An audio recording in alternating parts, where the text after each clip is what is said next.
Well, good morning, everyone, and welcome to our virtual, I guess I'm pretty sure it's a virtual meeting this morning, Troy?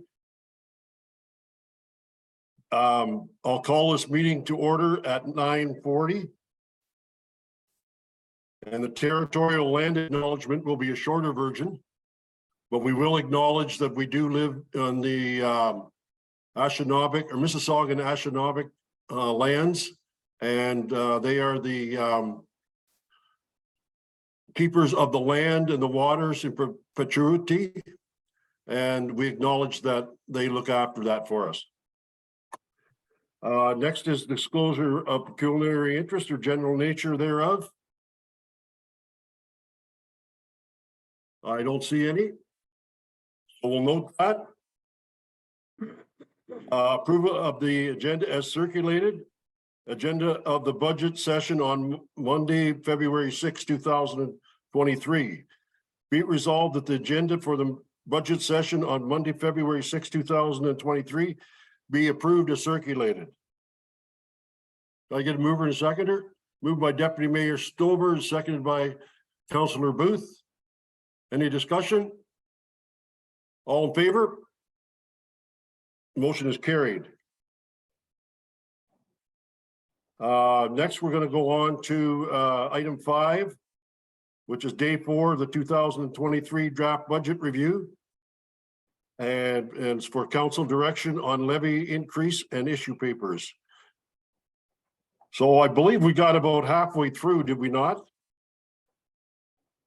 And I assume this is the ones that we haven't discussed yet. Is that correct? Go ahead, Troy. Through you, your mayor, I did notice on the agenda on the list that the bylaw enforcement officer is not on the agenda. So it was on our list that we had on Friday, but it's not on this list on our agenda. I was wondering that one myself. That was the one for bylaw enforcement officer. I believe there was only one submitted. And that was for a assistant one. Is that correct? Go ahead, Troy. Yes, I believe that's correct. Yeah. Okay, so I guess we'll discuss that one first. I was wondering, Nicole, does that have to go against the levy, or could it not go against the reserves that they have in their budget or in their reserves? Sorry, Mayor, can you repeat the question, please? Yes, I was noticing there was a fair bit of money in the reserves for bylaw. And my question to you is, rather than charge that to the levy, is it possible we take that out of reserves? That is a $30,000, I believe. Mayor, I don't believe really there's a, unless I'm missing something.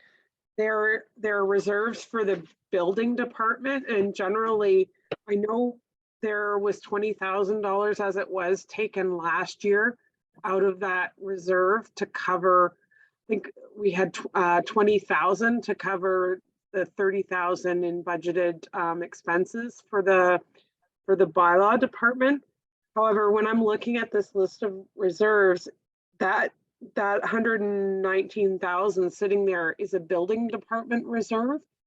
And normally, historically, the building department reserve, if it's been built up to cover if in a year we fall short on building permits to cover our building department costs. So I really wouldn't recommend pulling from that reserve if that's what it was put in place for. Okay, thank you. And Daryl may also be able to comment further on that, but that's my understanding. Councillor O'Neill.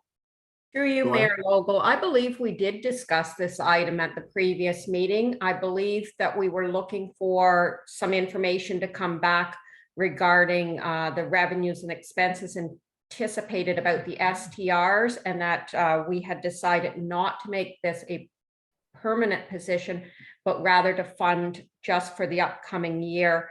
as needed, but perhaps we could refer this to the clerk or deputy clerk to just review our notes from the previous meeting on this, please.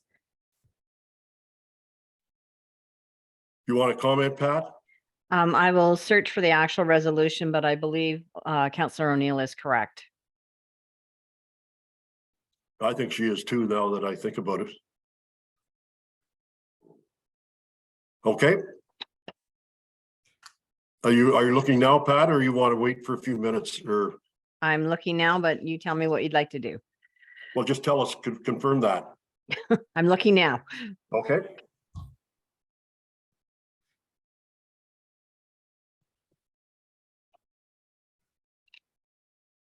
If you wanted to move ahead, Mr. Mayor, you can. Okay, Deputy Mayor has something to say. go ahead, Deputy Mayor. Through you, Mr. Lovell, that is my understanding as well.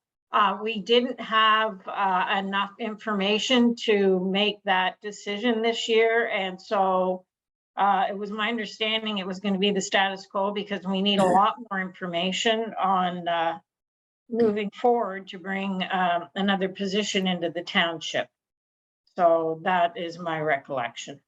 Yes, I think we, correct me if I'm wrong, but I think we said that we recognized there was a need, particularly when the short-term rental issues come forward. We also said that or the CAO was going to talk to the building official and use him for probably 4 or 5 weeks on that other project that we were talking about, as I recall, and that this person would be, if needed, would be available if needed, but it wouldn't become a full-time position. I got Pat, go ahead. So yes, that issue was deferred and it was pending further information. So Go ahead, Nicole. So just for further clarification, I'd just like to know, for bringing this back on February 16th, do we want those line items totally removed? I know council was, bouncing around talking about, a $20,000, $30,000 max for bylaw. And then I know we did defer it, but I guess from my perspective, I just need to know as far as what I'm doing with the numbers from that perspective on a going forward basis. Go ahead, Mary Catherine. Through you, Mayor Lowell, to the treasurer, I believe that what I am, and I think council in general is looking for, is some other lines as well to appear in that budget in terms of the anticipated revenue from STRs and the anticipated expenses. So those lines also need to come forward at the same time. Go ahead, Deputy Mayor. Through you, Mayor Lowell, to Mr. CAO, is that going to give you enough time, excuse me, to get the information we need, the details in that, to make the proper decision? I personally can't see it going forward this year. I would say, out of abundance of caution, it would just be the status quo as last year. Through you, Mayor. Yeah, I'll have to sit down with Daryl and, like you said, try and forecast any kind of anticipated revenue. Don't know how long that would take, but time is an issue. Go ahead, Nicole, if you have anything. So when we're talking about status quo, last year we had the this bylaw person on a contract basis. I'm not sure, Troy, you may recall, I'm not sure when the contract at this point, I know we had extended it. I'm not sure when it runs out. So I think we're just going to need direction at some point, whether status quo means, we're continuing on with that or not. At some point, we'll need direction on that.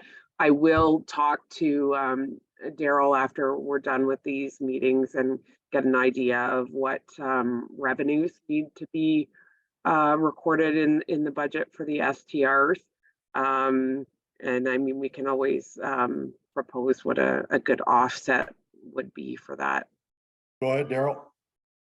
Yeah, through your worship, I think just for your council's knowledge, the contract was up until May. It was a 6-month contract that we signed back in November again and started it. So it would be in April or May when the contract for that would be done. Chief Dawson, do you have a comment? I was going to answer similar to what Daryl was. It's the end of May, I do believe. And just an ask if council's going to move in this direction that we have a conversation with fire, because we have some other opportunities in the region, the county, to make use of this position. So just wanted to put that out there. Yeah, okay. I'm not familiar with what you're talking about, but it sounds like there's a position, a part-time position with the county for an additional fire person. No, not with the county. What I asked was that we would just make note that we would have a conversation with council about this, depending on your findings and depending on the direction that you're going to go. That's all that I'm asking for. And at that point, we can look at options. Okay. I guess Nicole and council, you can throw in your 2 cents worth too. We would hope that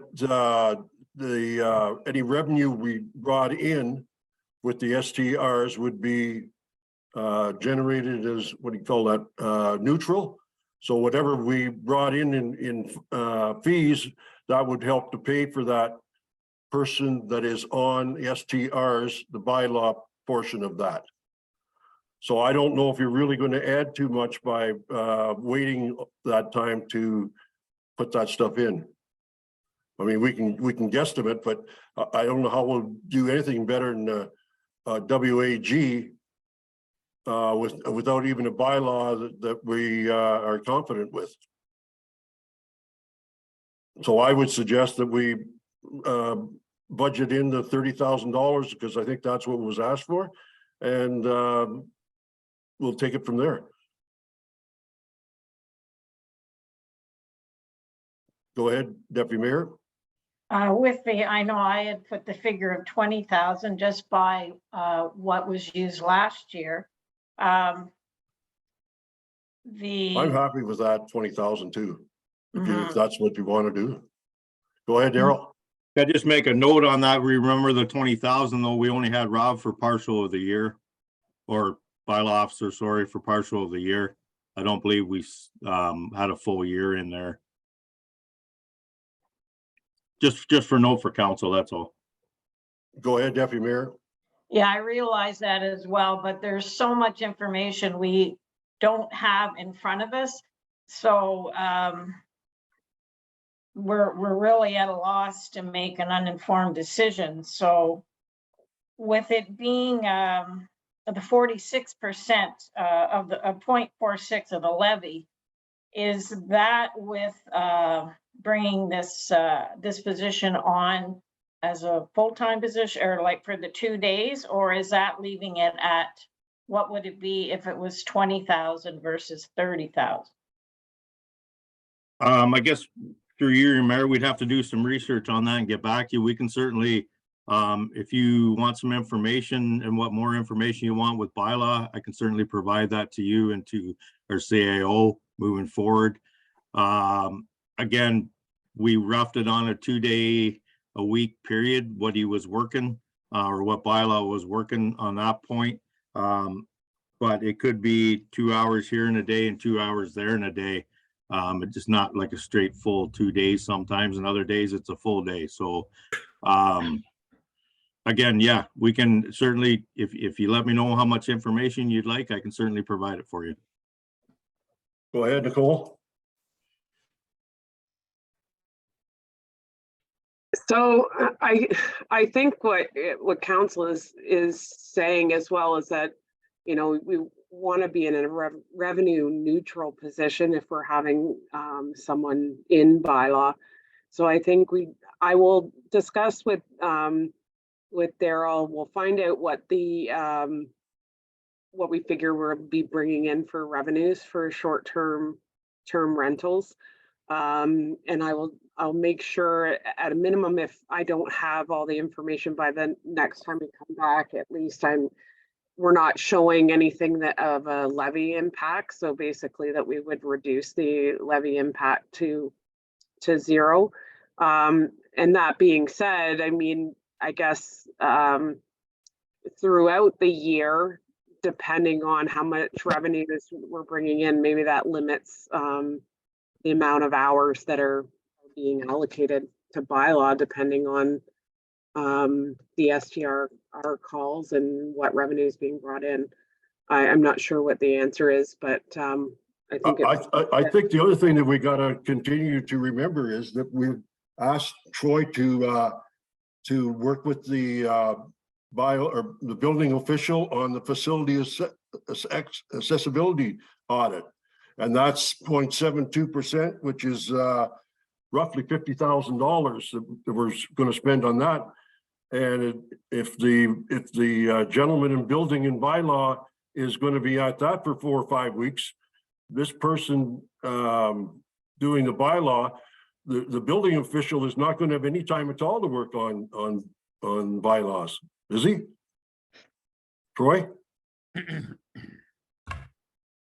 No, and Daryl's probably just hearing this for his first time, but no, I need proper assessments done on not just this facility, but other facilities throughout the year of accessibility. So therefore, I will need Daryl's professional opinion and advice and, you know, to draft a report so we can present to council, just letting you know, here's our situation with their facilities. So I will be utilizing Daryl quite a bit for accessibility reports. In my opinion, we should leave the $30,000 in. So I'm going to ask, go ahead, Mary Catherine. I think that we just leave. Our treasurer has agreed, and I appreciate very much that you stepped up and said that you're going to bring that back. I think the direction she said that she would move forward for us is the correct one, with the exception that I'm not sure we need to be all the way to zero on the levy, but certainly we want to see a reduction of it on the levy. And I think we should wait until it comes back and see what she has to propose for us. When are you going to have that, Nicole? I think we're just dumping everything back to you. We're going to be another month before we get the budget done. No, if you give me, I think when I looked at it last week when we were talking about maxing it at 30,000 again this year, it did reduce the levy impact, I think, by 0.17. I'll play around with that as we move forward, and I can get back to you later on in the meeting. Okay. But I'm pretty sure it was 0.17 reduction. So from 0.46 down 0.17, which is 3.9, I guess. Okay. Can we move on then? Next, we want to look at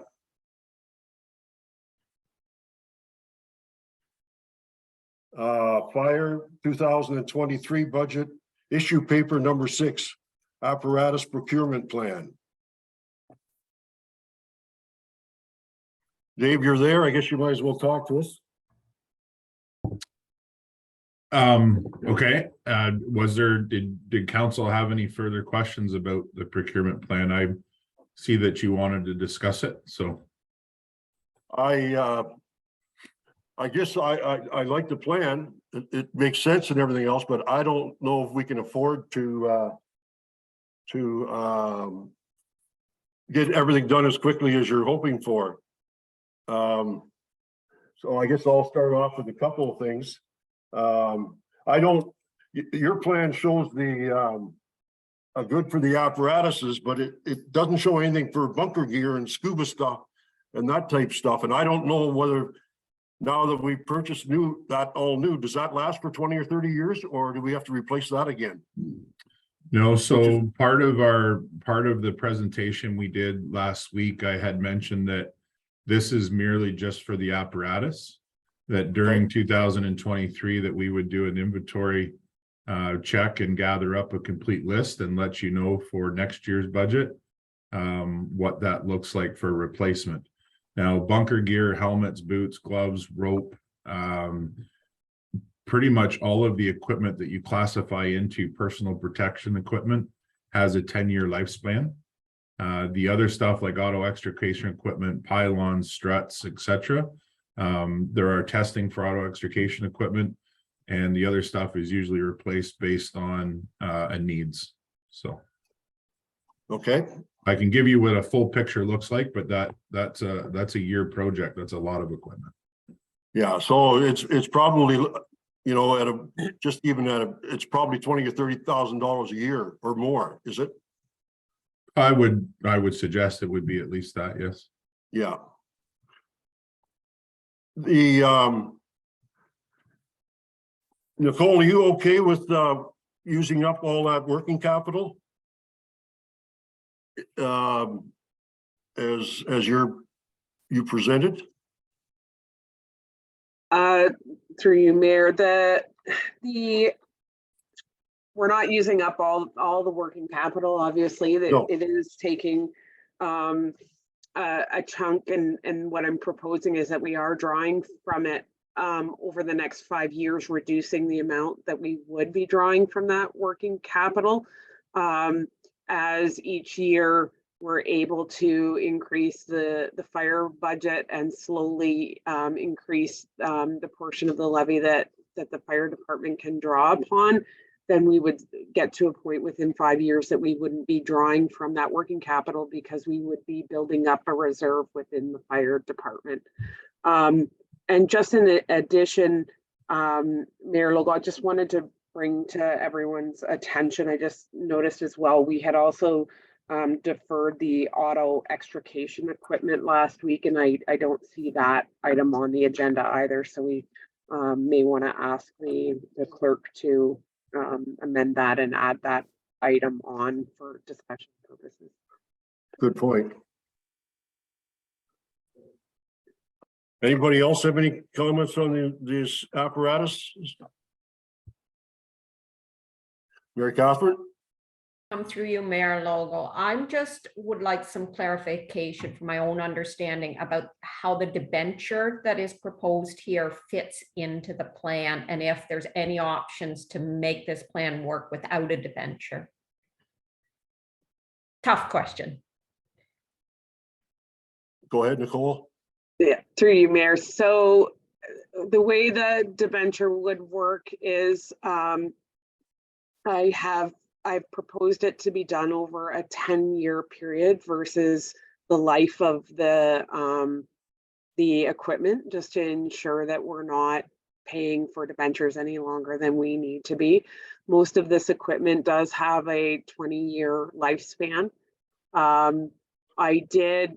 What I'm saying is when we're putting away, say, I think it was 316,000 a year, that in the years when we're paying for the debenture, that would come out of that $316,000 that is in the budget, and the remainder would go into the reserve. So in the first 10 to 12 years, you're going to have a lower amount going into the fire department reserves, but as we get closer to paying that debenture off, the more that will continue to go into the reserves, and we will no longer need a debenture in future years to fund equipment as we need it for the fire department. So really that's the goal, is that in future years, that won't be an issue. We won't need to get lending. Now, that being said, is there a way to not have that?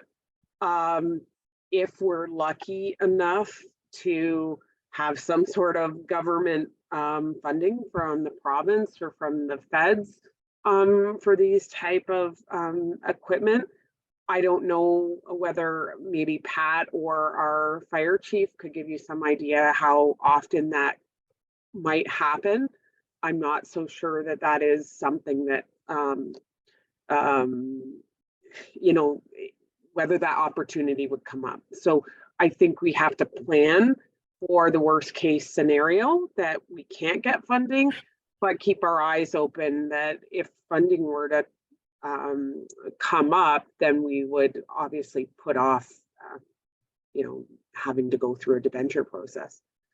Mary Catherine? I'm not sure that my thinking makes sense, but how much is the debenture that we're talking about? So just a moment and I will pull up that. Procurement plan. Like, I'm just wondering if there's any option to delay a purchase for a year and increase the permanent levy to the fire in such a way that we can reduce that debenture and reduce interest costs, because I don't think we get very good value for interest payments. So just so that you're aware through you, Mayor, the reason why when I'm showing the debenture coming in is when we're projecting we have to replace the equipment. So I'm using what Chief Dawson has given me as far as when replacement would be required on that equipment to judge when the debentures would be required. So I'm just pulling that. Okay, that helps my thinking. That was the piece I was missing as I was reading it. Thank you. Yeah, so if you look at it,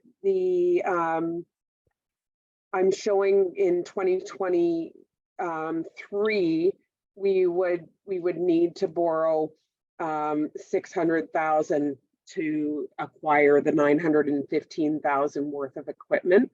So it's approximately 2/3 of what we would be purchasing would be funded by debenture.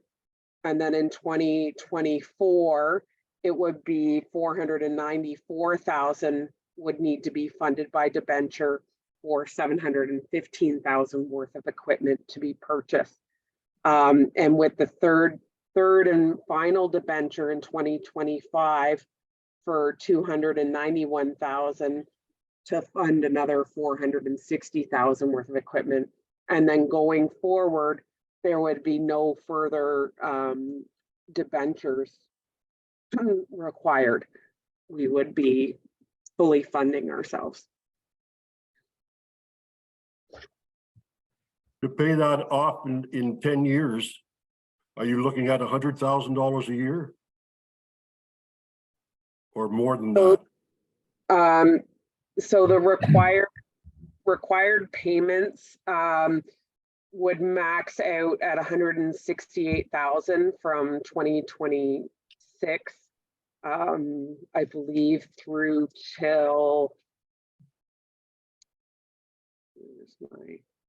to 2033, and then they would start reducing again because you would have the first debenture would be paid off by 2033. Ooh. 160,000? 168,000, yeah. Okay. Now we have an annual repayment limit, and I know I had that information with me last week, and I'll have to get my fingers on it, but we have an annual repayment limit, I think that's over $1 million, and that's basically what our municipality is allowed to pay in payments per year. And we currently are paying about 130,000 in debenture payments. That's for the fire hall, correct? For the fire hall, and we will also have the Centerton build in there. And that'll be probably close to 200,000? I have to pull that budget up and have a look at it. Okay. Greg, you've had your hand up there. I think we're still close to that because we just finished paying for the other debenture that I believe was to do with the library. So those payments have gone to down to nothing now. I think that was about $50,000, but I could be wrong on that. Yeah, I think so too. Go ahead, Greg. Yeah, I just wanted to make the comment. I know, council, this sounds like a huge number and it's a big hit on the levy, but I guess we're at a crossroads where we have to decide what we're going to do. Are we going to continue to do what we do in the past, which is we just hop along to every year, and then when fire comes to us and says that they need a $600,000 piece of equipment, that we have to find it somewhere? Or do we actually try and take the future and plan it a little bit better? So, I mean, I would be in support of this. I know it's a big hit, but at least we know that we're properly planning to do this and get these purchases done. I mean, and we should be looking at the same thing when it comes to the works yard too, because we've got some very expensive equipment there that has a certain lifespan, right? So I think we need to get things in order to do this. And I know it's a big whack, but you gotta, if we have the volunteer firefighters out there, you want to make sure that they have the equipment that they need, right? To do their job. Mary Catherine? I concur, Councillor Booth. Absolutely. I would love to see all the departments bringing forth budgets that are forecast out this far and with these numbers. If I may, Mayor Logal, through you to Chief Dawson. Again, this is only because I'm trying to reduce interest payments, not that I have any questions with your proposal that's in front of us. Is there any opportunity to push back purchases on any vehicles into 2026 or 2027, where, if I'm reading correctly, you're not proposing any major purchases then, and that help to reduce the interest we'd have to pay on debenture? Thanks for the question. I think that we can look at about anything that council wants to for options. The biggest things that you need to take into account is that we already got rid of one small pumper truck, 492, out of the fleet. We have another pumper tanker sitting here that's 23 years old. We have another foam pumper that's sitting in Grafton that is 22 years old. They are already past their lifetime, and unfortunately, we're already behind the 8 ball, and this includes the tanker truck in Grafton that hasn't been certified for several years. So the question comes to keep the equipment that you currently have in service. Those that are over 20 years, I would not recommend that you spend money at it. Those that are less than 20 years that require repair or significant repair to meet certification, those are definitely items that we can go back and research and bring to you. The thought was that we wouldn't put money into equipment that we're chasing bad, and it's a bad investment. If you look at the opportunity cost of $80,000 in interest, I would suggest to you that to get the tanker itself brought up to specs where it needs to be, you're probably looking at 50 or 60,000. So it depends on whether or not you want to spend money to sustain your existing with limited amount of longevity, or whether or not you want to invest your money into longevity in the department. And that's where it becomes the overall benefit of where you are spending your dollars. Are you moving forward, or are you staying where you are today? So I understand that the interest definitely has an impact on the budget, and council does not want to spend a lot of money in interest. I think that would go for anybody, anywhere. The question is to what avail? The other part you asked about, can we prolong the purchasing of the apparatus? Sure, we can do that. But I would recommend, if we are going to, that I would enter into service agreements with our neighboring municipalities to provide service where we cannot. Again, the procurement plan was to address a minimum standard of one pumper per station, a tanker in the north and south, and one rescue truck per station. The utility trucks are our grass fire units, and my recommendation there was lessening the purchase of those smaller pumper trucks into a pickup truck with a insert unit. So we can definitely work in any direction you want. What I would like to explain is what the cause and effect is. So yes, for sure, we could save you interest money and prolong the purchase, but we would be putting that interest money to repair your old equipment now to remain at the service level where we're currently at. So it's really a balance. It's unfortunately, it's such a tipping scale.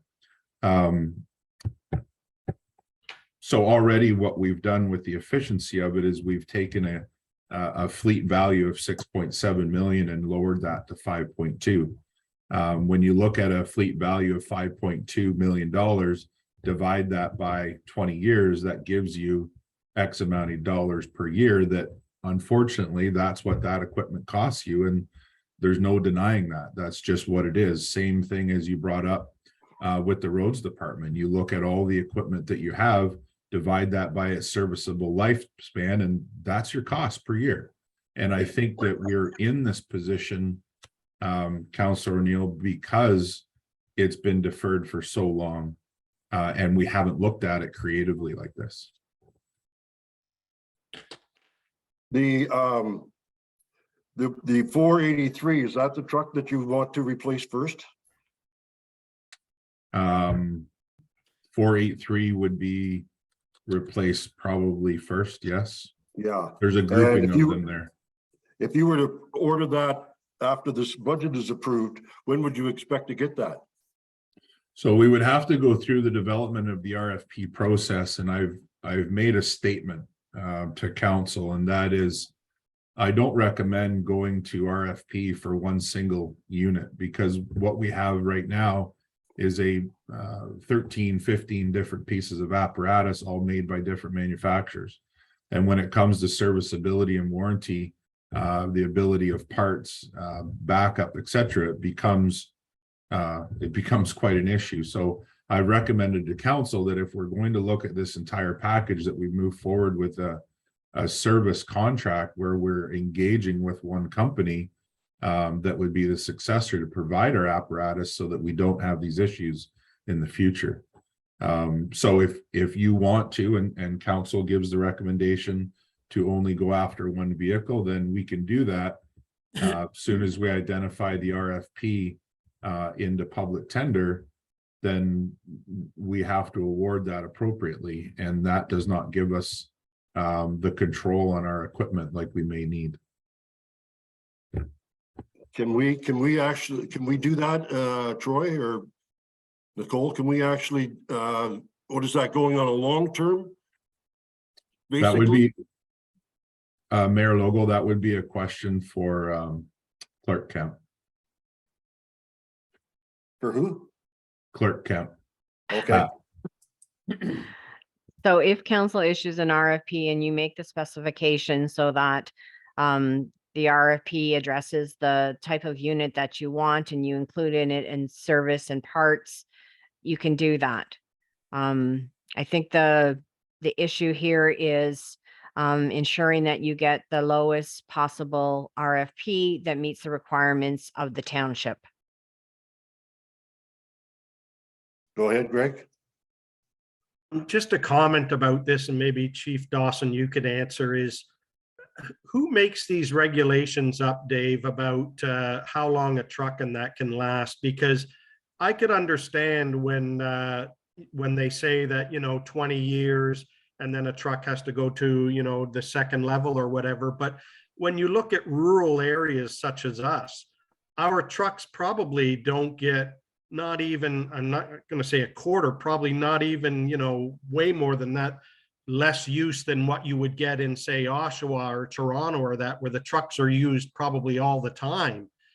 Is there no consideration taken in for rural communities that, our truck might be 20 years old, but it's only got 15,000 kilometers on it. And as long as the pump and everything works on there, age, I don't believe should be a factor.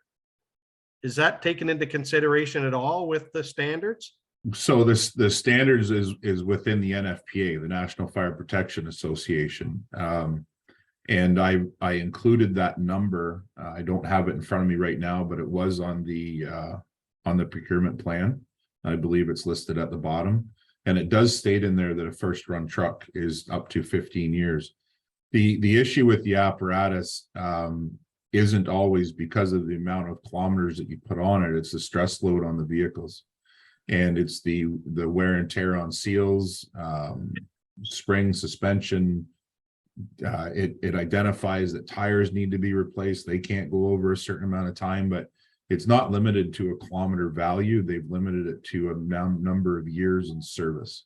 So when we look at an apparatus, Captain Kevin Serreris is our emergency vehicle technician, and he's doing annual reports on the apparatus right now that I could definitely share with council. But it's extremely thorough, and there's a lot of very significant guidelines to follow. The reason why the NFPA, obviously with the mandatory certification in the province for firefighters, but it relates right back to health and safety.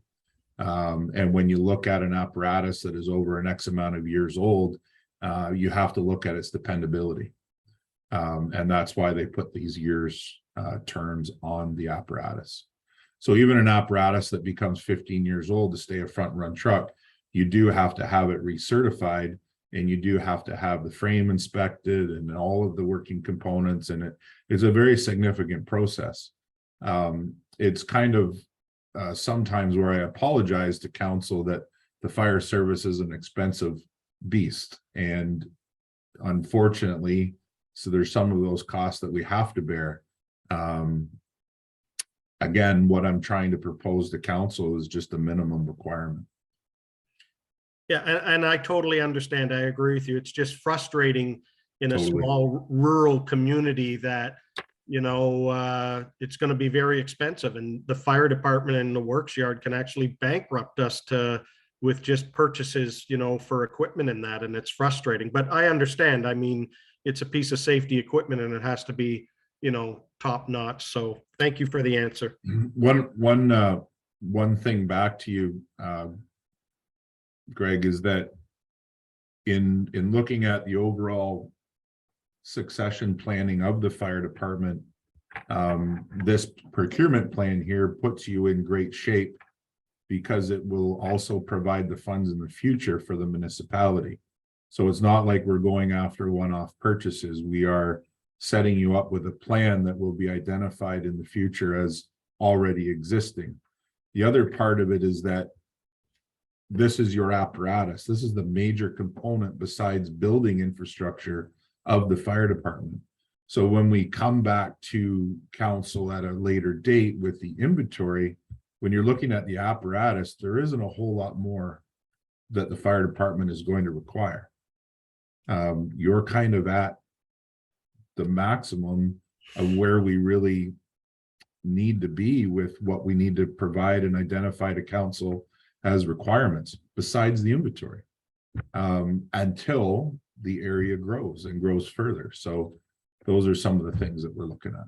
No, and I agree. And like I said before in my previous comments, we're at a crossroad here with the council. Is we can continue to go down the road, which we always have and previous councils have, that we just, you know, we hop along and then we have to come up with $500,000, or we can start to plan for the future.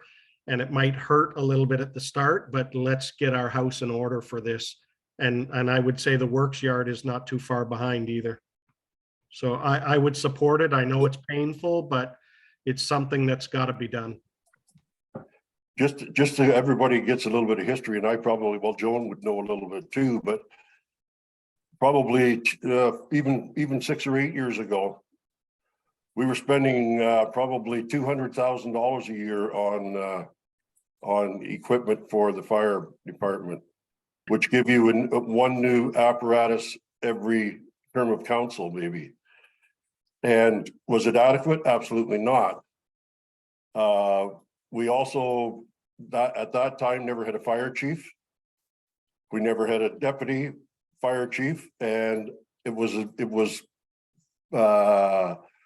what's the right word? I want to say it was not managed properly by council to let that go on as long as it did. That's what makes this so difficult. And if we're going to have to spend all this money, should we not be right up front with the taxpayer and say, okay, you're going to have to pay a 7 or 8% tax increase to cover that type stuff? Otherwise, we're gonna have to let something else fall. And whether that be roads, whether that be, community centers, whether that be parks, we just don't have enough income to pay for all of that. And I don't know, maybe some of the, like you were saying, Greg, some of these small municipalities, maybe they only do have one fire hall. And they do the best they can with that. It's kind of difficult to me. We haven't heard anything from Mike or Deputy Mayor yet. Go ahead, Mike. Through you, Mayor Logal. I just, I'm looking at the, although I think this, I mean, I like all the arguments and I know that something probably has to be done with this. But if I'm looking at the percentage numbers, it looks like we have 88% of our inventory in fair to excellent condition. So with a small municipality, I'm looking at that thinking that that's probably pretty good. I know we got some aging equipment there. And I mean, if we were down to 60% or 50%, but really we're up at 88% is fair to excellent condition. So although I would like to see the procurement plan go ahead for the future, I would question on buying some of the new bigger item vehicles right now. Thank you. Deputy Mayor. Well, I think I'm patiently sitting here listening to everybody's thoughts. And when we look at all, not just the fire department, but when we look at what all has been let go and what it's costing us now, we look at the fire buildings themselves, the state they were in, this is, I think this is planning for the future, and we are going to be getting increasing more in a population. Nicole, I was just wondering if you could run through the numbers again for the debenture and how you're going to set that, or if it goes ahead, how you would set it up. Yeah, through you, Mayor.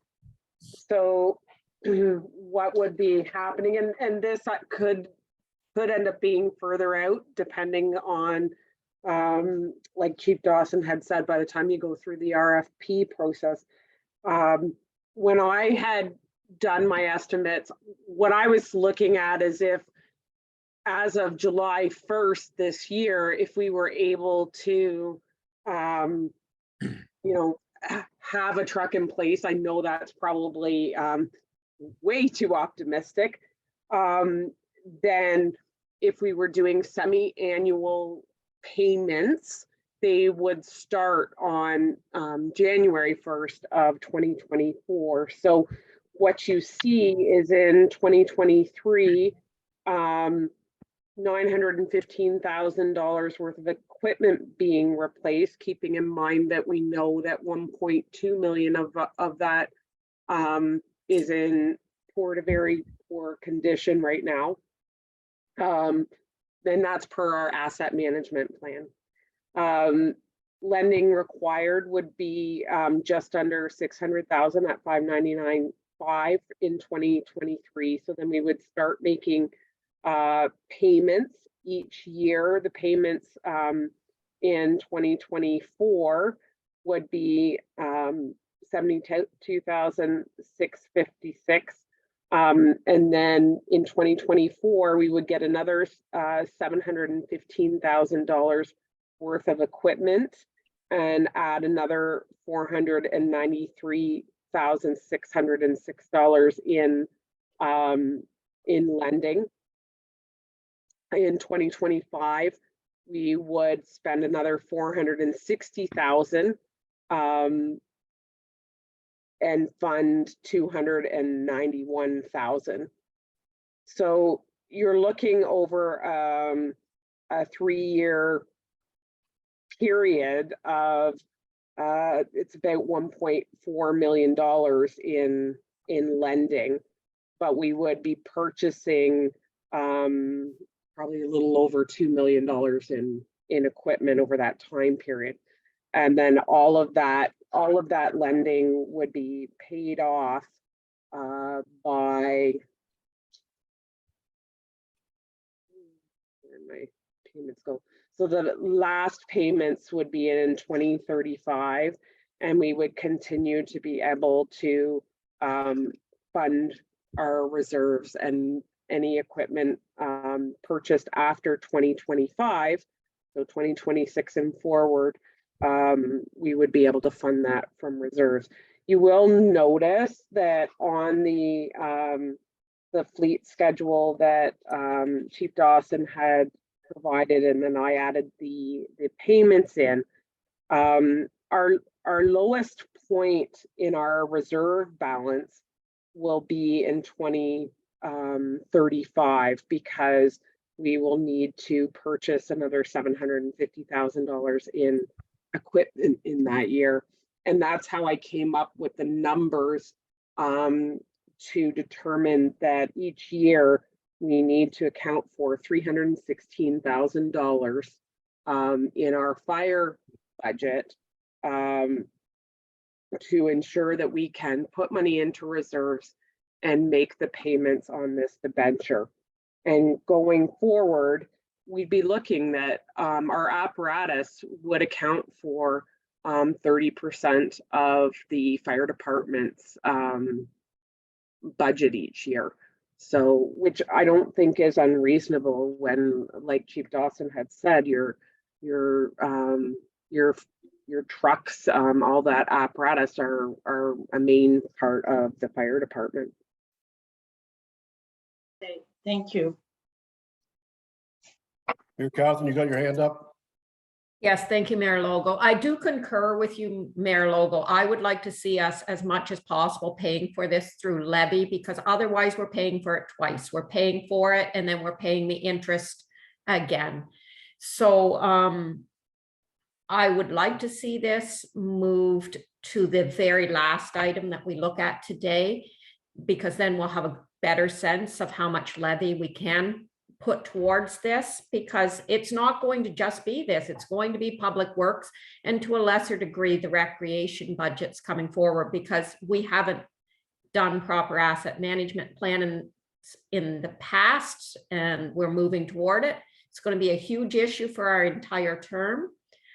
The only thing I wonder is if we could throw back to Chief Dawson to look at spreading those purchases over 4 years instead of over 3 years, and whatever he professionally thinks we can do. I do not want to be doing things tying the hands of future councils, but we do have 4 years that we are here. And if I could, I think that's probably a pretty good idea to push this back further on. And I kind of, I guess I shouldn't feel guilty, but I do feel guilty because this is not like buildings that are going to last for 50 or 60 years. And we're going to be taxing the next council and the next council and the next council after that with stuff that we've spent in our term, knowing that it's going to only last for 20 years. And I guess if we do that, if we do pass that on, I'm going to ask the chief, can we delay those pickup trucks at all? And you don't have to answer that now, but you can think about that. I know it's only $65,000, but we should be able to get at least 10 years out of a pickup truck. So just to answer on that, which pickup trucks are you referring to, the utilities or the pickup trucks? Actually, I was talking the pickup trucks. So the pickup trucks are your first run response vehicles every day. Okay. That is your chief and your deputy chief, and the average lifespan that they look at for those vehicles is 5 years. Same as if somebody was it's dependability. That's what it ends up being, is roughly a 5-year average. That's quite a bit different than some of the other departments, and maybe that's what it is, because I don't think Public Works deals with that, or bylaw, or. So we look at, Mayor Logo, we look at the same average as a police car or a police pickup truck. Okay. And the police cars, it's a 5-year average. with a maximum of about 250,000 kilometers. If you look at more of an urban center, you're looking at about a 3-year lifespan with about 150,000 to 160,000 kilometers. Okay. Well, we'll come back to it. Okay, let's move on then. If everybody's okay with that. I gotta just pull it down. And next we had.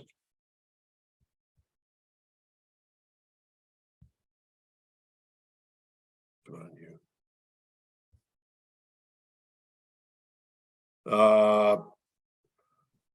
I'm not sure if this is any different. Fire 2023 budget issue paper numbers. Is that just a repeat? That was the spreadsheet. Okay. So we're going to move on next to PW 2023 budget item paper issue paper number 1, a tandem truck. Excuse me, Mayor Logo. Yes. In the fire budget, when it came forward, admin wages, it said that we would look at the white paper being brought forward with bylaw. So we've spent quite a bit of time talking about the bylaw portion of that white paper, but I'm not seeing it in front of us, the other portion, and I don't know what the status is on a deputy fire chief. Is this already an existing position? Is this something that's new to us? Just curious about where we are with that. I'll pass that on to either CAO or Pat, I guess. I think the fire chief is best to talk about that. So you're up, Dave, again. Yeah, no problem. So the overall component, again, when I arrived in the position of fire chief and took about 6 months to review the fire department to gather up where we were and where we needed to be, the identification that we needed to have some assistance. In the last few terms, the fire chief was on their own to do absolutely everything for the department. So this started with a couple days a week on a part-time basis under the volunteer fire, and then it moved forward into more of a part-time employment opportunity as we presented the need. And then when we were going through the conversations with last council with respect to bylaw, so we had a few meetings between Daryl, myself, Troy, and we discussed what was going to be needed and then brought that back to council. And then the short-term bylaw rentals, et cetera, that were coming up, it was decided that we could, instead of hiring one full-time person for each department, we looked at splitting it. And that's exactly what we did. And then in our annual reports, the presentation came forward about what that position did during the year and how much we were accomplishing. So that is the background history. Does that answer your question, Mary Catherine? Somewhat. So is this position for the deputy fire chief contract at the moment, or that's a permanent position that was approved by the last council? Nicole had her hand up. Go ahead, Nicole. Through you, Mayor. So previously, the deputy fire chief was in fact a deputy fire chief, but was being paid under the volunteer firefighter heading. So when the decision was made by council to create a contract position, which included the deputy fire chief and bylaw officer, that position has been paid through payroll as just that, as a contract full-time position. However, that being said, if that were to cease at any point in time, my recommendation will be to actually move that back. We were having approximately 3 days worth of hours under that person's volunteer. And the way we are required to do it under employment standards would be to actually have that person on as a part-time staff versus being included in the volunteer firefighter category, just based on the number of hours. So just to keep that in mind. So to let Okay. you know, if I can, the identification under the FPPA, the Fire Prevention and Protection Act, the fire department was not performing the fire inspections and public education that it's required to do before you even purchase fancy red apparatus to run down the road. So we needed to do a lot of inspections and a lot of public education throughout the community. It was identified in 2019 that there was 4 inspections done throughout the year. And in 2020, there was 3 inspections done. 2021, for our full year, we concluded, I believe it was around 87 inspections. So the need for that person to be in the fire prevention role, the actual title is the Deputy Fire Chief of Fire Prevention. And it is a significant responsibility that the municipality has as our fire department to provide. Thank you. Can we go on now, Mary Catherine? Yes, that clarified, especially the answer from our treasurer about how the number of hours determines where it falls in the budget, which I found interesting. Okay, we're going to move on to Public Works. Number 1 issue, tandem truck. And anybody got any comments to that? Nicole, I believe this is coming out of reserves. For this, I believe so as well. I'm just pulling it up here. Yes. Yeah,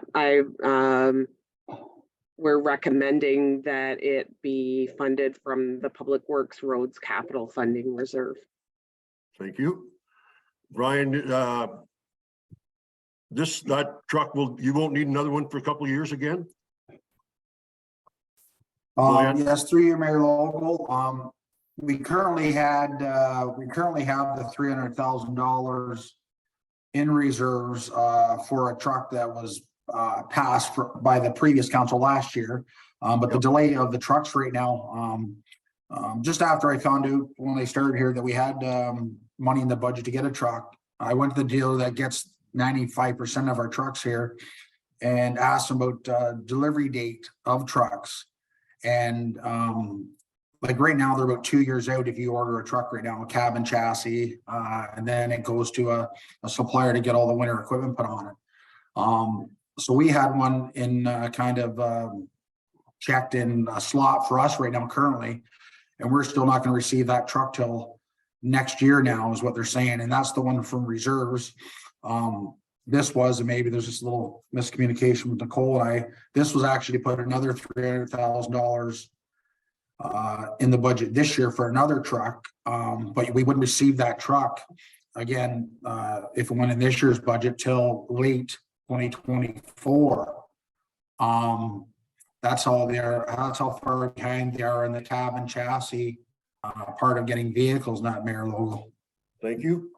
But my understanding of it is, and thank you, Brian, my understanding of it is we don't have anything in the budget for that next truck. Nicole, go ahead. I believe we did include $350,000 contribution into reserves this year for a truck for next year. I'm just Okay, good. flipping over to that tab just to make sure that that was included, but I think on the Yes, yeah, okay, I see it now. Yes, it is. Okay. Okay. And okay, Brian, do we need anything else? Well, if I could just, Mayor Logo, if I could just, yeah, again, read the issue paper, I guess the amount of money we have currently reserved to replace the truck that was budgeted to finish off in 2022. That truck currently right now was out of service, and like I said, it's 21 years old, and the one I'm doing this issue paper for is a replacement of the 06, and like I said, it's 17 years old currently right now. It has the almost 230,000 kilometers on it. Again, just I will have a nice detailed equipment replacement plan for you here sooner than later. But you'll see in most municipalities that I've previously employed by trucks at the minimum kind of are replaced every 10 years, which that is definitely not a possibility here. Or as long as 15 years.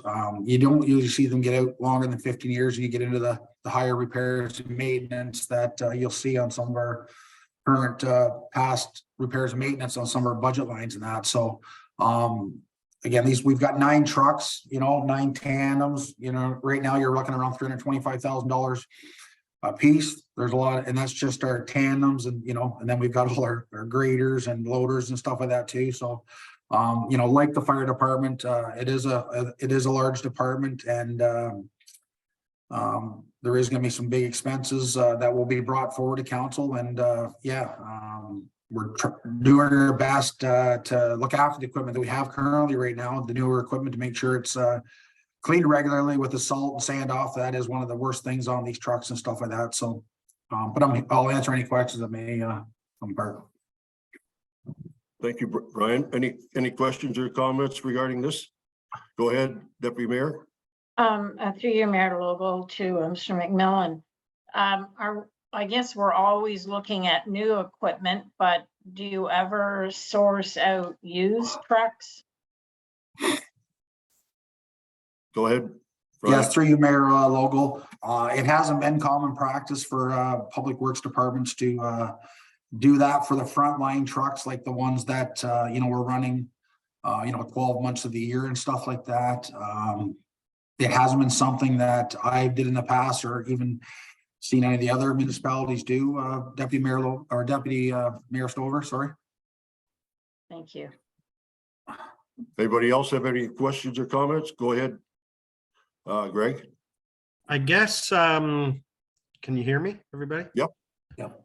I guess my only issue with this, Brian, is we have money in the reserve now that was given from the last 2 councils. So I think we need to get an RFP out for that and get that purchased.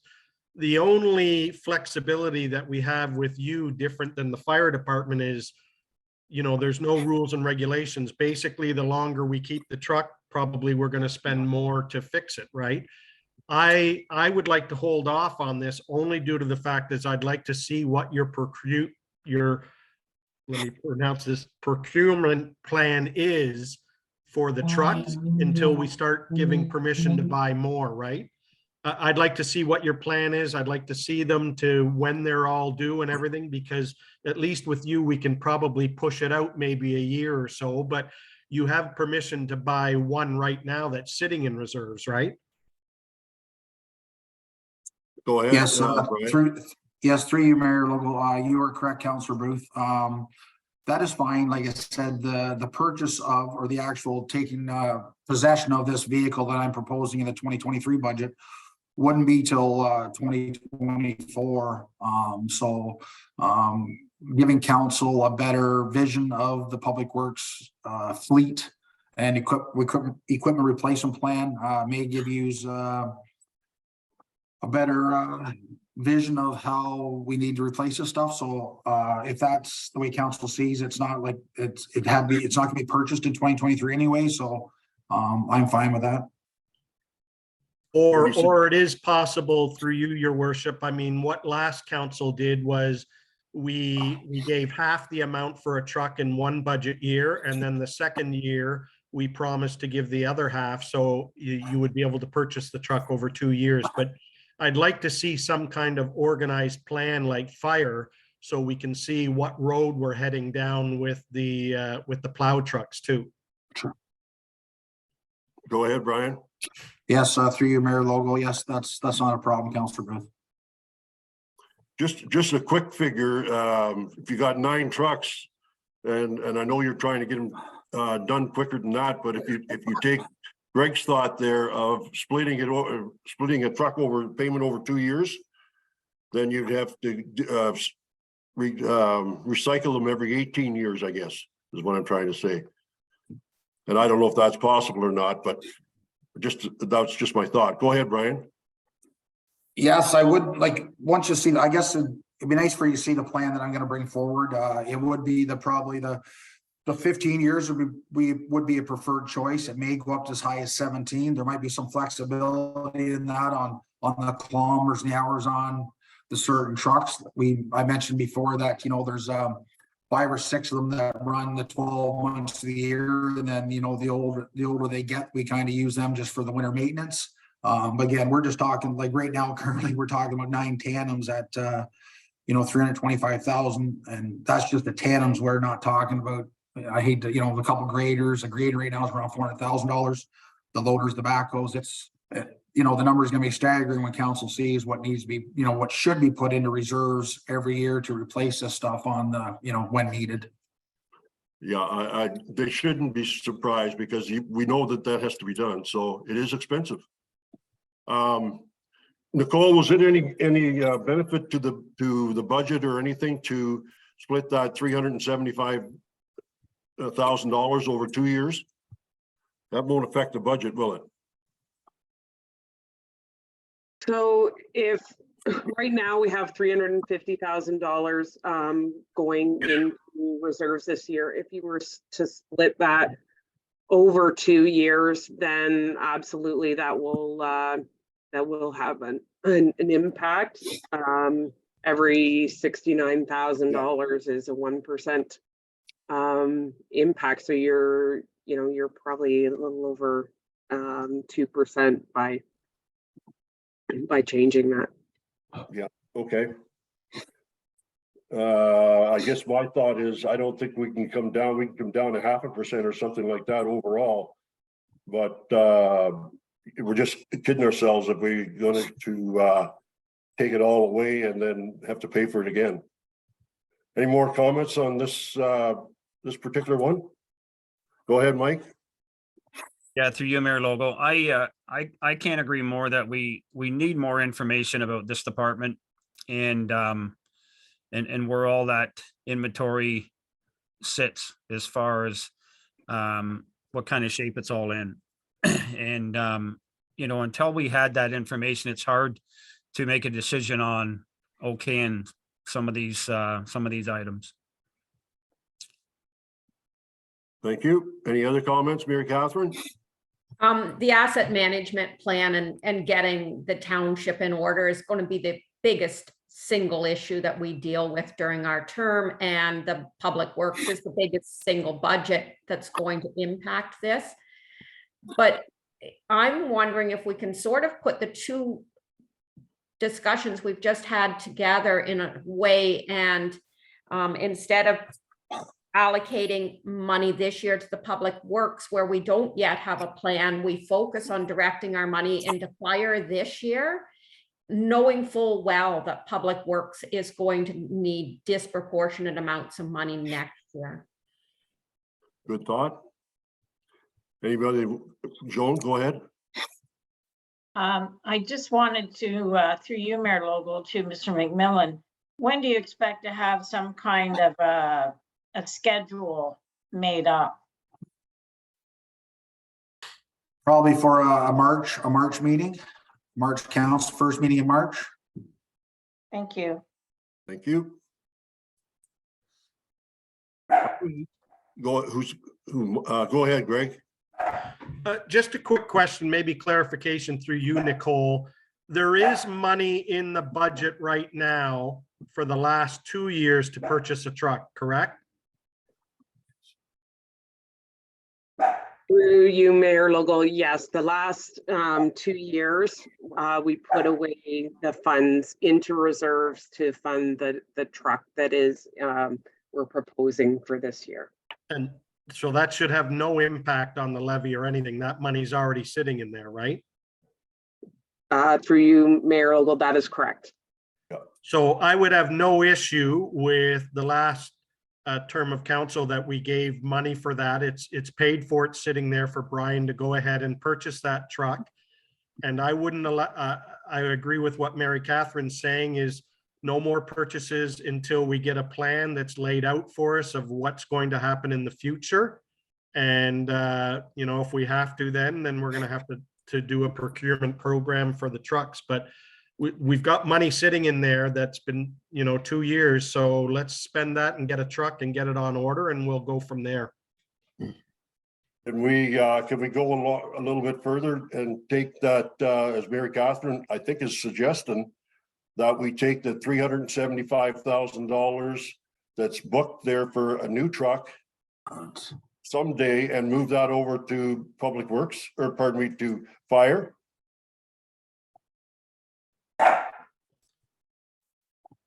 Go ahead, Greg. I mean, I guess you could do that. It's just a shell game, right? You're just moving it all around. I mean, Yep. Go ahead, Brian. Yeah, through you, Mayor Logo, correct me if I'm wrong, Nicole, it's the 375 is the 375,000 is the complete transfer to reserves. That was for the 325,000 for the truck. And then I believe the steam, there was other money in there as well. The truck was $325,000 for next that I was putting in for this year. The other ones are kind of with the other issue papers, I believe. I could be wrong.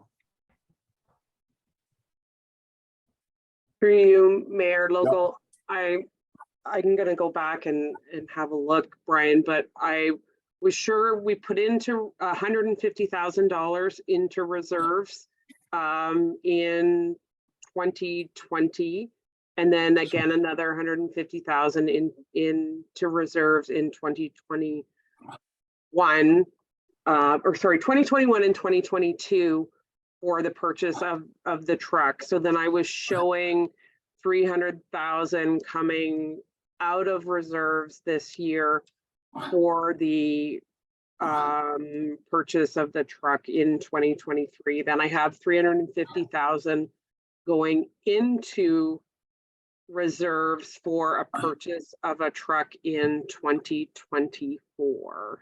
Let me just double check that my recollection is correct. Through you, Mayor Logo, yes, Nicole, sorry, they were just using the number 300 and someone mentioned 370 or 375, I thought. I think that's what I think you're probably right. Somebody did mention 375, might have been me. So I think it's don't know. 350, yeah, okay. Yeah. Yeah, that's what I'm showing on what we had actually budgeted for. So I'm hearing we don't want to spend the 375 until we get get that brought forward, Brian. Your plan, go ahead. Look, I believe it's 350, I think is what Nicole's correct. I think it's 350 is what we put in for the budget for this year. It is the 300,000, the 150 in 2021 and 150 in 2022 is the money sitting in reserves for a truck that's on order now. Then moving forward, you're not looking at putting the 350 in the 2023 budget. I believe that's what I think I believe. Go ahead. I would say that's correct until we get a plan that we can look at moving forward. Yeah. And whether or not we do, like Councillor O'Neill said, whether we look at that money that we were going to put for the truck and apply it some way to Fire that would maybe save us interest or something, then that's a possibility. But until we get a plan from the Public Works of, like Councillor Ainsworth said, where are we sitting with the age of the trucks? And I mean, it means that we might have to do some repairs or something, maybe a few $1,000s more in repairs. But you know, even if you spend $10,000 or $15,000 on repairs, that's a lot better than buying a $350,000 truck. Yeah, I guess, you know, looking at the repairs, and I'm going to say that for both the Public Works and the Fire, it looks to me like unless something really unusual happens, like they're $2,000 or $3,000 a year, and I'm sure there's exceptions to that. I think I did see one where there was $8,000. But the repairs are not that expensive until you really run into a big one. And I guess you're playing Russian roulette sometimes with that. Yeah. Okay, I'm gonna move on to the steamer. Public Works, issue paper number 2. And I believe that's for $25,000. Any comments? Go ahead, Greg. I would be in favor of this. Steamer that we have is 40 years old. It did come to council when Troy was the Public Works back in 2019, I believe, and it was turned down then. Well, it wasn't turned down. He offered it up. He sacrificed it so that I believe fire or somebody else could take the money. But I think it's one of those things, as Brian said, is that when you need it, you can't go out and rent it. You know, you can't borrow somebody else's, and the one we have now is on borrowed time. So I think it's, you know, we've got 40 years out of that. That's pretty good. Let's buy this one here, and then none of us will be around the next time that they have to get another steamer. Comments? Other council members, Mary Catherine? I support Councillor Booth's reasoning. Okay. Anybody else got a comment? Mary Catherine, or Joan, I guess. I would support it as well. Okay, that's 3. All in favor? Can I have a mover and seconder then? Oh, you want a mover and second? Yep, we'll get a mover and a seconder, please. I'll move it. Moved by Greg and seconded by Mary Catherine. All in favor? Carried. I didn't see a hand go up, so is there someone against? I don't think there was nobody against. I was, Yeah, Pardon me? there is. I was. You were against? Yeah. Okay.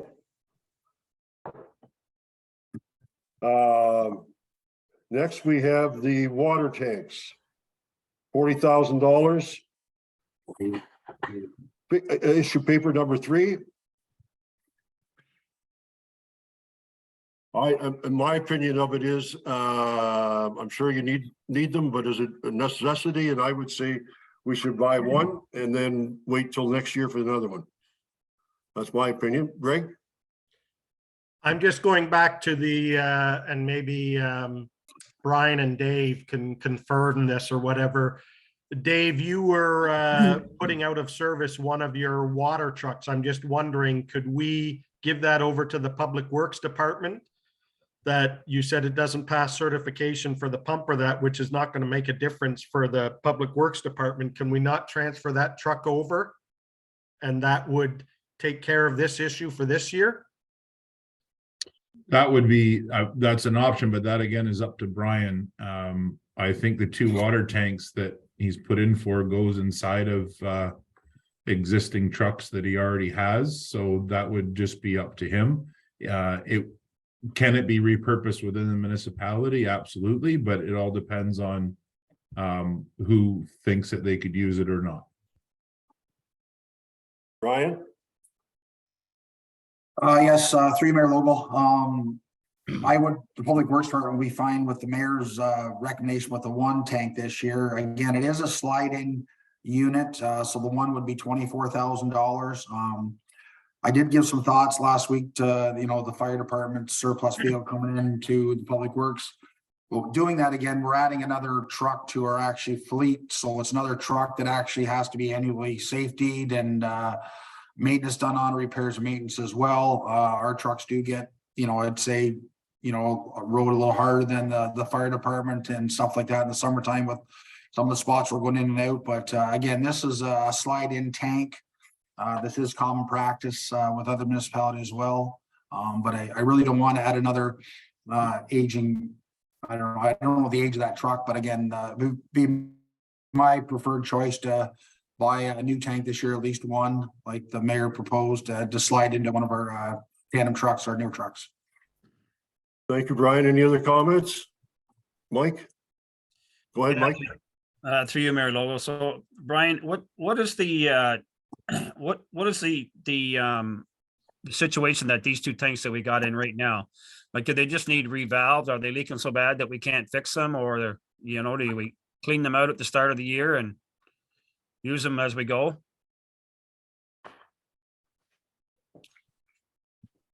Through you, Go ahead, Mayor Brian. Lobo. I'm sorry. Yes, they are both approximately 20 to 30 years old. They have been repairing them probably for the last 10 years doing welds. Some of them are getting pretty bad. So that does the health and safety comes into it that, you know, hopefully it just doesn't happen, but they do blow apart one time when they're being filled or something like that at a bad spot. So they definitely have served the purpose of the township being that old. One thing back in the day, those tanks did have Dombine in them, as well as even calcium chloride, which would have been harder on them. The new tank being purchased moving forward would only have water in it. So these tanks moving forward will last a lot longer than the previous tanks, Councilor Ainsworth. Other comments? Go ahead, Deputy Mayor. No, I propose through you, Mayor Local, to Mr. McMillan, I propose one new tank and possibly one next year. Can you make a motion on that? I could. I'll make a motion that we purchase one this year and one next year. Seconder? Mike seconded. Further comments? Mary Catherine?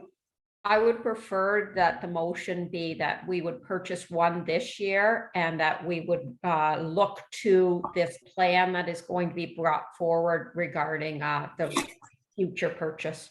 Thank you. That makes sense. I would agree to that amendment. You okay with that, Mike? Yep.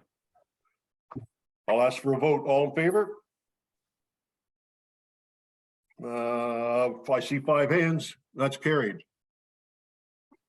Okay, next we got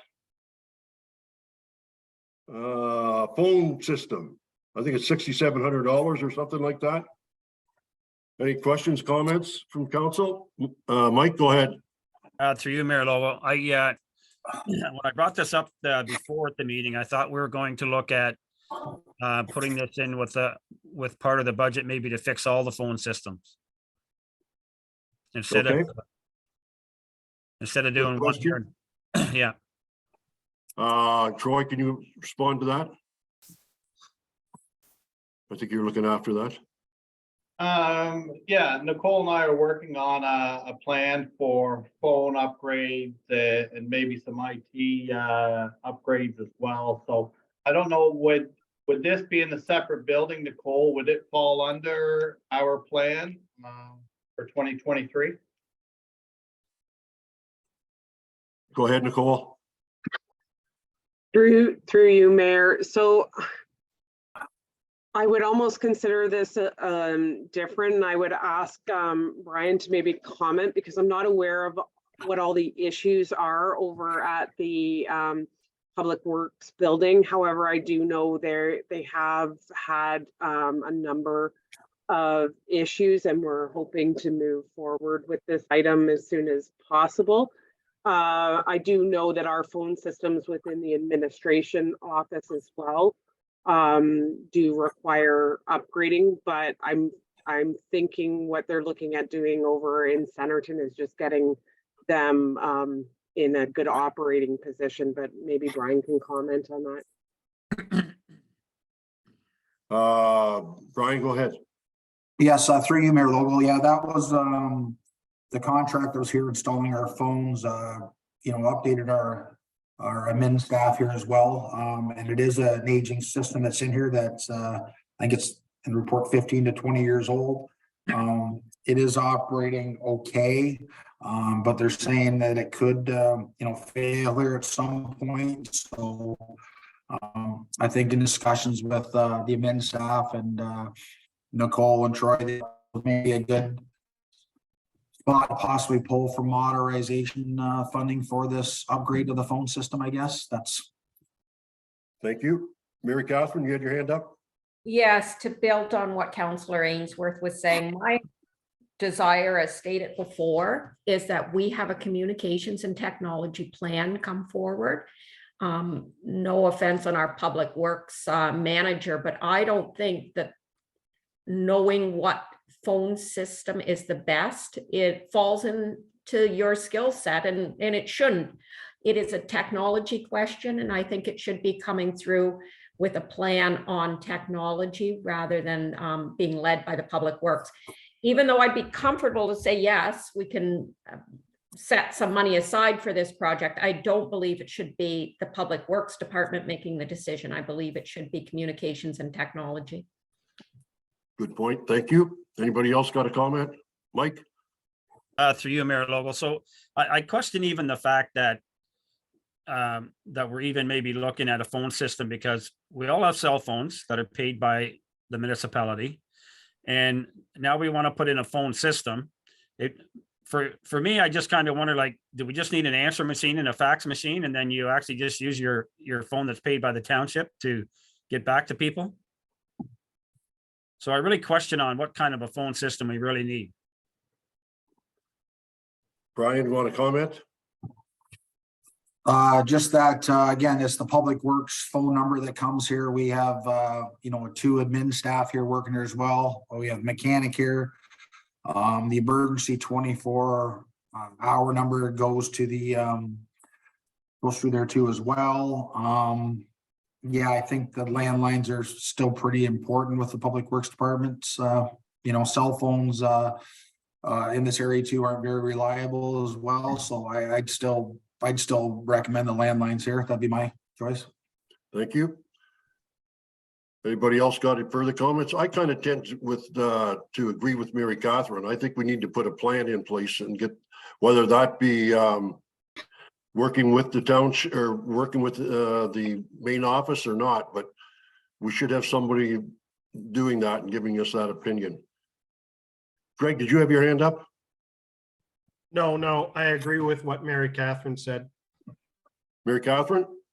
I think too, this is one of those, we're a small municipality. We don't actually have experts on some of these questions within our staff, and that's fair enough. We have a small staff, but this is an opportunity to use a committee on communications and technology to bring in some expertise from the community to assist in making a real plan to come forward. Okay, Troy? Nicole and I have dealt with some professionals. We will have a report coming to council very soon with discussions and solutions to some of our issues in technology. So I anticipate that will be probably in March. So I just wanted you to know that steps have been taken to speak with professionals. Okay. Ryan, you got one more comment? No, I just, and councilor probably understand it, just in the issue paper, I just want to make clear, it wasn't me making the decision on replacing, my recommendations in the issue paper, but it was, external contract to look at the phone system when we were, putting the phones in here. They're the ones that just updated us and said that it was an old phone system, 15, 20 years old. It wasn't me trying to come to some conclusion on the phone systems. I don't think we were figuring that, but it does make sense. I think you have to agree, Brian, that if we're looking at the whole system, we might as well have that person give us some opinion on that as well. Yep. Okay, and anybody got a motion then? Mary Catherine, you got your hand up? Let Mike go ahead. He's being brave. Okay, Mike? No, I would make a motion that we turn this down until we get further information from our CAO. Thank you. Mary Catherine? I would second that, and I would just clarify slightly that it should be how the modernization fund will be used to achieve this goal. Okay. Any further comments? All in favor? Carried. Next, we have the roads need study. I think it's for 2% or something like that. 0.22%. So you're looking at $15,000 roughly. Joan, go ahead. Yeah, through you, Mayor Lowell, we talked about this, I asked a lot of questions, to you, Mr. McMillan, on the need for a road study. And, is it something that insurance, liability would be tied into as well? Go ahead, Brian. Through you, Mayor Logal, yes, Deputy Mayor Stover. I think the biggest thing with the roads need study is having qualified engineered staff come up with this roads need study, and that's what happens with other municipalities, even as far as the upper tier to the county level. And this report does help back up a lot of funding opportunities that do come through, say for a shovel-ready project, having ready in the public works system, a capital road that needs to be hard topped. If the in the roads need study, the engineers are called for deficiencies in that section of road. I've seen in the past where it's definitely helped out when we went for funding with governments and that. For you, Mayor Logal, just one more quick question. Are you able to assist with some information before you pass this on to the engineers? Yes, through you, Mayor Logal. Yes, Deputy Mayor Stover. I would be involved in it as well, giving input into it, certain stuff and that, but that does keep the amount down a little bit. But yeah, we are involved in it. But it actually is the the report comes out of the consultant that actually bids on the job. Thank you. I suppose that's, you also use that too when the residents come and ask, why aren't you fixing my road? And or the opposite way. But that's a pretty good reason, isn't it? If you can say, well, this is what our roads study says, and that's what we're following. Go ahead, Mary Catherine. Through you, Mayor Local, what's the frequency this is done? Did you say 5 years and we're actually behind? Go ahead, And- Brian. Go ahead, Brian. Okay, yes, through you, Mayor Logal. Yes, Councilor Neil, it is usually about every 5 years when it's done. The last one was done in 16, so we're a little bit behind, but nothing, dire. Mary Catherine. And just that I do think it's important that we have engineers in. Deputy Mayor Stover talked a little bit about the liability, and you raised a good point about having something concrete on hand, as did Mr. McMillan. Could we include in it, ask for special attention to ditching and culverts, since that's been something that's been showing up multiple times? Go ahead, Brian. Yeah, they usually do all that, but we can make a special point, Councilor Neil, to make sure that is looked at for sure. Thank you. Kind of for the council's information, and correct me if I'm wrong, but I believe the bridge and culvert study, isn't that done every second year by, and it has to be by provincial law? Go ahead, Brian. Yes, through you, Mayor Logal. That's for the actual concrete or even large steel culverts. That's a separate one altogether, but ditching and smaller culverts, and that does fall under the roads need study. Okay. And the big one, you're not doing that this year, are you? Go ahead. It's actually a smaller amount, but yeah, the Ocean report is being funded in 2023 as well. It's the one every 2 years. Yes, it's in the budget as well. Okay, thank you. Go ahead, Mike. To you, Mayor Logo. Brian, what would the percentage be of what you could do yourself on this study versus getting an engineer in? Go ahead, Brian. I'm gonna say, I don't know how many hours of my time would be involved in it, right off the top of my head, but most of it is done through the engineering department stuff that they have a template that they use for these studies and stuff like that. Again, it's common practice in other municipalities in the county that their staff, do assist, and that does keep the cost down. And I think that's why we're at the roughly the $15,000 mark. If I wasn't involved at all, maybe it could be 20 to 22,000. Just Councilor Ainsworth, I don't have it's hard to put an actual time and hours assisting the consultant with this, but it would be more for sure. I wasn't involved at all. I'm just gonna say that you've got some workers there that's got probably 45 years of experience.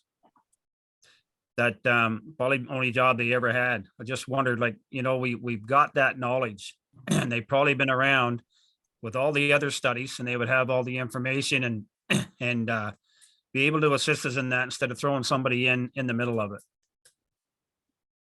Go ahead, Brian. Yes, Councillor Ainsworth, sorry, through you, Mayor Logo, Councillor Ainsworth, yes. And that's, like you said, when I say me, I guess, majority is me dealing with the consultant, but I do look to like I said, the staff that we do have here. We do have some very well seasoned staff that have been here a while and stuff like that, do know the township roads very well. But again, it's just relaying that message. And, there is certain parts of the township or areas that we know by them, that do need work that we would let the consultant know as well to look at more seriously, kind of like the ditching culverts that Councillor O'Neill and Councillor Ainsworth have both brought up. I guess, Brian, you keep saying I would, but that you mean by, you don't necessarily mean you're gonna go out there. You're gonna use your staff to go and with the engineers, aren't you? Go ahead. Yeah, through you again, Mayor Logo. So like I said, deal with the staff lots and talk to them, listen to their concerns. So a lot of that stuff goes through them, to me, and then to the consultant. That's kind of the protocol that we follow here when dealing with the engineers. Thank you. Further questions? You okay, Greg? Yeah. Okay. I need a motion then. Are we going to support this or not? Go ahead, Councillor O'Neill. I move that we support the road needs study for the 2023. Can I get a seconder? Seconded by Deputy Mayor Stover. Any further comments? Go ahead, Mike. Through you, Mayor Lobo, I still would question why we couldn't do it ourselves. If we have the knowledge and the guys that have been around for 45 years, why we couldn't put I don't know, is it a difference in if we look for grants, or are we still paying, flipping the bill no matter what the study says? Go ahead, Brian. Yeah, through you again, Mayor Logo. Yes, Councillor Ainsworth, again, it's not something I could do or we could do in-house with our staff. It's something that needs to be done by an outside firm or consultant company that has the PNG on the end of their name, and they have the software and the system to do these roads needs study that the township does not have. Unless you're a large municipality with engineers and CETs on staff, this wouldn't be completed by any of the smaller municipalities, even the county, for example. The county have engineers. Do they do it themselves or no? No, they don't. They put it out as well. Okay. Going to call for the vote. All in favor? Motion is carried. You forgot to ask for opposed. Opposed? The motion is carried. Could I ask a question, Your Worship? Yes. To Nicole. Nicole, can you tell us where we stand right now on the levy impact? Have we made any progress? We have. So there was a couple of items so far that have decreased the levy impact. One was the facility accessibility audit that we reduced from a 0.72% impact to a 0.07% impact.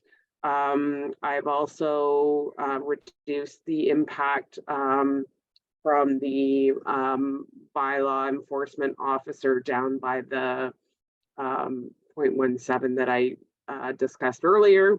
So it went from 0.46 to 0.29.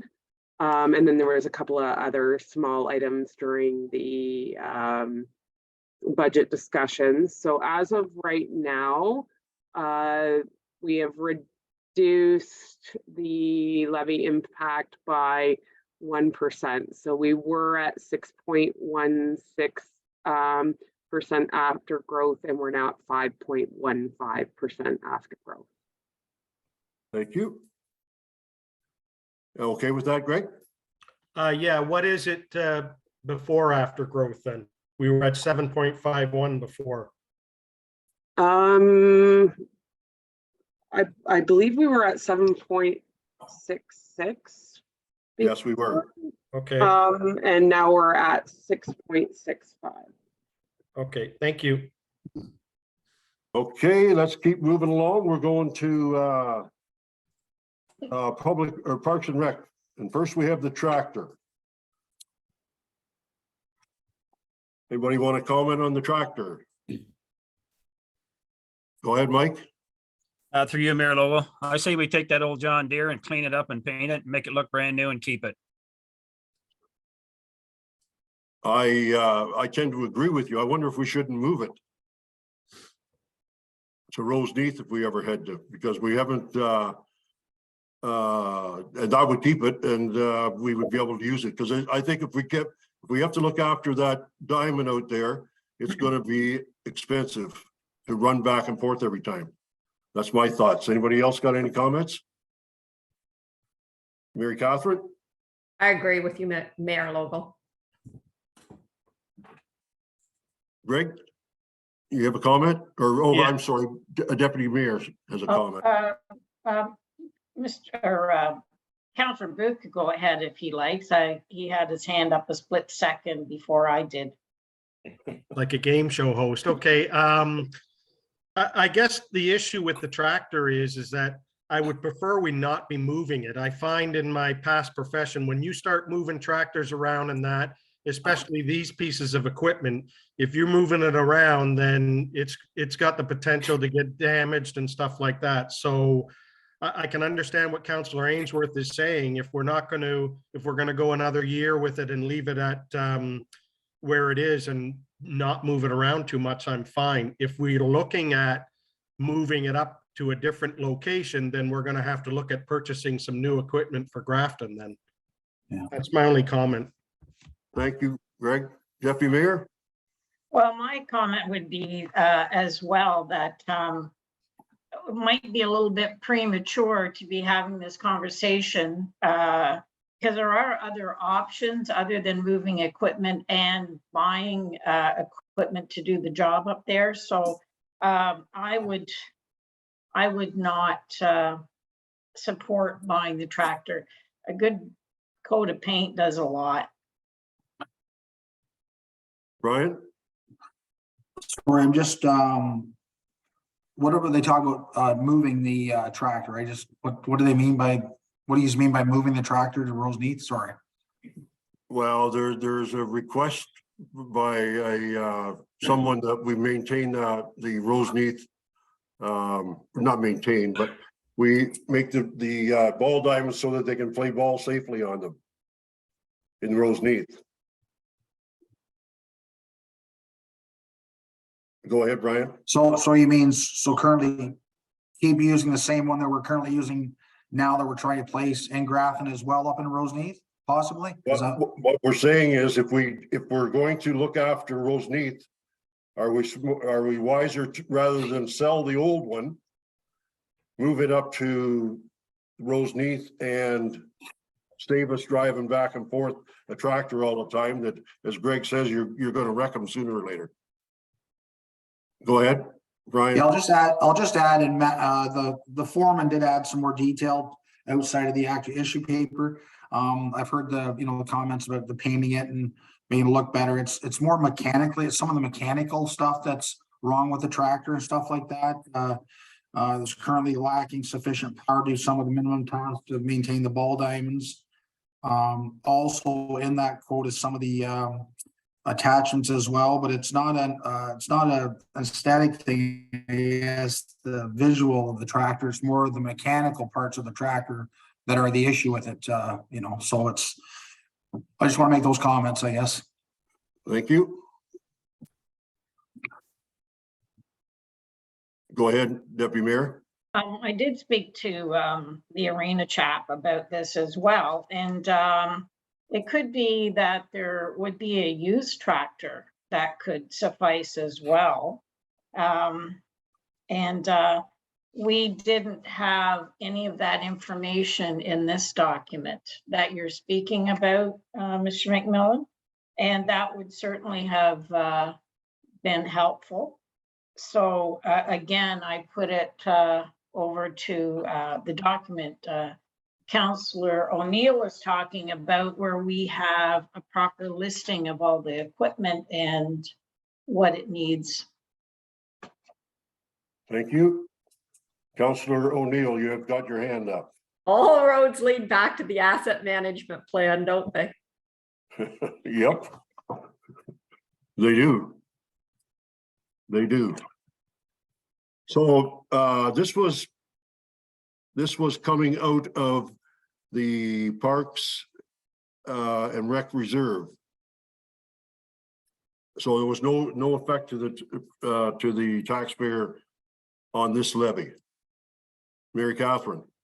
I move that we go ahead with the purchase of this tractor, given the age of the current one. Sorry, I'll save my comments. I'll just move that we go ahead with the purchase of this tractor. Can I get a seconder? Ooh. Seconded by Councillor Booth. Further comments? Just my reasoning for making that motion is that it appears that we are going to need to have a tractor at both locations, and that this seems to be the time to do it. Thank you. Go ahead, Deputy Mayor. My only comment would be that we're looking at the whole park situation in Roseneath and in Grafton and anywhere else where we're cutting grass. It is coming out of the reserves. It's not affecting the levy at all. I'm just wondering if it's a bit premature to go ahead and purchase that when there might be other options. That's my only comment. Go ahead, Greg. I'll give my comment too. The reason I seconded it is just so that we can discuss it on the floor. I think what I'm going to do is agree with some of the other councillors. It's still running now and it seems to be running fine. I would vote against this for this year and maybe bring it forward again next year. It doesn't look like there's been major repairs on it or anything. And as long as we're not moving it too many times, I mean, it does its job at Grafton. So I would think that maybe we could get the manager to put it in again next year, and we'll see how repairs go this year on it. Thank you. Anybody else have any, Deputy Mayor? Would it be possible, I agree with you, Councillor Booth, if the need arises, are we still able to move to a purchase? Because I would think within, before April, we should have some information that we need to plan for the coming year. Councillor O'Neill. I think we would, if we put that in the budget today, we would have a chance to revisit. That doesn't mean they are spending the money today. They would definitely need to come and bring that back to us. But it is acknowledging that that's a potential cost and to put it in the budget as such. Yeah, I would suggest maybe that Brian, you could give us an idea of how much it is going to cost to repair that tractor at the same time, because it sounds like it's mechanical, but you should be able to get a cost for that. Go ahead.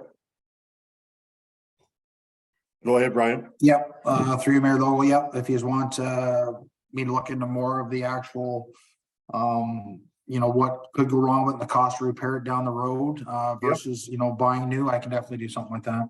Yep, and I don't think it would hurt to actually follow through a little bit with what Deputy Mayor Stover said earlier. You don't have to have a brand new tractor, in my opinion. If you can buy one for, it's 5 years old at half the price and you get all you need for it, that might be the way to go. Okay, so the motion is to go ahead and purchase. Mary Catherine, you want to amend your motion at all? Just slight clarification. It says there's a price range there, so I'm going to say my motion's at the lower end of 35,000. Okay. Further comments? I'll ask for the vote. All in favor? And through you, Mayor Logo, just with the discussion that we had, that it's not a go-ahead for the purchase, but it's available if the need arises. If council approves it. If council approves it and we're in a position to, after planning, to purchase it. Okay. All in favor? Opposed? The motion is carried. Thank you. Next, we have number 2, which is bleachers and benches. Comments? Go ahead, Mike. Through you, Mayor Lobo. Again, I just like to reiterate that if we did this like a diamond at a time, it would certainly cut back on some of the financial impact. So I would say that if we did the benches, the players' benches and the bleachers on the big diamond number 1, I would be okay with accepting that. And then next year do another diamond, and then the year after that continue. I was down, I made a special trip down yesterday to take a look at the benches and I think you're absolutely right. Benches and the bleachers too. I think they're all need to be repaired, but some of them aren't as bad as the others. But the diamond, the number 1 diamond where the OASA people play or the local fastball teams are playing is always used on number 1, and it should be our showpiece, and I would agree that that's where we should spend the money. Mary Catherine? I would like this to be a predictable budget line, and that was a recommendation we received from the ad hoc committee in the past. I concur with Councillor Ainsworth that we look at this, but I personally would like to see the amount stay the same, but the decision of how to spend that money be made in conjunction with public input and the work of the Recreation, Culture, and Community Development Committee. Go ahead, Greg. I agree with Councillor Ainsworth. I think that we do know they all need to be done, but I don't think they all have to be done at the same time. So I would agree. Let's do ball diamond number 1, which is the main one. And we can get that done this year. And that's our showcase one, like you say, Mayor. And then we'll learn from that one and we can proceed on. Brian can put it in the budget next year to maybe replace 1 or 2 the next time. And within 4 years or 5 years, we can have them all done. Mary Catherine? I am not arguing with your reasoning, gentlemen. I think it's good, but I would like to make available some amount for parks because, and this file, I do give kudos to the township during the last term. It was one of the areas where they were making an effort. And I think we should be spending money on parks maintenance and parks upkeep. And when I look back over the last few years, that's ranged sort of in the 40 to 50,000 range. And I would like to see, one of the ideas that was thrown was some improvement on what's at the Lakeport little parkette that's there, those kinds of things. So yes, I just think this should be a predictable budget line, and that, as with all others, the asset management plan will drive, and there will be a strategic plan coming forward. So I can go either way and say this year we're going to be really slim and just do that one little item, but my preference is it's a predictable budget line in the 40,000 range. Okay. Deputy Mayor, do you have a comment or not? No, I think that's the right way to go as well. Because with that committee and looking at all our parks and everything, and it's not going to be a levy increase, so it would just be a move over to have that available. Thank you. Mike, did you have another comment? Yeah, I would also suggest that I don't know if it'd be a feasibility study, but actually, like I said before, how big these bleachers have to be, and that might cut the cost in half. It says here that the bleachers are $4,000 per bench and the players' benches are $500. So if we put $10,000 in the budget right now, that looks like it would do Diamond One for this year. Yep.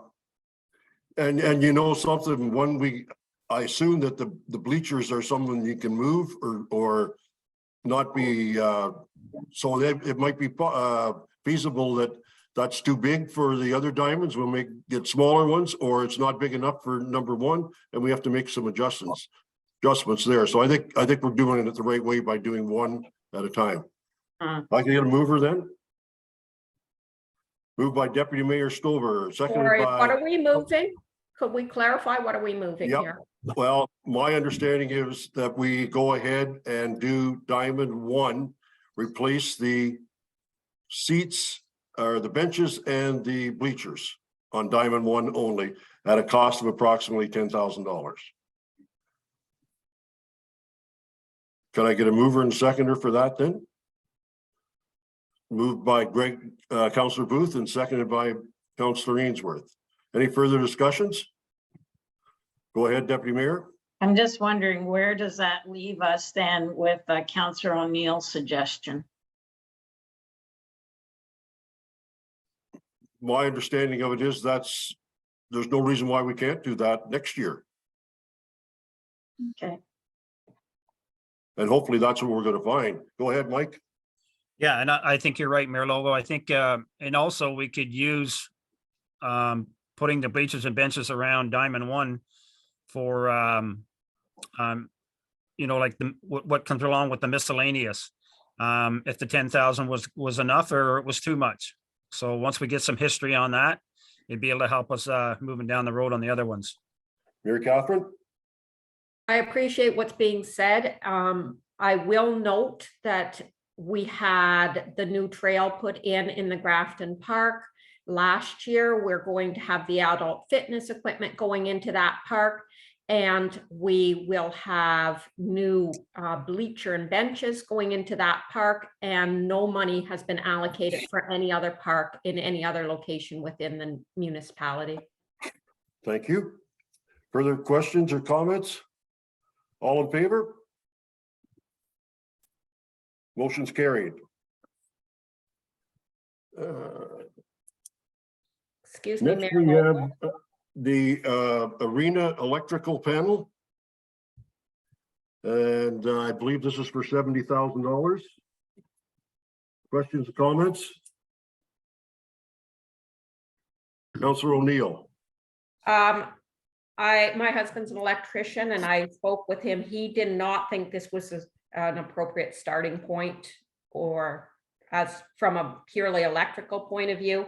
And from my personal point of view, again, I do not think we should spend anything on the arena until we've got a 10-year feasibility where we're looking at the anticipated costs, the full costs, not little dribs and drabs coming not related to the whole project. And yeah, until we get that 10-year plan showing that this is feasible, I don't think we should be spending any money there. Thank you. Councillor Booth. I would agree with Councillor O'Neill. I'm not an electrician, but I have seen the panel and it is very outdated in that. And I don't doubt the comments from Simcoe in that it would be ideal to change it out. But I agree with Councillor O'Neill. Until we decide what we're doing with the arena, I don't think we should be spending large amounts of money until we know for sure how we're proceeding. So it's not like it has to be replaced, that it's going to fail or whatever, but I would put this off until we have a more definitive answer of what's going on with the arena. Thank you. Go ahead, Councilor O'Neill. Also with that, Simcoe does have the option of working with municipalities on preparing the type of rebuild that is being mentioned here. So perhaps that would be something to include in and have them work with us to make that 10-year plan. And further, we should have ideas brought forward on ways to repurpose the building, because I don't think we should just have an either or where we pit community members against one another. I think if we work together, we will develop a great community center for Grafton. Thank you. Deputy Mayor? Through you, Mayor Logal, again, this is an issue paper brought forward, and I don't see, unless I'm looking at it, missing it. Doesn't tell me how old that electrical panel is. It just says the typical lifespan is 20 years. So Thank I you. don't know how old it is. I'll bet it's older than 20 years. Go ahead, Councilor O'Neill. And I notice under included in asset management plan, we have a no there. And I do find of interest that the arena is not part of our asset management plan. I think I could be wrong, but I think you'll find that none of the buildings are part of the asset management plan. Maybe Troy would comment on that. Through you, Mayor. Yeah, no, not every facility is, and that's part of it. It's an ongoing asset management plan, so there are some updates that need to be done. But really, the biggest question is the arena. Keeping it, not keeping it, what is it? So until staff, know what the plan is, then we can go forward. So we need to have an idea. I think, Troy, that's going to be the chicken and the egg type of thing, because I don't think council's going to make a decision until we have some idea, as Mary Catherine suggested. What does the next 10 years look like, or how much do we want to spend over the next 10 years? Yep, point taken. Okay, thank you. Mike, you have a comment? Yeah, I just, I agree with Councillor O'Neill. We have to, put a future plan together for this arena. And I wonder if some of this, how outdated the studies that have been previously done, how far they are, or would they be current enough to use? Because I know we've spent a lot of money already doing studies, and I would hate to set money aside to do another study that's going to say the same thing. Okay, good point. I'm not sure that I think that that study was, those other studies perhaps were done with the intention of making it a first-class facility. And maybe that's not what's required. I agree. Brian? Sorry, if through Mayor Lowe, I'll just add, and I guess it was in the report. Maybe it was meant for you guys to know this, but you would know. But the panel is the original panel. I think the arena was in the early 70s, so panels coming on close to 50 years old. So it is the original panel. It would be really interesting to see if that one of the old reports that Councillor Ainsworth is referring to had that as part of the cost to update. Anyways, does anybody else have any more comments? I think we're all saying the same thing, that we don't want to spend any money on the arena until we have a better understanding of where we need to, or where we are now, where we want to go. So does anybody want to make a motion? Councillor Ainsworth. Yes, through you, Mayor, I would make a motion that we defer anything to the arena till further studies and investigation has been done. Thank you. And there's two of them there. Well, I think maybe we should keep them separate. So what we're talking about now is the arena panel. Okay, just so you understand that. Mary Catherine, are you seconding it? Yes. All in favor? That's carried. The next one is, I'm sure, well, I'm not going to say that. The next one is the arena floor condition consent. I think we're probably going to do the same thing, but everybody else should have a comment first. Greg? Well, I'm sure we'll all agree because it's the same issue as with the electrical panel. I don't think we need to have Simco or somebody come in to tell us what's wrong with the plant. We know what's wrong with it. It's the age. We're way over. I mean, the average life expectancy of a floor is around 30, 35 years, and we're hitting almost 60. So we've got our money's worth. I don't need somebody to come in to tell me that we got a clunker, you know, that I'm driving around in something that's way overdue. So, you know, why spend the money until it's decided in the future what we're doing? Then we can really seriously look at what, you know, how we're going to proceed. So I would say no to this also. I just like to, I wouldn't say it's a clunker, it's an antique. Yeah, well, I meant referring it to as if you were like a car, like you don't have to tell me if I'm driving it around that, but I agree. I mean, It's it's an working. antique. It's working as it is now, and you know, everything's okay, but I don't think we need to have somebody come in and tell us what the problems are. We know what it is. And I don't think that the arena is going to be a piecemeal either. I don't think that they can come in here and say, you need to replace this or whatever. It's getting so old that when we start to put money into it, you're going to have to do the floor, the boards, the probably even the compressors and the electrical panel and that, because it's all 50, 60 years old. Yep. Mary Catherine, did you have a comment? No, Miss Counselor Booth has said it all. Okay, can I get a mover and a seconder then?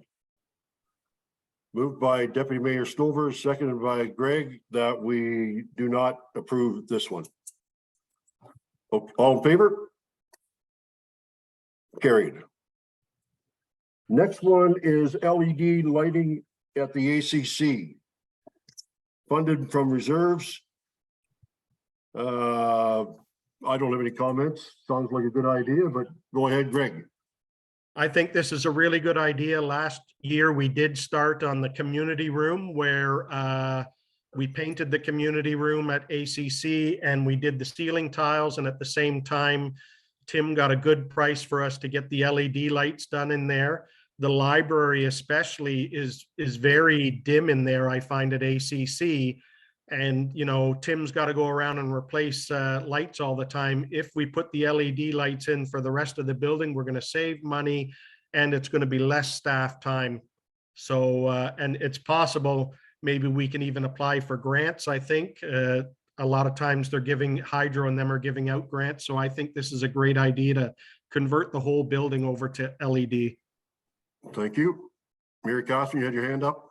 Again, Counselor Booth has said many of my ideas, and I think it's important because we did direct staff to prepare a grant application for this project, and Hydro also does. So I think it's important we pass this to support what we've already done in terms of direction for grants.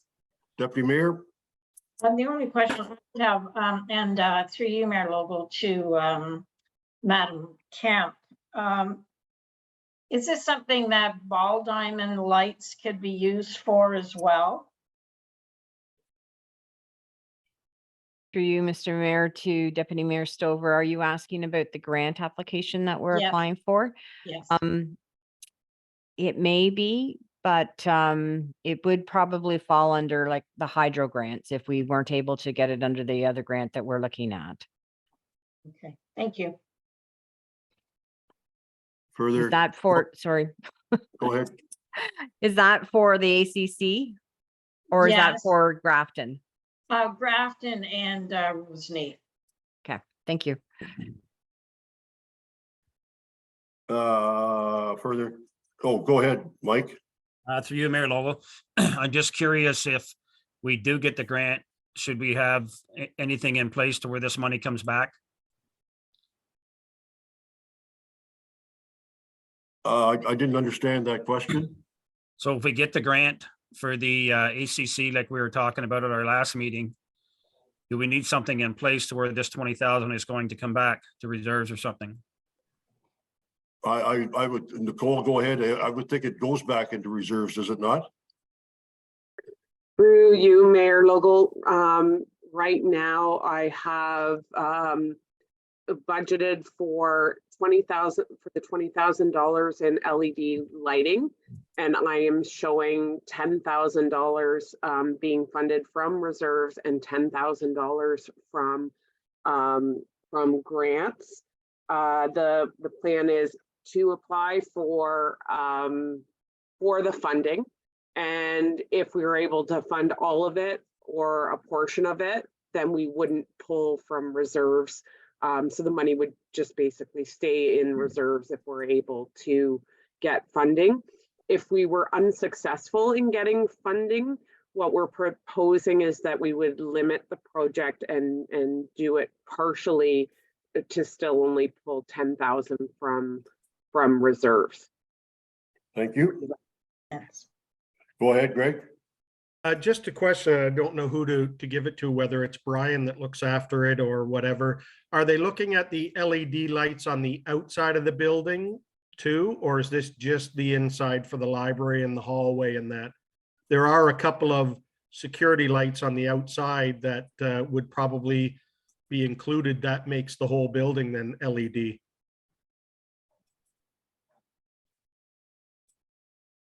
Go ahead, Brian. I believe Jennifer Steen is on this. I'll let her to maybe answer that or hopefully try to answer that. Morning, Jennifer. Good morning. Thank you through you, Mayor Logal. It wasn't included in the quote, the outdoor lights that was used to do this issue paper, but it makes sense when we're doing this project to consider the outside as well, so that can be included. Yes. Okay, could we get that added to the quote or not? If that's what we would like to do.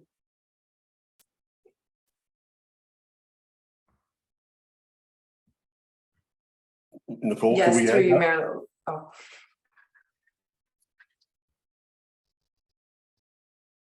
I'm not sure if you're catching this quite or not, Nicole, or Jennifer.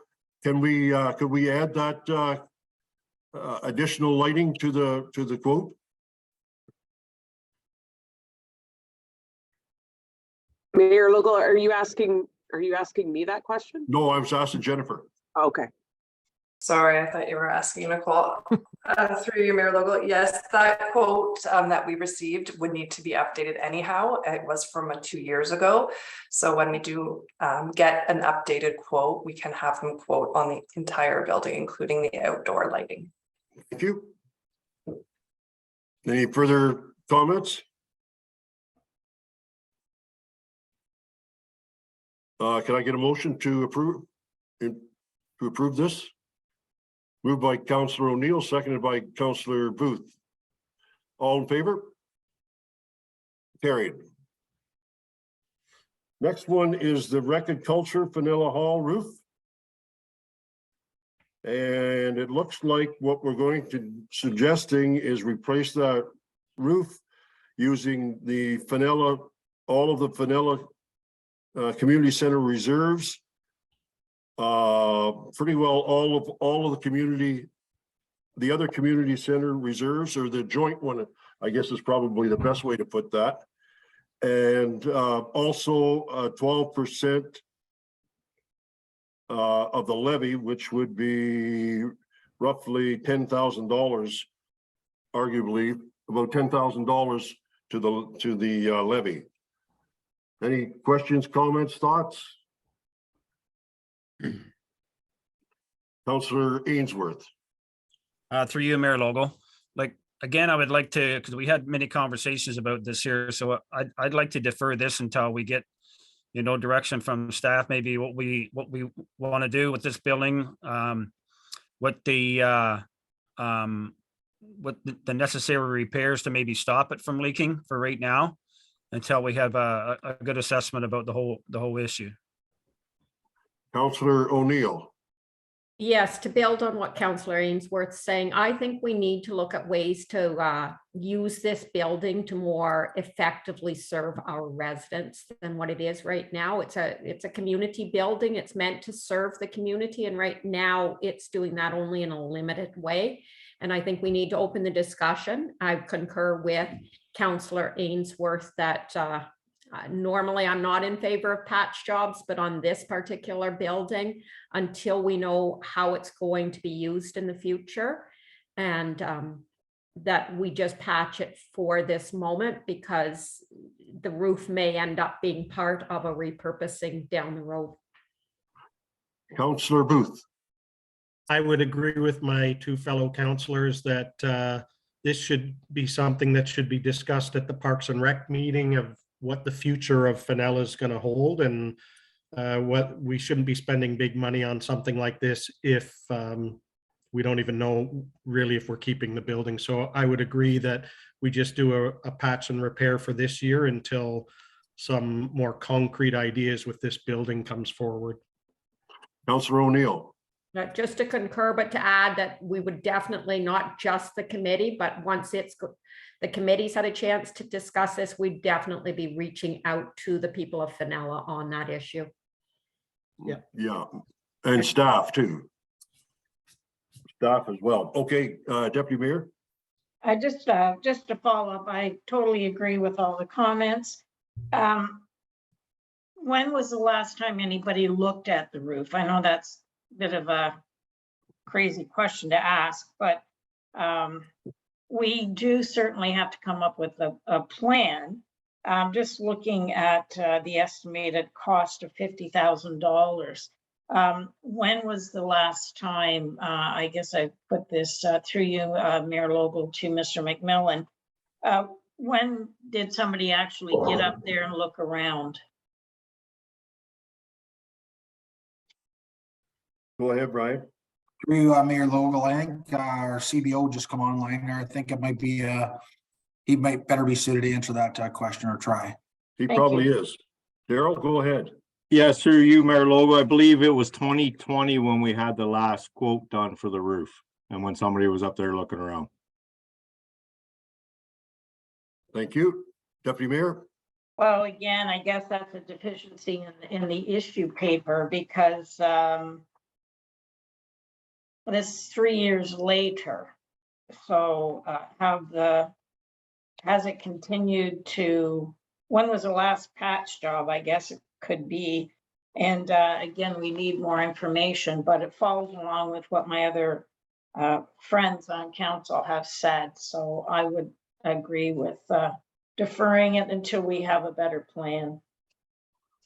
Thank you. Can I get a motion? Sounds like everybody's kind of leaning that way. Can I get a motion then? Moved by Councillor O'Neill. and To second- qualify my motion, Okay, you, Mayor Logo, I do believe we need to leave some money in here for a patch job, and I would say maybe 7,500. okay, up to. I don't think, Correct, Yeah. up to 7,500. Yeah. Thank you, Mayor Logo.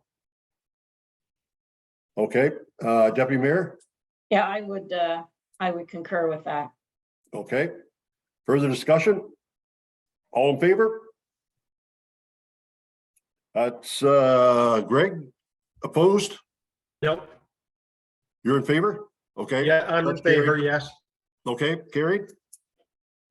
That's partway down the list.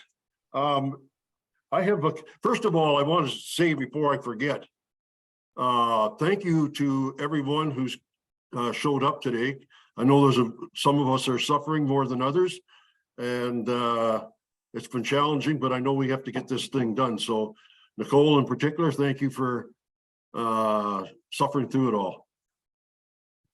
Not to pick you out or nothing like that, but a couple of things I was going to ask. The very first issue paper, the community risk assessment, can that go to a different, can that be funded from some other way? Like, and what I was thinking about was the modernization fund. Is that possible to do that rather than put it through the levy?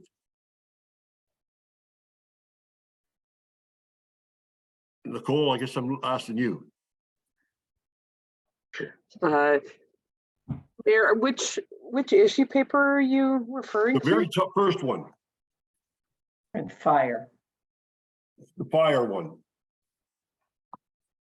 Yeah, the very first one on this list. Community Risk Assessment and Master Fire Plan. I'm not sure whether that would fit the guidelines for modernization. I'll have to look at that and get back to you.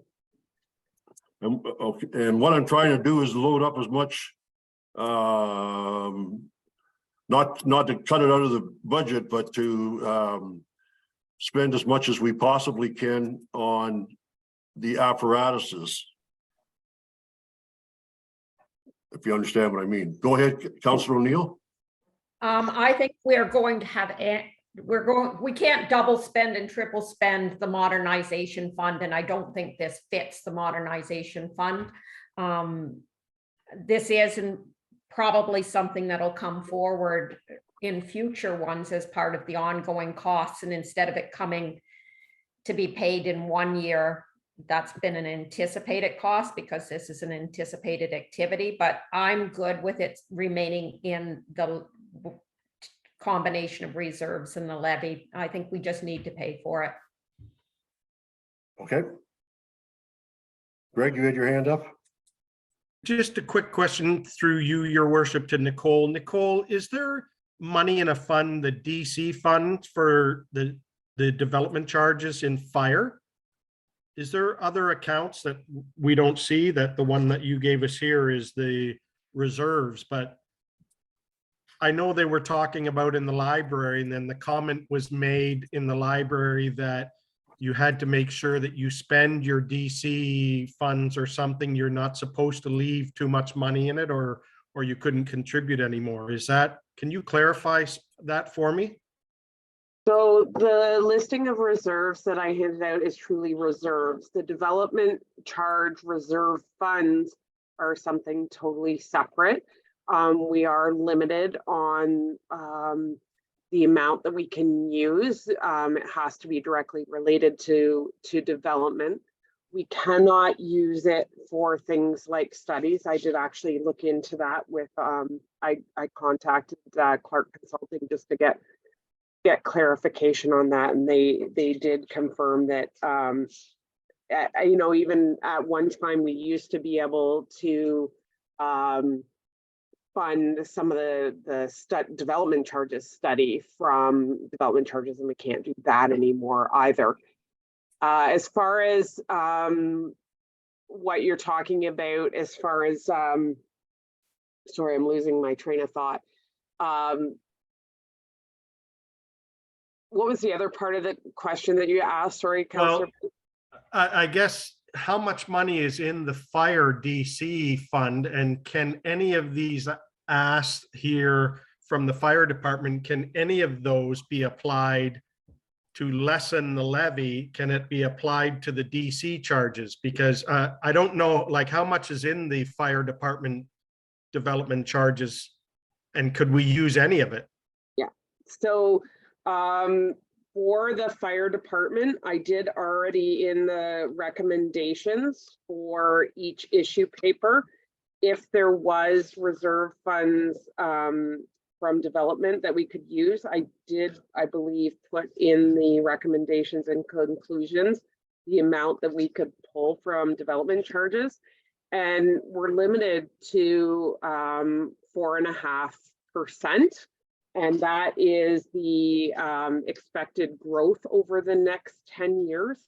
So that's so because in the development charges study, the 10-year growth is considered to be 4.5%. That's the percentage that we have to use in determining how much of any capital item can be funded from there. Now, you were asking as well about the 60, it doesn't start till 2024, but we would have to use 60% of those funds in the year. So that isn't implemented in 2023, but as of 2024, I believe it's 60% of the funds will have to be used. Now, as far as the development charge fund balances, I can give you the numbers as of the end of 2021. I haven't calculated what the balances are at the end of 2022 at this point, but there is a portion that is attributed to, you know, each department like fire, library, et cetera. And actually, I know Mayor Logan was also asking me that via email this morning, and I did send him those balances. So I'm just looking to see if I can pull that email up. I didn't know you had sent it to me. Yep, you asked, I I've got sent. There's So 130. yeah, Go at the end of 2021, there was almost 2 million in development charge reserve funds. And the fire department had $135,000 in there. And I would suspect that by the end of 22, because we didn't use any of them, the end of 2022, there's likely to be another $100,000 in reserve funds for the fire department.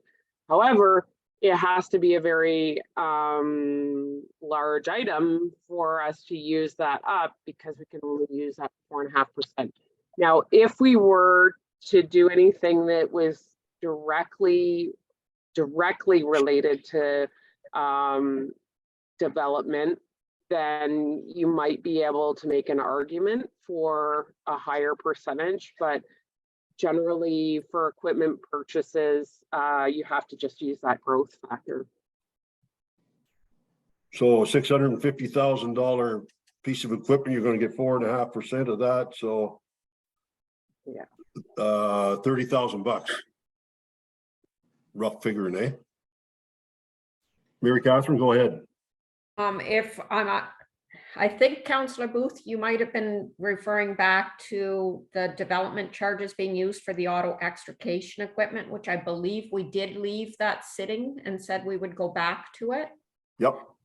Given what our treasurer has just explained and the need to use those development charges, I would like to move that we support the purchase of the auto extrication equipment this year.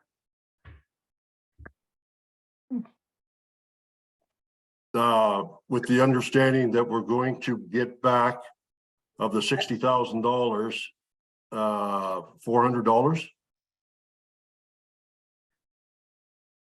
Is that exactly how it's going to work then, Nicole? Sorry, Treasurer Nicole. Through you, Mayor Logal. So That's real. if you look at issue paper 2 from the fire department in the recommendations and conclusions. So I just looked, it's actually 4.75%. So it's $808 that would be pulled from the development charge reserve funds, and the remaining 16,192 would be funded from the levy. Thank you, Nicole. I guess we started back on to number 3 again. So let's go right at it. Oh, go ahead, Nicole. I apologize. I was looking at the wrong issue paper. It's actually issue paper 3 if you're talking about the auto extrication equipment. Yes. And let me just have a look here. So it'd be $3,088 that is funded from DC charges, and the 52,800 remaining would come from equipment reserves. And then I think I had the remaining balance of 9,100 would be recommended to be pulled from the working capital reserve. If that's not something council would want to do, then we would be looking at a levy impact. Thank you. Let's talk about auto extradition equipment. So there's at $60,000. I think, Dave, I don't know if you were around, but I think we put it together that that was for one set of equipment, correct? That's correct, yes. Okay, so we did get it right. Anybody got any comments about this?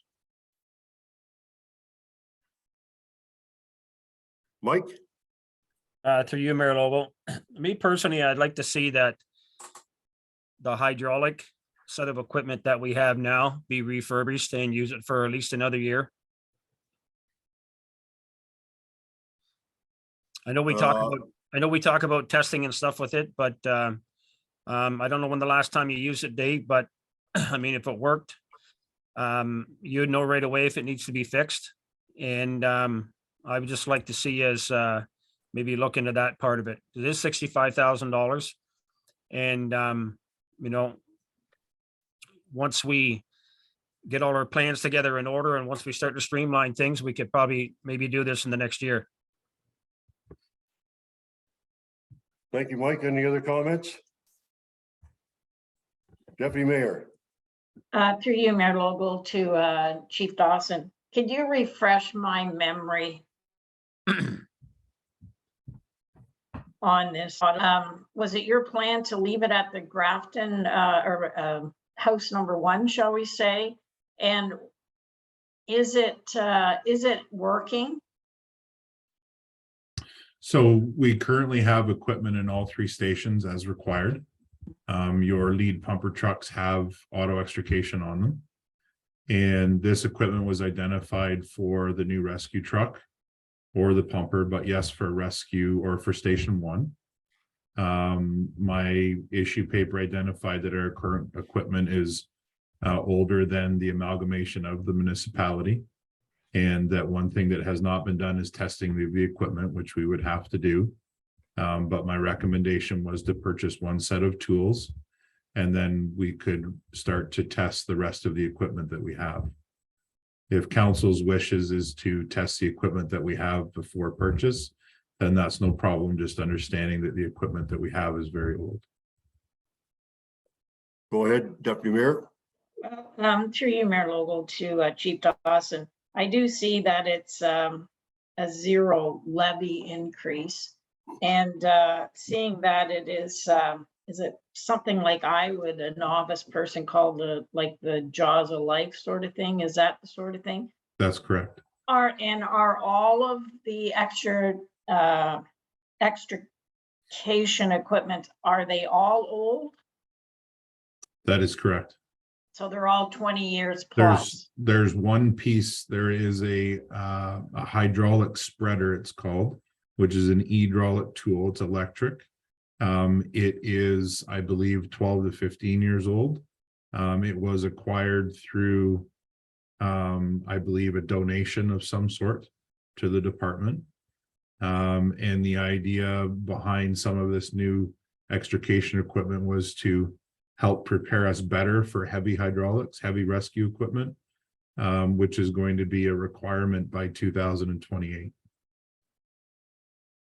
How many sets do we have for each firehouse? One set. One set, okay. Thank you. Deputy Mayor? I through your Mayor Logal to Chief Dawson, I would support this purchase, and the accidents that are going on the 401 now are increasing a lot. So I personally would make a motion that we purchase this equipment. There again, showing up to a site with equipment that isn't up to standard is not appropriate, in my opinion. Thank you. Is Greg still there? Just one more thing, if I may, Mayor Lobo. Chief Dawson, just because we're replacing this piece of equipment, you would put it on would it be something that you'd put on the shelf, or maybe you'd need as a backup rather than not as a first response, but as a backup piece of equipment?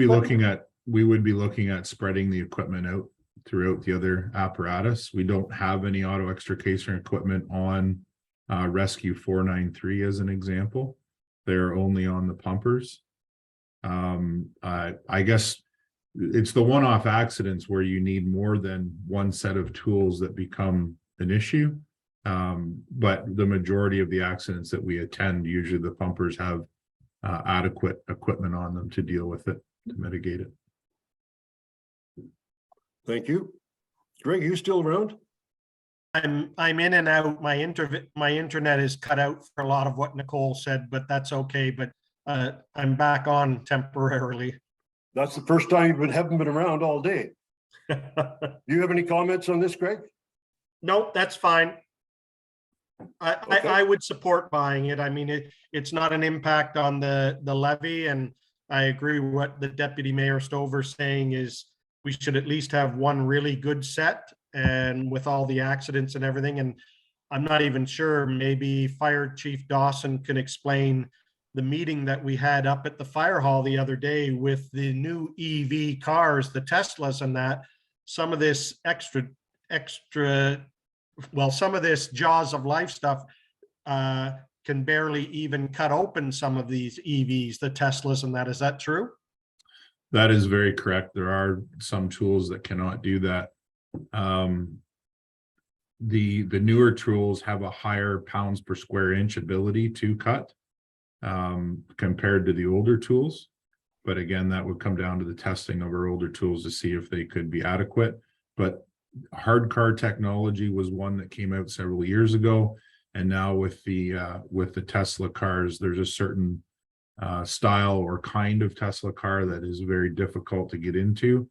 But also with electric vehicles, it's not just understanding how to cut a car anymore, but it's where, because there are areas or specific areas of a vehicle that if you cut, it is extremely dangerous to the firefighter, not to mention the occupants inside.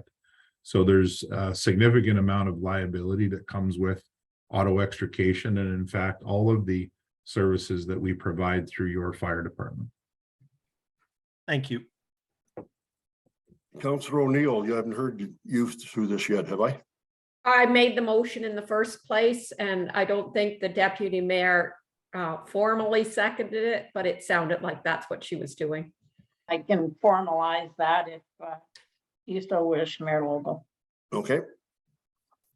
We have a mover and a seconder. All in favor? Yes. Opposed? This motion is carried. What have we got left?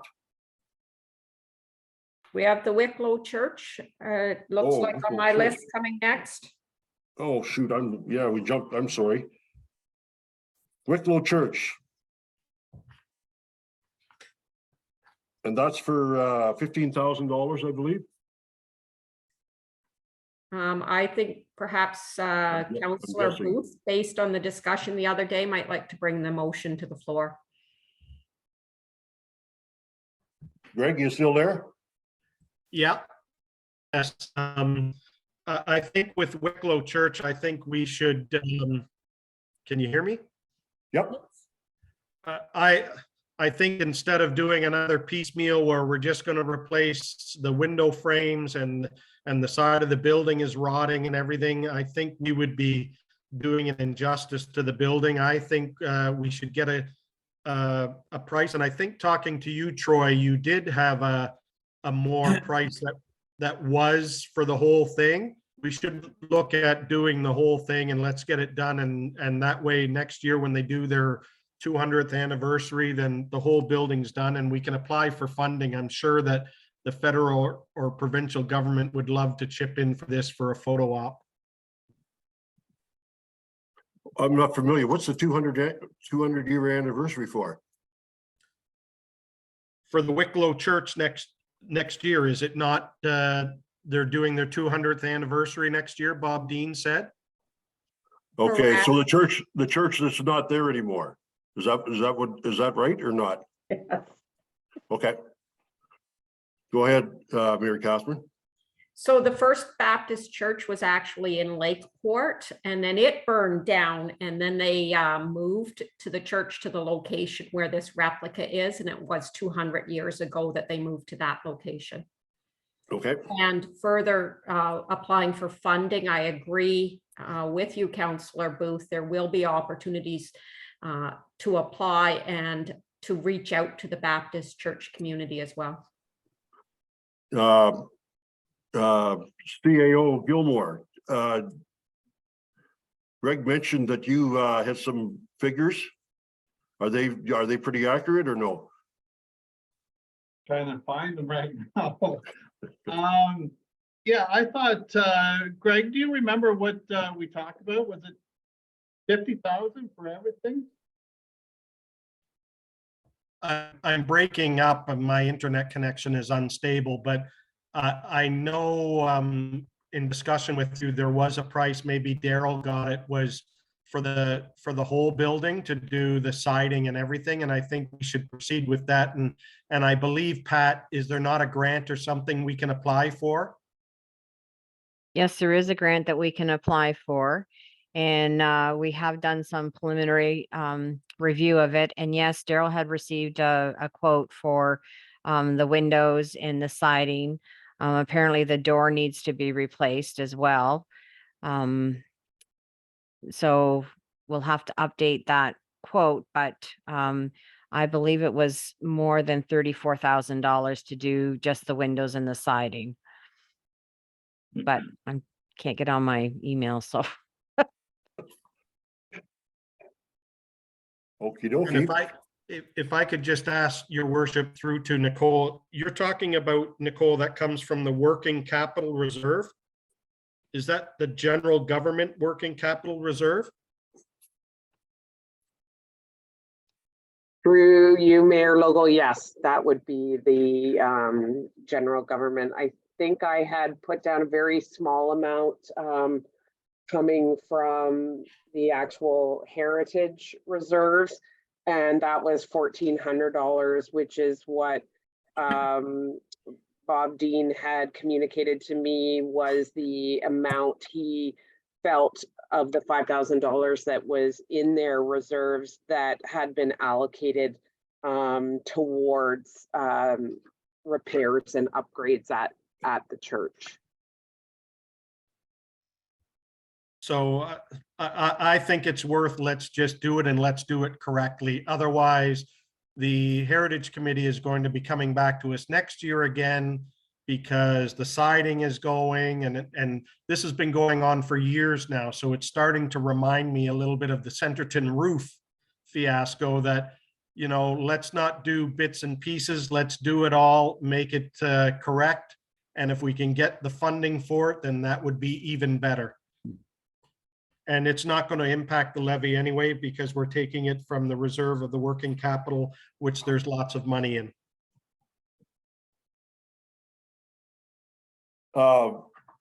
Okay, thank you, Greg. Just a real quick question, Nicole. How much money is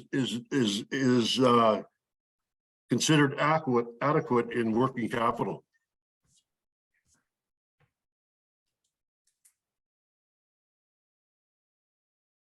Oh, that's a good question. I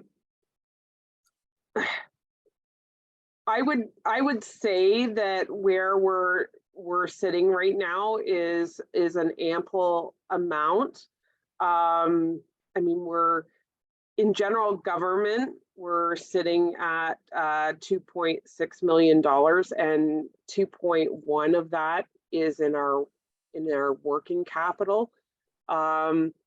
That accounts for, you know, not, I would say over around a third or so of our annual levy. So it doesn't account for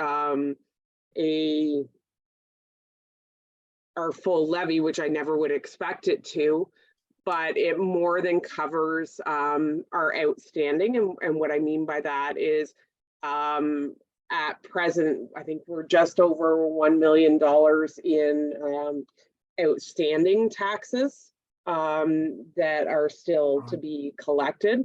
So we have double the amount of outstanding taxes right now. And what I would really want to make sure is that we always have enough in working capital to cover what our outstanding from the public is.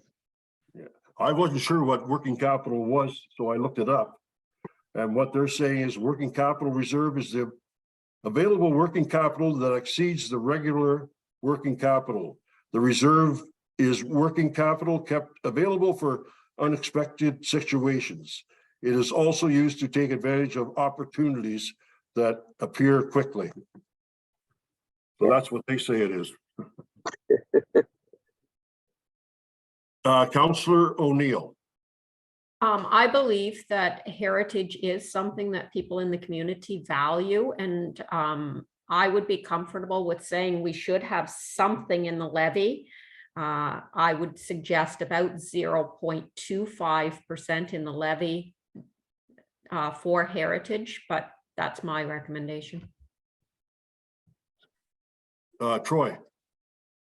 Through your mayor, yeah, since Friday, I've been talking to the Wicklow Church group. Can you speak up a little bit clearer, Troy? Can you hear me all right? Perfect now. Better. Okay, since Friday, I've been talking to the Heritage Group about Wicklow.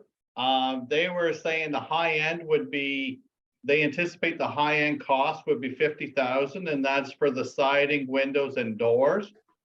I've also been talking to 2 schools that could be interested in doing some of it. Not probably so much the windows, but maybe the siding or something like that. So without any kind of help or assistance, they figure that 50,000 would be high end. Okay, thank you. That's good to know. Any further comments on this? Greg, you're making them, oh, go ahead, Mary Catherine.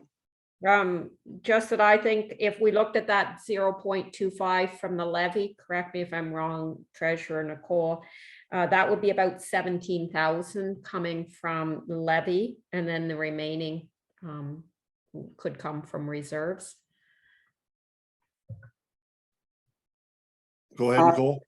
Through you, Mayor, that absolutely, that's something we can do if that's what council would prefer, and I'm not opposed to changing that.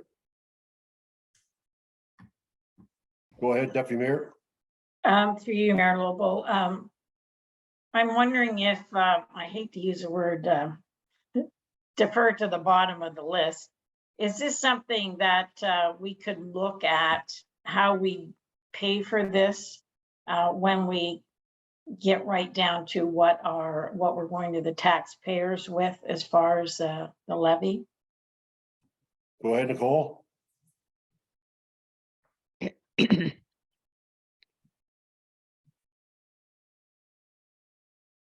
So through you, Mayor, if we get down to, you know, council advising at the end where they would like to see the levy, staff can definitely go back and look for places to reduce.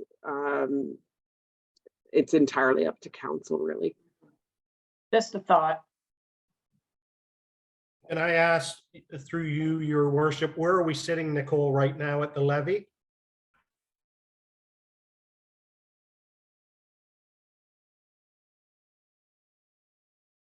I'm just pulling that up for you, Councillor Booth, through you, Mayor. Would you like that number with me putting in a 0.25% for Wicklow? Yep. I would prefer without putting it on the levy. I mean, all morning we've been trying to lessen the impact on the levy if we can. And if we have the money in a reserve fund, just take it out of there and pay for it, and then that's it. We've got the money there, but you can give it to me either way. So through you, Mayor, I'm just looking to see whether we actually the Fenella roof. So we reduced the Fenella Hall roof, and I'm assuming since council approved $7,500 max for repairs, that they would want that to come out of the Fenella Hall reserves. So if that's the case, that would reduce by another 0.12%. So after growth, we're at 5.03%, before growth 6.53.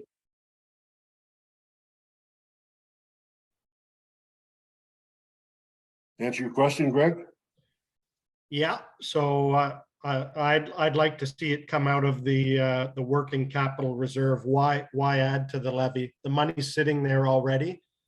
Let's up to a maximum of 50,000, and then hopefully it won't even be that, because if Pat can get us the money back from the federal or provincial government to pay even some of that, even if it's 50% or more or whatever, then that would be great. Okay, anybody else got any comments? I'll second. Okay. Any further discussion? All in favor? Yes. Carried. What else we got left? Go ahead, Mike. Through you, Mayor Logo. I just want to make sure with all the items through the for the fire department that we haven't overlooked anything, because back when you mentioned about the two like the personal trucks, when they're going to come up for replacement. So there's quite a bit of numbers there, and I just didn't want us to overlook some of the other items there that we need to give the okay for. I think that's what we gotta do. I think that's pretty well. Have we got anything else but the fire apparatuses left? Nicole? Mayor, yes, we do. We have the planning, the official plan update still to. Okay.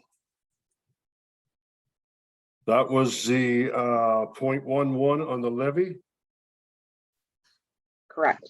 Yep. Okay, anybody got any comments on this? I think we have to do it because there's there's opportunities to open some stuff up if the planning suggests that we can, and I think we should if we can, because there's opportunity to build more homes, and they'll be probably in the rural areas, but that's what the province wants us to do, so that's what we should be doing if we can. Deputy Mayor. To you, Mayor Logo. I thought we kind of agreed in principle on going ahead with this update. I could be wrong, but I would be in support. Actually, but I would be in support of it. It's something we have to do. yep. Other comments? Mary Catherine, Have we got that on the floor yet? Has someone moved it? go ahead, Deputy Mayor. You're moving. I'll look after that. Thank you. You're going to second it, Put it on the floor. seconded by Yeah, Mary I Catherine. second Further it. discussion? Go ahead. Mary Catherine, you want to comment? No, I was just seconding it. Oh, okay. Any further comments? Then all in favor? Yes. Thank you, Greg. One thing that hasn't come up here yet, and I'm just gonna, maybe I can't do anything, maybe I'm too late, but there was in the library, there was a, one of the lines was, I think, $20,000 for, no, I can't even think of the word now, but updating the library. And I look at everything else, we haven't done that for any place yet, and I'm just wondering if that's a wise thing to do that for the library. Go ahead, Deputy Mayor.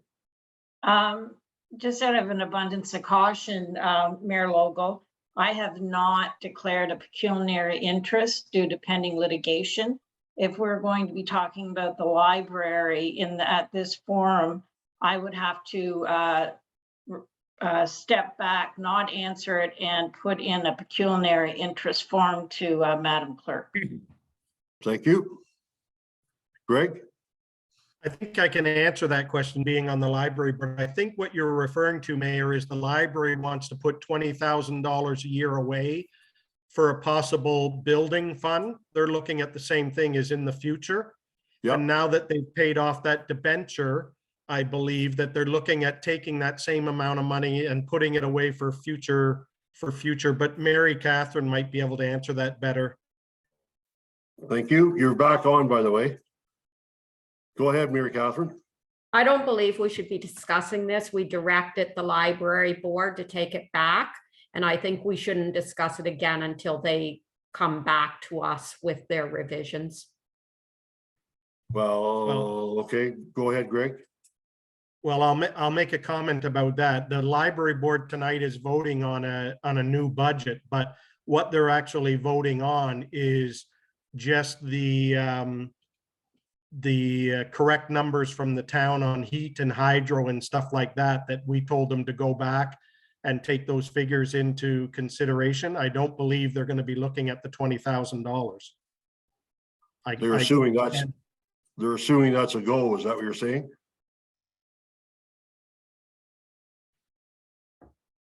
You're gone, Greg. Go ahead, Councillor O'Neill. This strikes me as one of the few times when asset management is being included in a budget, and I don't want to get mucking around in a board budget that we can speak to when they come back to us. Unfortunately, if it's an asset management issue, then why aren't all the other departments putting the same thing in?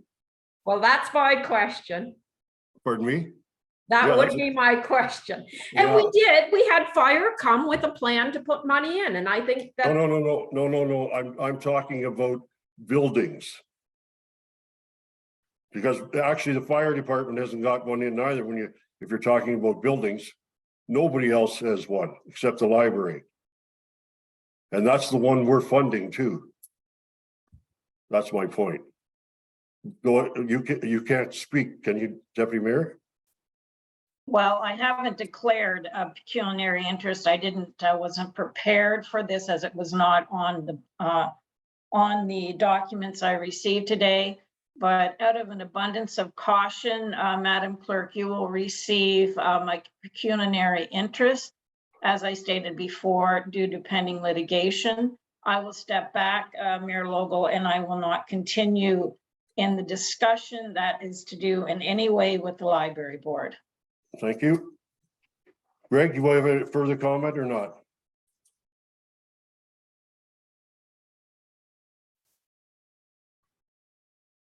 You've disappeared. Mike, you got a comment? No, not at this point. Okay, I'm gonna drop it because I just wanted to make the point more than anything else.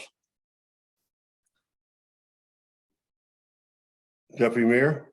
Well, if you're dropping the discussion, then the need for me to declare pecuniary interest is voided, null and void. So, Madam Clerk, I won't be declaring a pecuniary interest on this discussion that Mayor Logal put forward.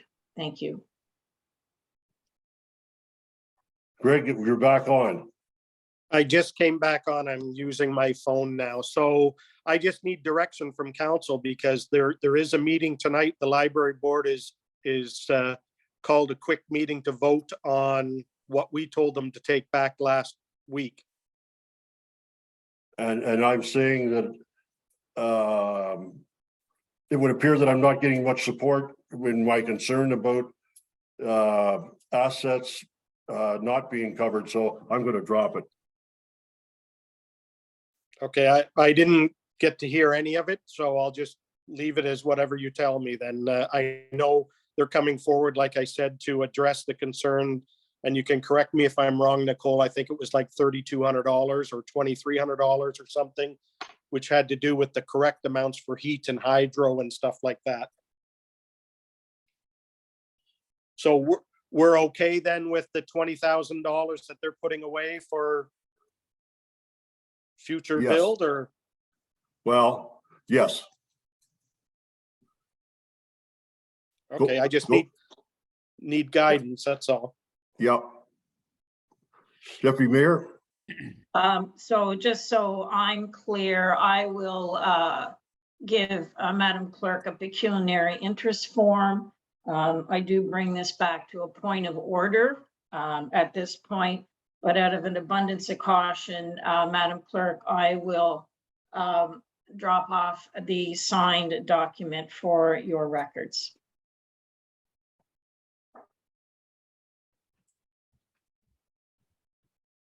Thank you, Deputy Mayor Stewart. So where are we? Is that it or?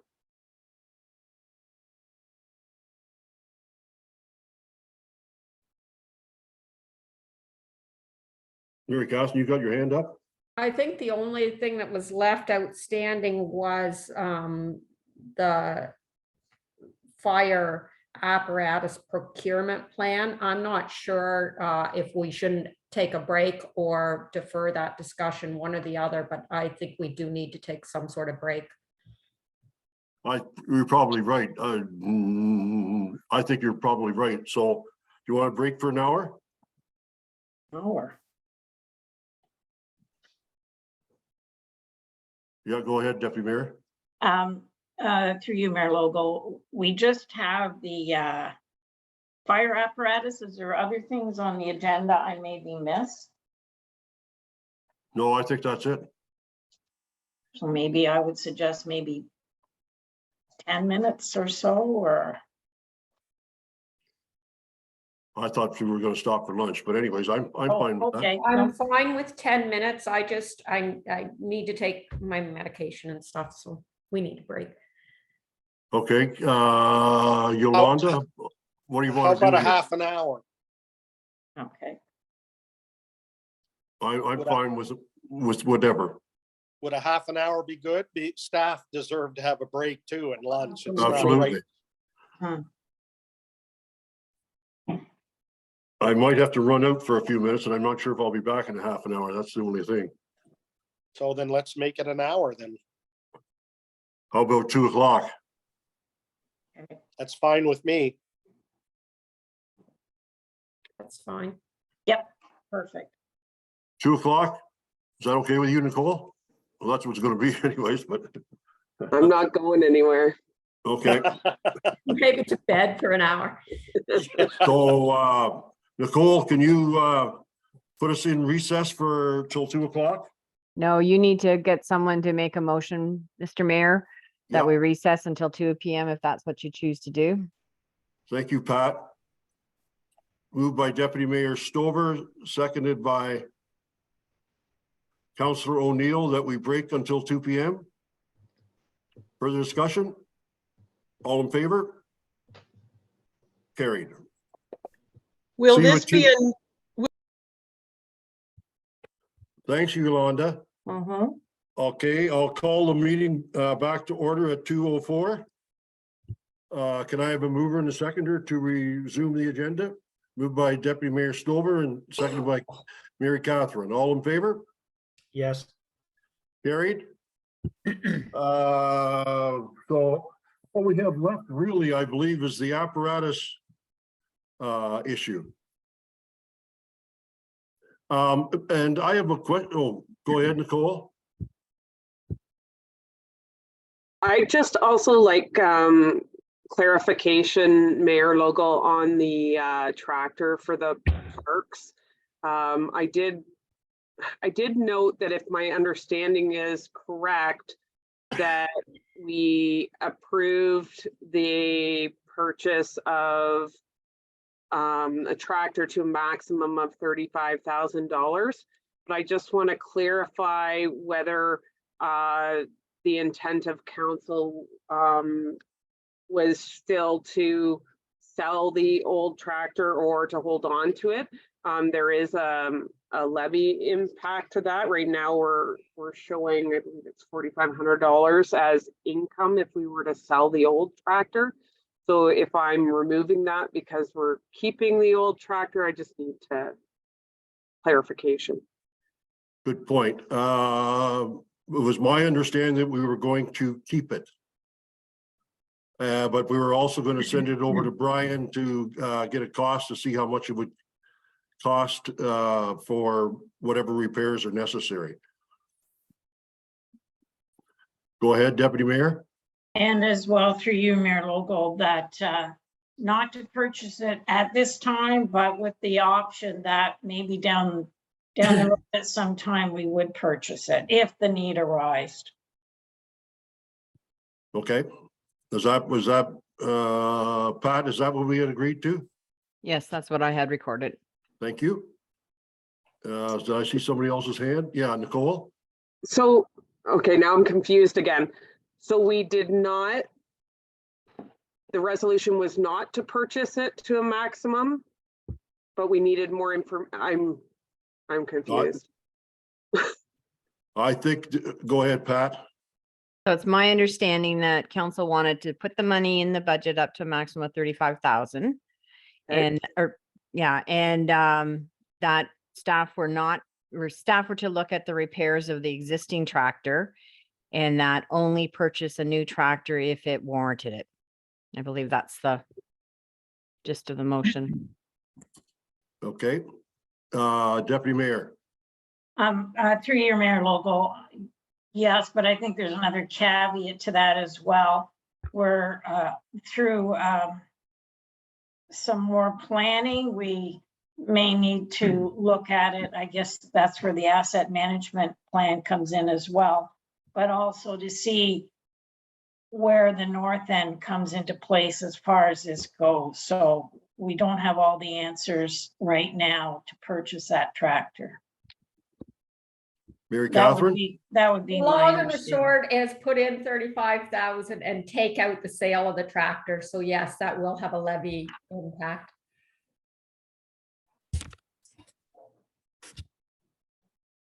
Does that answer your question, Nicole? Yes, it does. Thank you. Okay. Well put, Mary Catherine. Okay, I have one question for Nicole. Does the 2023 budget include any cost for the debenture on the Centerton building yard? Yes, Mayor, I believe that I did put that in the roads budget. Bring it up here. Sorry, it's a little bit slow because I've only got one screen that I'm working with here. Yeah, so the annual repayment on the public works facility is 180,000. So it's 49,000 in principal and 130,715 for interest. Okay, and that should continue on for the next 25 years or whatever that is. I don't know. Yeah, I'm trying to remember, was it 25 or 30? Yeah, I have to double check it. But anyways, it's 180 and it's in there for 2023 and it will continue on. Yes. That's really my question. Okay, thank you. Okay, so we're down to the apparatuses. And I don't know how the best way to do that is,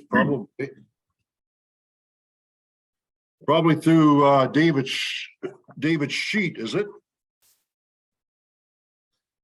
Which he shows where he wants to spend the 2023 for utility truck for Station 1. Mayor Logo, Yes, may I speak? sure. Thank you. I'd like to, if I could, I went back to my issue paper to review what was submitted. So through you, Mayor Logo, to Councillor Ainsworth, I'd just like to bring up some numbers that you had quoted that I would just like to address for clarity. You had mentioned that we had almost 80% of our apparatus was in excellent condition.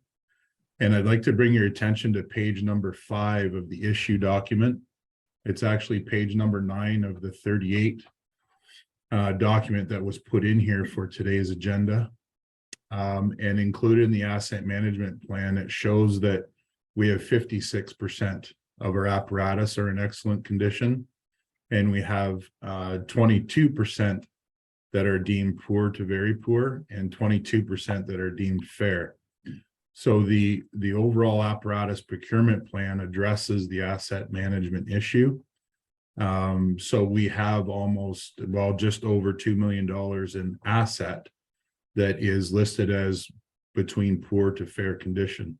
So I just wanted to address that those are the numbers that were presented in the issue paper. I've also been asked the question, is there anywhere that we can spread out this procurement plan or the purchasing of?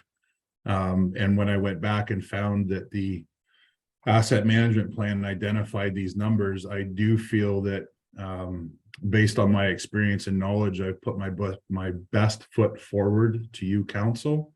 And ultimately, that for me is where the decision lies as to what we have the ability to spend or what I can do for your fire department.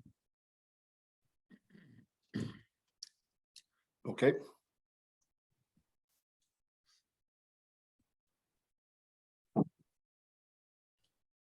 Any questions or comments from council?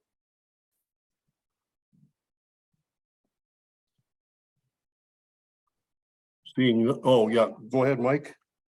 Through you, Mayor Logal. So for this one here, and there's a few things that are unclear to me, and it's like our first thing is, are we going to go the debenture way for some of these the procurement can and some of these purchases for the fire department? I don't think we clarified that. I'm hoping that we don't. The two 2017 Dodge pickup trucks, there's still a question. And the water rescue boat is a question to me, because I don't know, it says that we can enter in, maybe enter into an agreement with Hamilton Township for splitting on it. I'd like to know if we're going to do that, or we're going to buy our own, or the one that we got is going to be okay. And the Rob Gourd thing was, I'd like to see a little more clarification on that. Like, Dave, you mentioned that you might be able to use Rob on, I don't know whether it's wages from the fire department to help out with bylaws.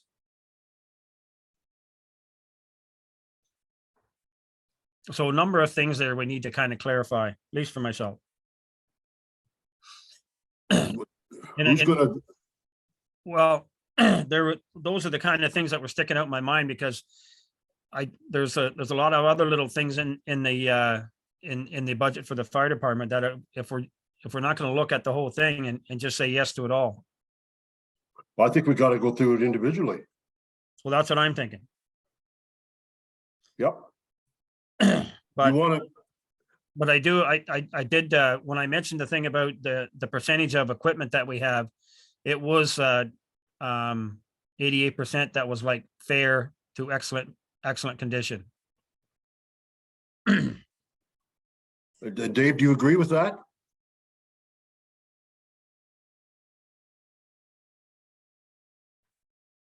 You're on mute, Chief. I apologize. So we have 22% listed in poor to very poor, which would leave 78% listed in the category from fair to excellent. Please keep in mind that's a very big category, but that I understand what Councillor Ainsworth is saying. No problem. The other thing that I would like to see, don't get me wrong, it's just like there's there's part of all of this budget where it's like there doesn't seem to be any like make do with what we got, or can we improve what we got? And you know, I don't know. I just would like to see more of that. I mean, the numbers are high. Our revenue coming in on taxes is low compared to what we're doing. And Councillor Booth said it best. The Public Works and the Fire Department could put us in bankruptcy. Well, they are, well, Public Works historically has been the biggest one. Always has been the biggest one. I think Troy will back me up on that. And the fire one is, you know, Dave's put together a real good plan here. It's just that it's because we haven't spent enough in the past. It's very front loaded. And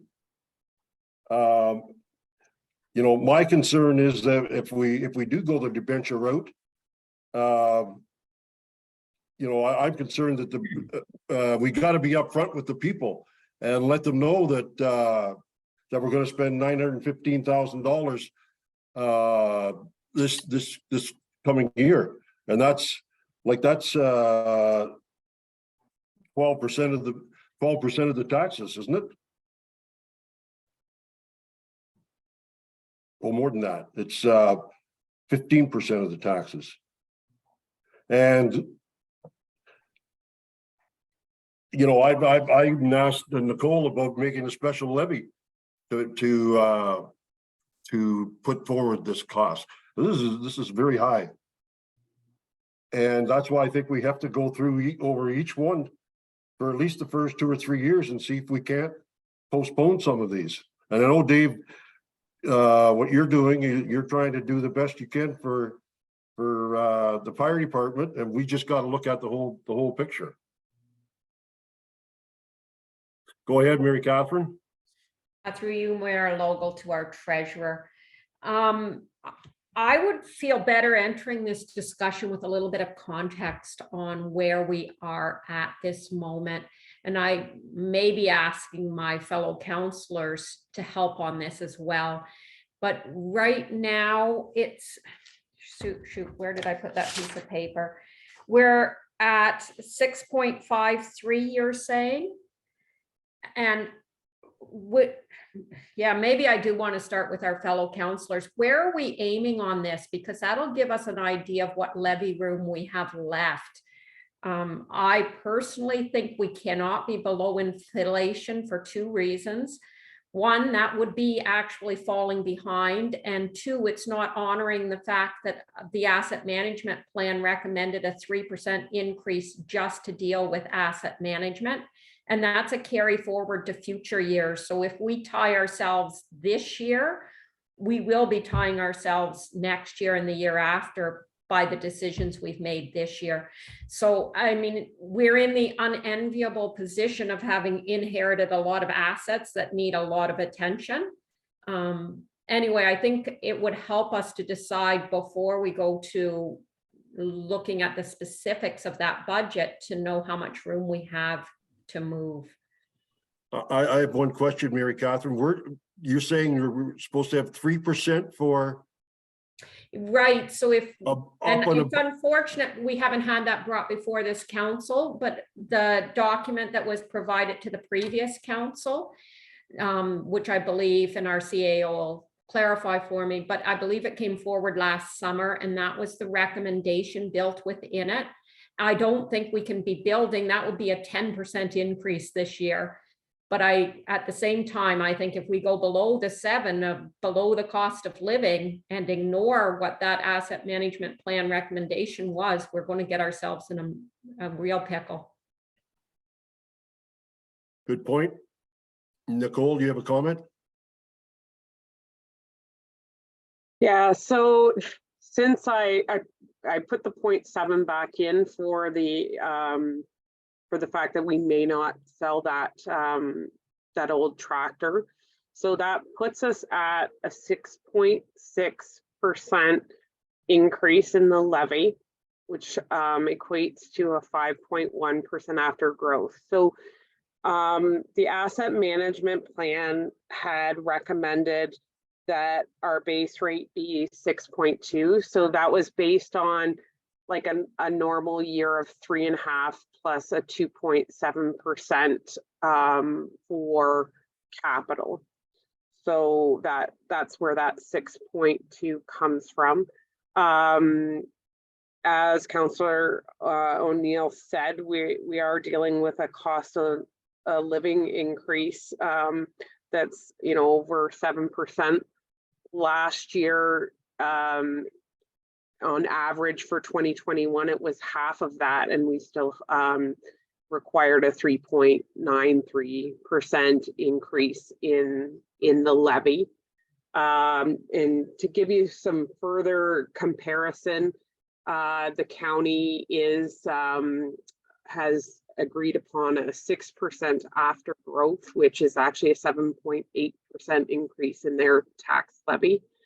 Hamilton Township, I'm not sure where they've finally settled, but they were looking at a 5.8% after growth. So that's for them, I believe that was 6.7 before growth, so not far off where we're sitting right now. Crammy Township had come in at 5.1 after growth. I'm not sure what their growth percentage is, but I would assume it's somewhere in the same neighborhood as us and Hamilton Township. So they're looking at, I would say, between a 6 to 6.5% increase before factoring in growth. So another thing just to assist with the thought process where that puts us at, because we're truly talking about levy right now, but at the end of the day, the taxpayer wants to know, you know, where does that put our average taxpayer as far as paying taxes.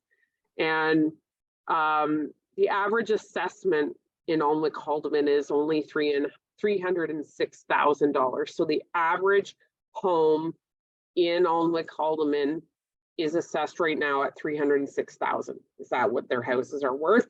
That doesn't mean anything at this point, because MPAC has not changed the assessments. So the average taxpayer is looking at paying $78.50 more right now than they did last year in municipal tax from the township. Now, there's also the county and the education portion that then gets factored in.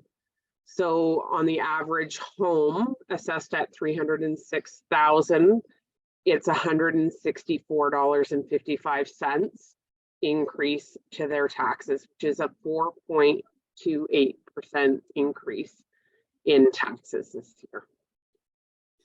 So I would agree that it's good for council. I wasn't sure whether you wanted to discuss it before or after, you know, just making a decision on this final issue paper.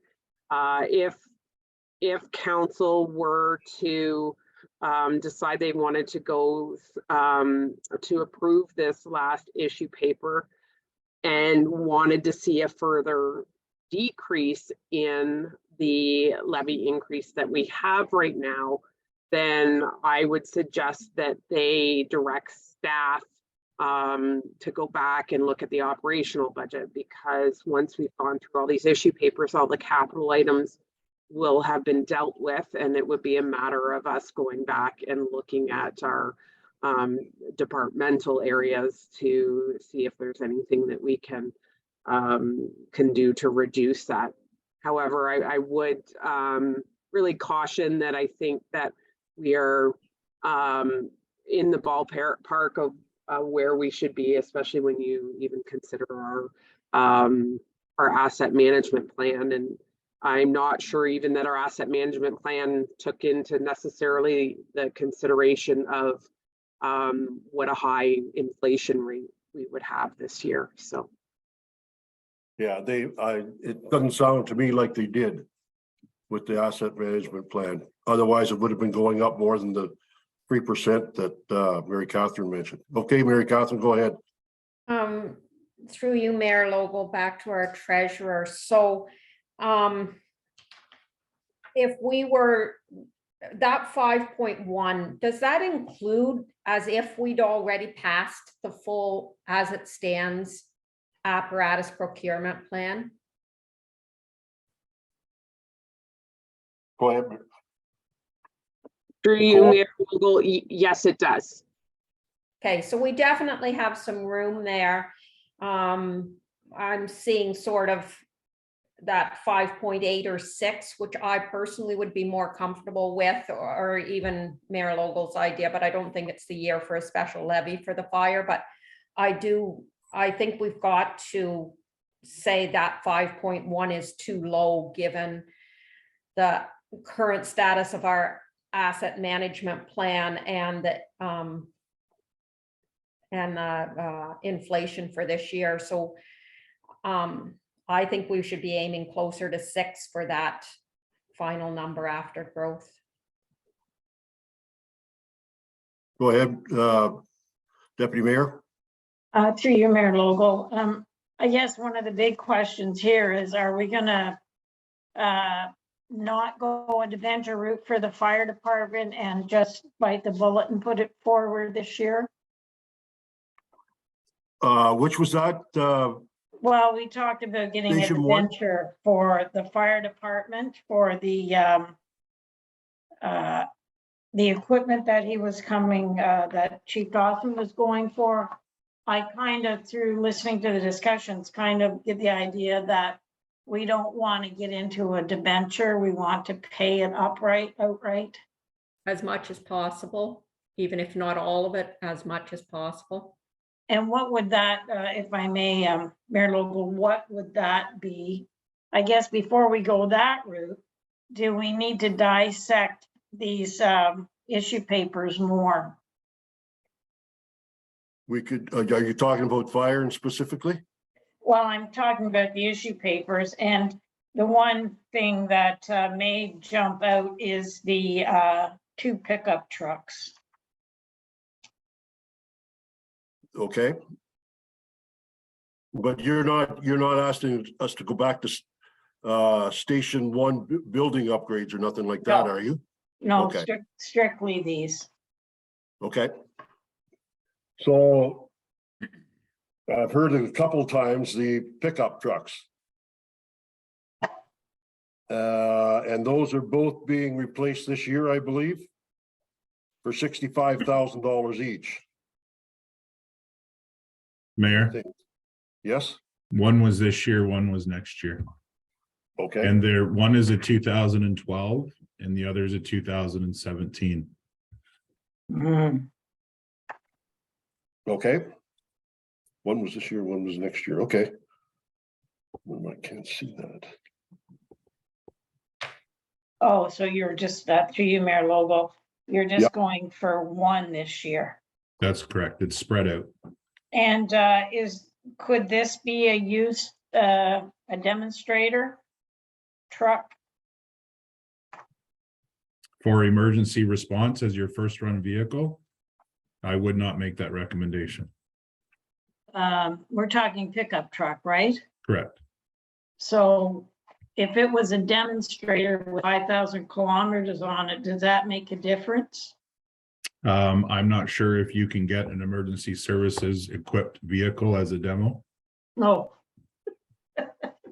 I guess if we could, that would be our lucky day. Thank you for that clarification and the Comedy Central on my part. I would certainly try hard for you, but I don't believe that you can.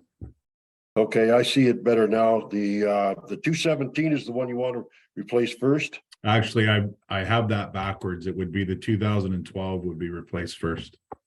The 2012 this year was as an example, the the oil filter housing had to be replaced because it had rotted off the truck.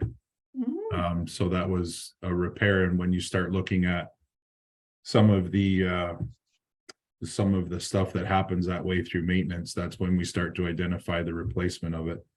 I also have some very detailed apparatus reports that have now been completed for the first time ever from 2022 that could be shared with council at any time to identify where the apparatus is at. Okay. The 483. Number 483, that's the one you want to replace this year? 2000.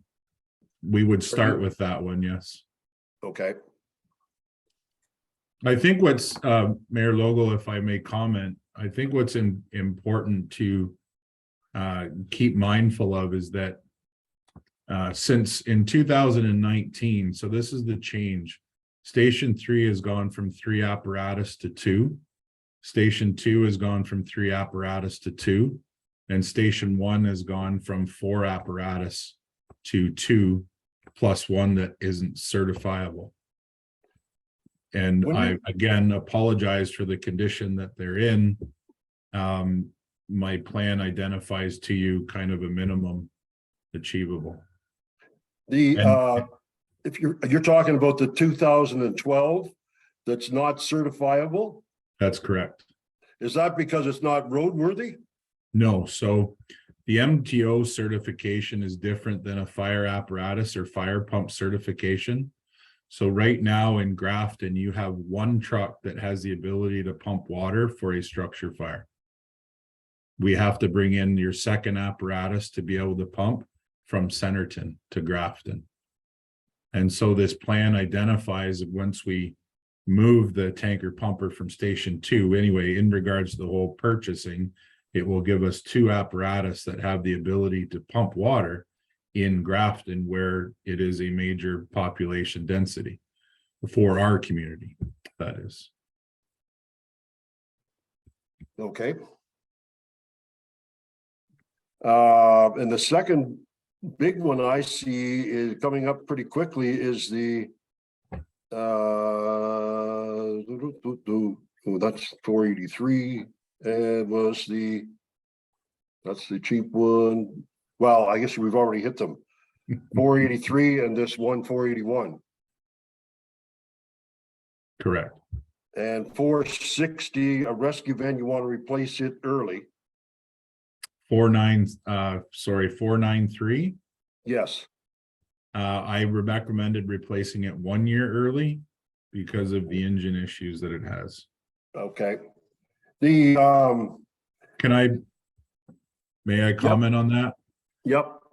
But also, as this procurement plan is before you, I can't promise you a vehicle this year. We'll try our best, but quite honestly, you're probably looking at 2024 or even 2025 by the time your first apparatus is delivered. Okay. Because there has to be the RFP process, which takes time and review by legal. There has to be the pre-build meetings and design work that goes into it, including all of the review. And then there has to be the purchasing of the apparatus. And then there has to be the building of the apparatus and the pre-build meetings. And then the final and the sign-offs. And it is a very lengthy process. So 2024, I think we would be lucky if we received our first one in the beginning of the year. And then the other ones after that. Yeah, so 2000, you said in the beginning of 2024. Is that what you said, or? More than likely you will not see your first one till 2024 if we're lucky. Yes. If we end up just being in the lineup with everybody else, it'll be 2025 before you see anything. Okay. And you'll follow that 1 year after another? In the plan, it's identified that that's what would happen, yes. Okay. Each year we would work to achieve a new one. Yes. That's the larger apparatus, not the small. Yeah, I understand that. So I guess to be clear on that, your layout this year might actually only be around a couple $100,000. When you look Well, at a you're gonna have utility your and a 100 pickup. and your 100 and 100 and a pickup, right? Mhm. I'm assuming you still want the utility ones. Yeah, they're very important. Yeah. So knowing that,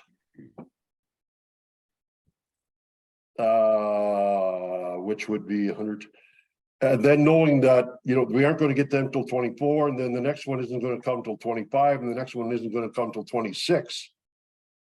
Is there a way that we can slow the prices down, or the actual money down, Nicole? So just. Sorry. Yep, go I ahead, should Dave. Wait my turn. We won't be able to slow down the price increase. No, I but- understand that. But I believe that I'll let Nicole answer first off. So I've put in 3% every year for inflation, because the amounts that Chief Dawson has put in is based on the values at this time. If we were to delay going out for RFP right away, then obviously these prices for the 2023 purchases of 915,000 could easily become more than that. So that's one impact. Knowing that if we did go in to RFP, we may not be necessarily likely in getting a truck this year. However, I know Chief Dawson has also to LAS. We've had them come in at times, and they've said that, you know, there could be opportunity there if they had something set up. They do RFPs in advance, kind of a process, but whether that would meet the requirements that we need, I'm not sure. So the likelihood is that if we're not going to get it in the year, then it does push everything back. But generally, I don't think it's overall going to save the municipality anything. It's just going to change where the money's going, because the way I have done this is that every year it's the same amount that is coming out of the levy. It's just a matter of where it's being allocated. So it's either you know, 100% going to reserves because we haven't started the debenture process yet, or it's going partly to the debenture payment and partly into reserves. So if we start the RFP process now and we don't have to pay anything into next year, we're going to start putting that money into reserves, and we will be able to draw from that. But now we're into the next year where we're into the next set of vehicles still that need to be replaced. So there's not, to me, there isn't cost savings to on purpose put this off. If we're going to go forward, I think I can definitely revise this based on the thought that it could be a year out before it comes in, but I don't know that it's going to create a savings. Mary Catherine? I think we need to clarify what management's role is in this discussion and what our council role of governance is in this discussion. So we've got sitting in front of us a well thought through asset management plan for the procurement of vehicles. The fire chief has clearly laid out what needs to be done. We haven't clearly laid out and said how much money we're going to make available to him. And this, I want to go back to my previous question then about the debenture, or sorry, about the levy rate. If we were to follow my argument through there, Treasurer Nicole, and we looked at a 6% after growth So adding that 0.9% in, how much money is that?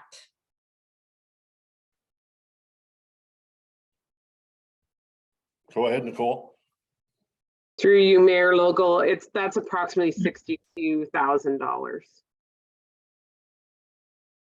So truly, if you did not want to go the debenture route at all for this year's projected purchases, so right now, we're recommending a $600,000 debenture.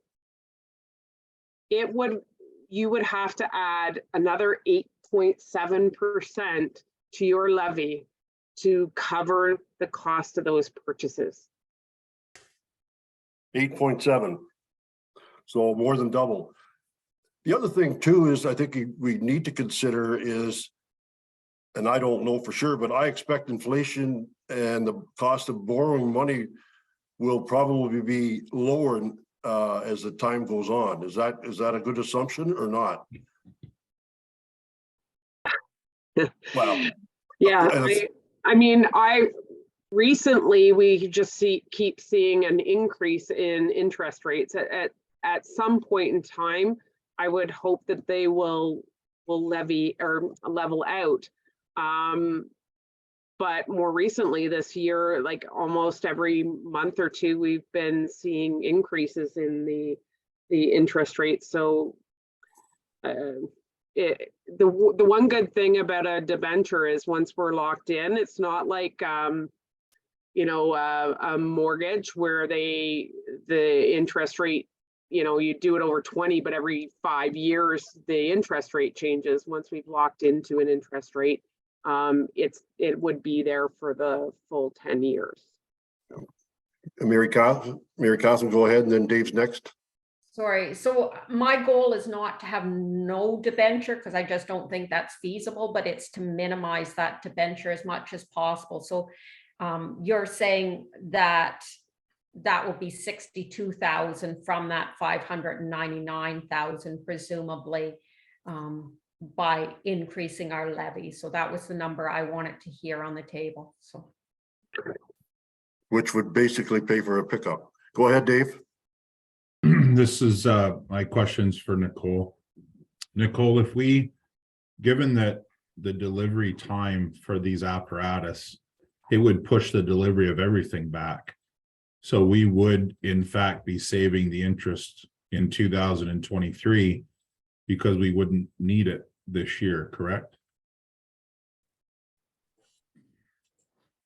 Go ahead, Nicole. Through you, Mayor, I've actually not projected for any interest or payments or anything to start in this year.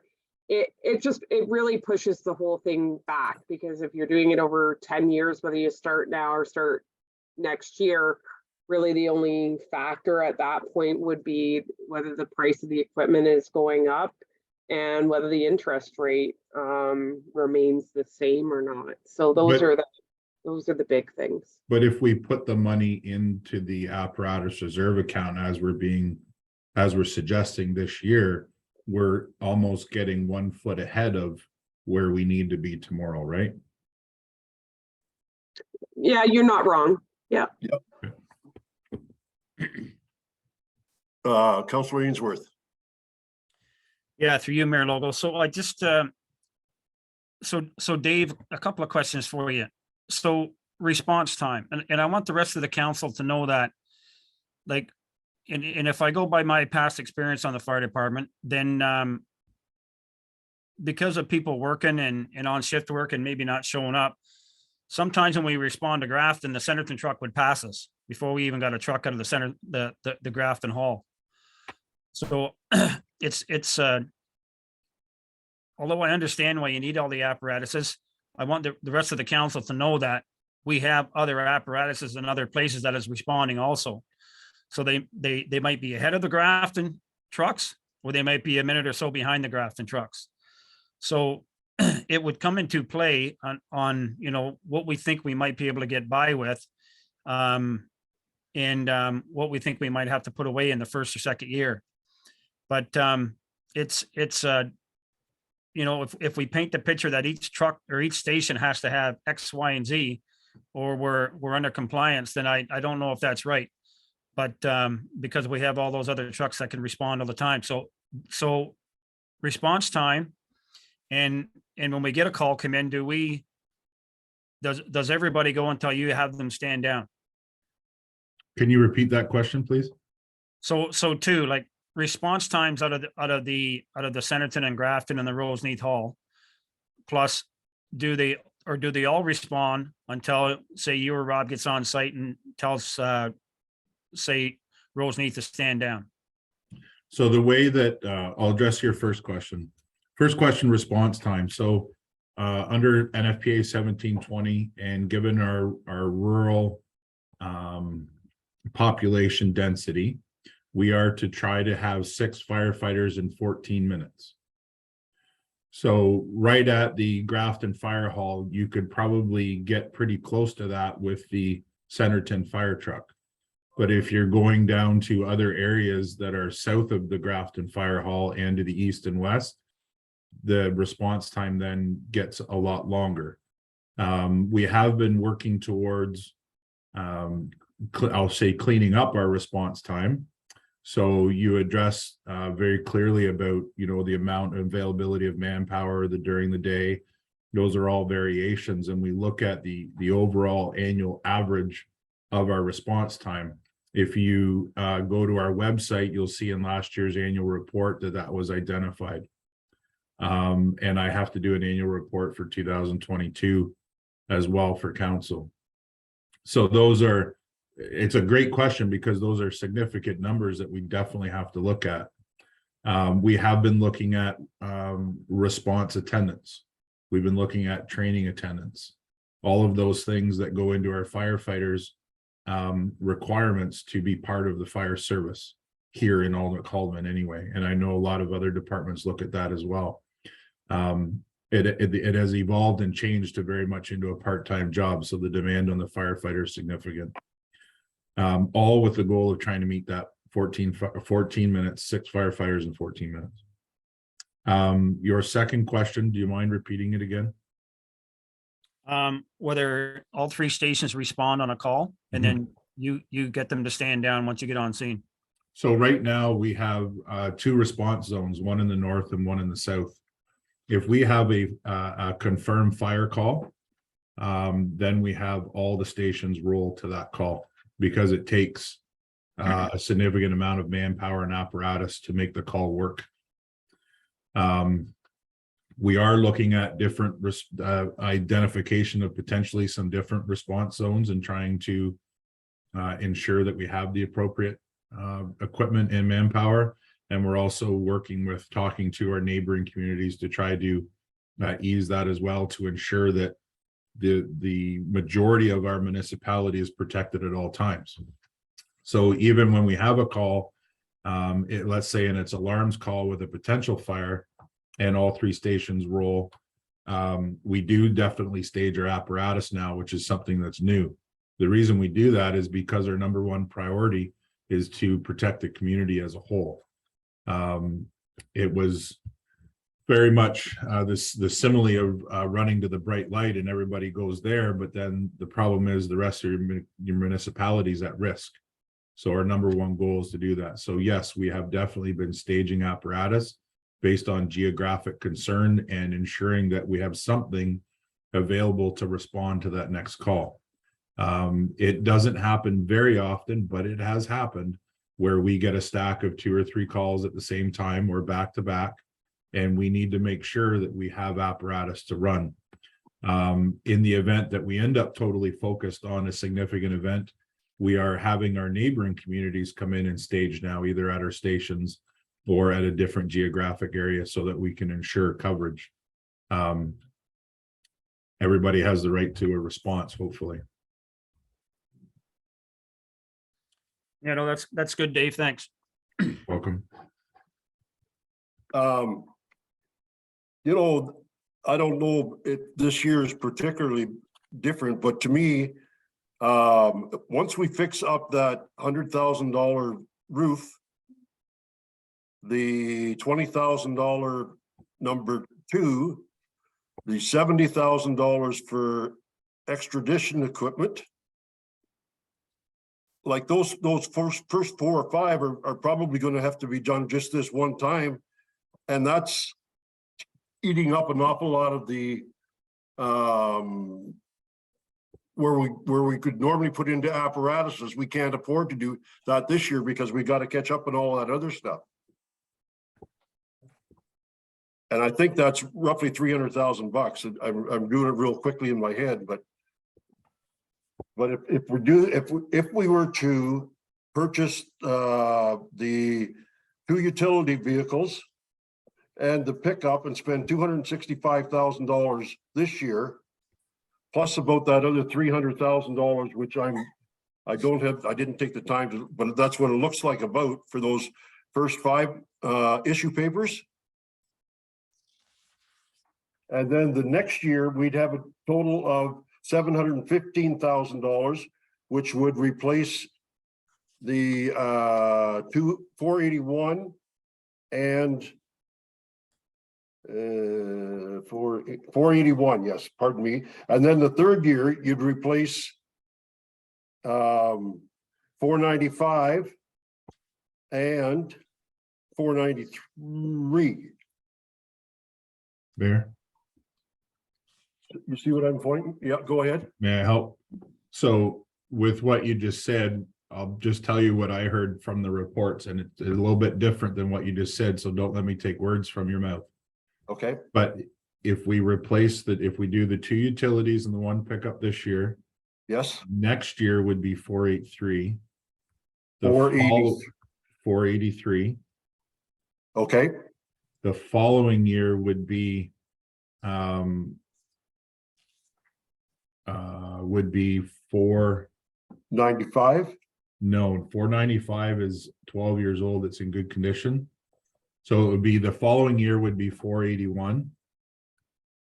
And then Okay. the following year would be 493, which would actually put 493 at its 20-year mark. We would just hope that the engine would last. Actually, I had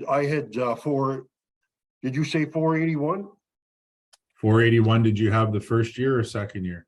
No, I had it, well, I had it in 2024.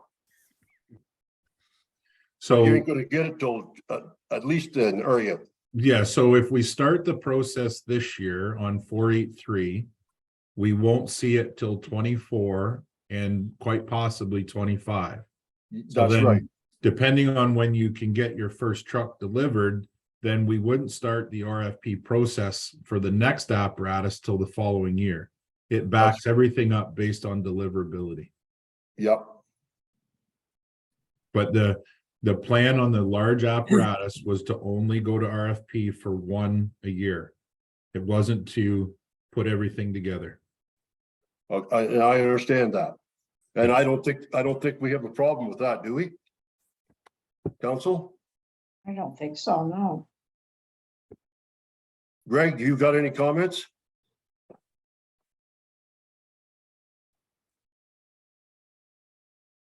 If you're there, Greg?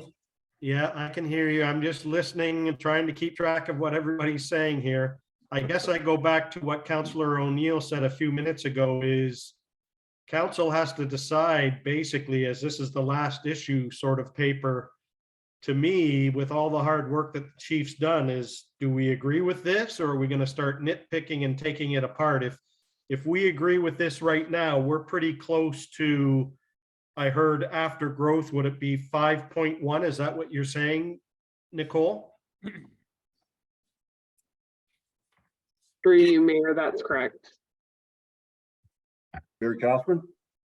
So just to my point, what Mary Catherine said is, I think council has to agree is what's acceptable to, and I want to be ballpark around where Hamilton and Crammy is, because we will be compared to others. So I don't want to prefer not to be the highest out of the 3 of us, because you'll take a little bit of flack for that. But I think we're pretty well in range right now that if we accept this as the way it is, how it runs out with putting the RFP and getting it, if it's a year or so delayed, like Nicole said, it's not really gonna make a difference. Like, it's eventually gonna, the 10 years is gonna start to go. So I like the plan. It's well thought out. I think if you start to nitpick by saying move something around or this or that, it's gonna start to screw everything up.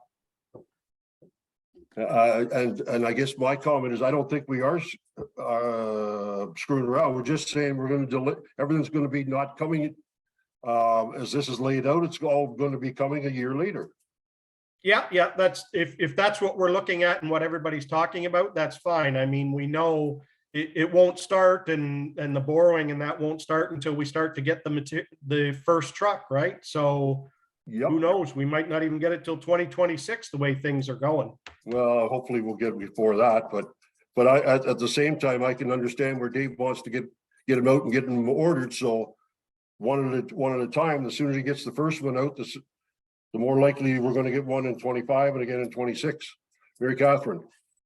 I concur wholeheartedly with Councillor Booth's analysis there.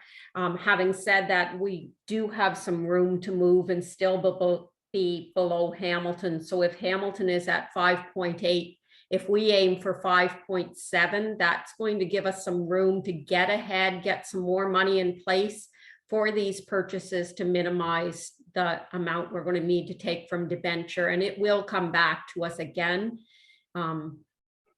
I would like to comment on those figures from Hamilton and Crammy. First of all, Hamilton is not in the same vote that we are. They're entirely different. They have 11,000 people all paying taxes, and they've historically have had a pretty good amount of money in the bank. Grammy, on the other hand, is not that way, although in the last couple of years, they've built an awful lot of houses and they're continuing to show that. So I would think their growth is higher than we might expect. I was just picking, sorry. Go I ahead. was just picking up on Councillor Booth's and what is our target here? And I think that leaving it at 5.1 is not a reasonable target given the asset management issues in this municipality. So I would like to see it up closer to I would be comfortable going up to 6, the same as the county, but in the high 5.7, 5.8 at a minimum, because otherwise I think we're falling up behind and we're going to have the stress we're feeling now compounded by having fallen behind this year if we don't make that levy increase. This is the easiest year, from my experience. This is the easiest year for this council to have a higher than normal increase, because the second year, and we can, the second year makes it more difficult because people are expecting more of you to keep it under control. Go ahead, Deputy Mayor. Well, I'm just gonna ask you, Mayor Logal, to go back in your vault, in your attic there, and 2018, the levy increase was 9 point something. Do you remember why it was so high? Sorry for putting you on the spot. 2000 and which? 18. I know it was, or was it 2014? I'm sorry, one was very high. Yes, 2014 was very high because Troy had about $200,000 after it was all like that. We had to get caught up. Otherwise, we'd be suffering and suffering and suffering. We hadn't have done that. Go ahead, Troy. Through you, Mayor. Yeah, when I first started in 2012, basically what I did was pretty similar to what Chief is doing right now. And it took us a couple of years, but then we finally agreed that it needed to be done. And we did purchase some equipment. And then I did the same thing in 2018 where, we needed some large piece of machinery like our excavator, which is, 350,000. Then we got a truck that same year too, I think. So we had a couple of years that were big, large purchases, but basically that's what I did. I presented the council the same thing that Dave Chief is doing right now. So We just needed to get caught up. So, And Troy's absolutely right. We did that over those years for Public Works, but we didn't do it for fire. And now we're trying to do that catch up for fire right now. Go ahead, Deputy Mayor. just following through on your point, do you remember what the 2018 tax increase was? Troy, maybe, Mr. CAO, maybe you would remember that? I do not remember that far back, what the increase was, sorry. So I guess my point. It was reasonable as compared to 9%. I think the first 4 years, we had about a 27% increase over the first 4 years, which would have been 14, 15, 16, and 17. And that was to help get Troy some equipment. So I guess along that thought process, it's like the first year of our 4-year term, and we look after fire. I think if we went to the taxpayer with the 6% tax levy, I could live with that.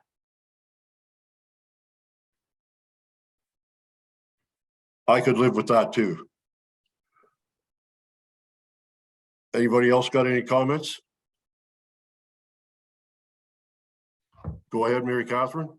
I'm also in support of that, just because I don't want to see us tying ourselves in knots for future years. Mike? I guess I could agree to 6% as long as we, as a council and staff, come up with a program on how to save and how to get rid of, I brought it up a few times now, about lean management. And, I look back at some of this budget here that I went through, and, one of the trucks in the Public Works is $6,000 a year for gas. And one of the trucks for the bylaws is $3,900. And I would assume that the bylaw would probably drive the truck more than anybody. So it just looks like there's a big room for improvement on, actually, instead of rounding numbers off, like at the end of the year, how much did we save? How much can we put back in reserves?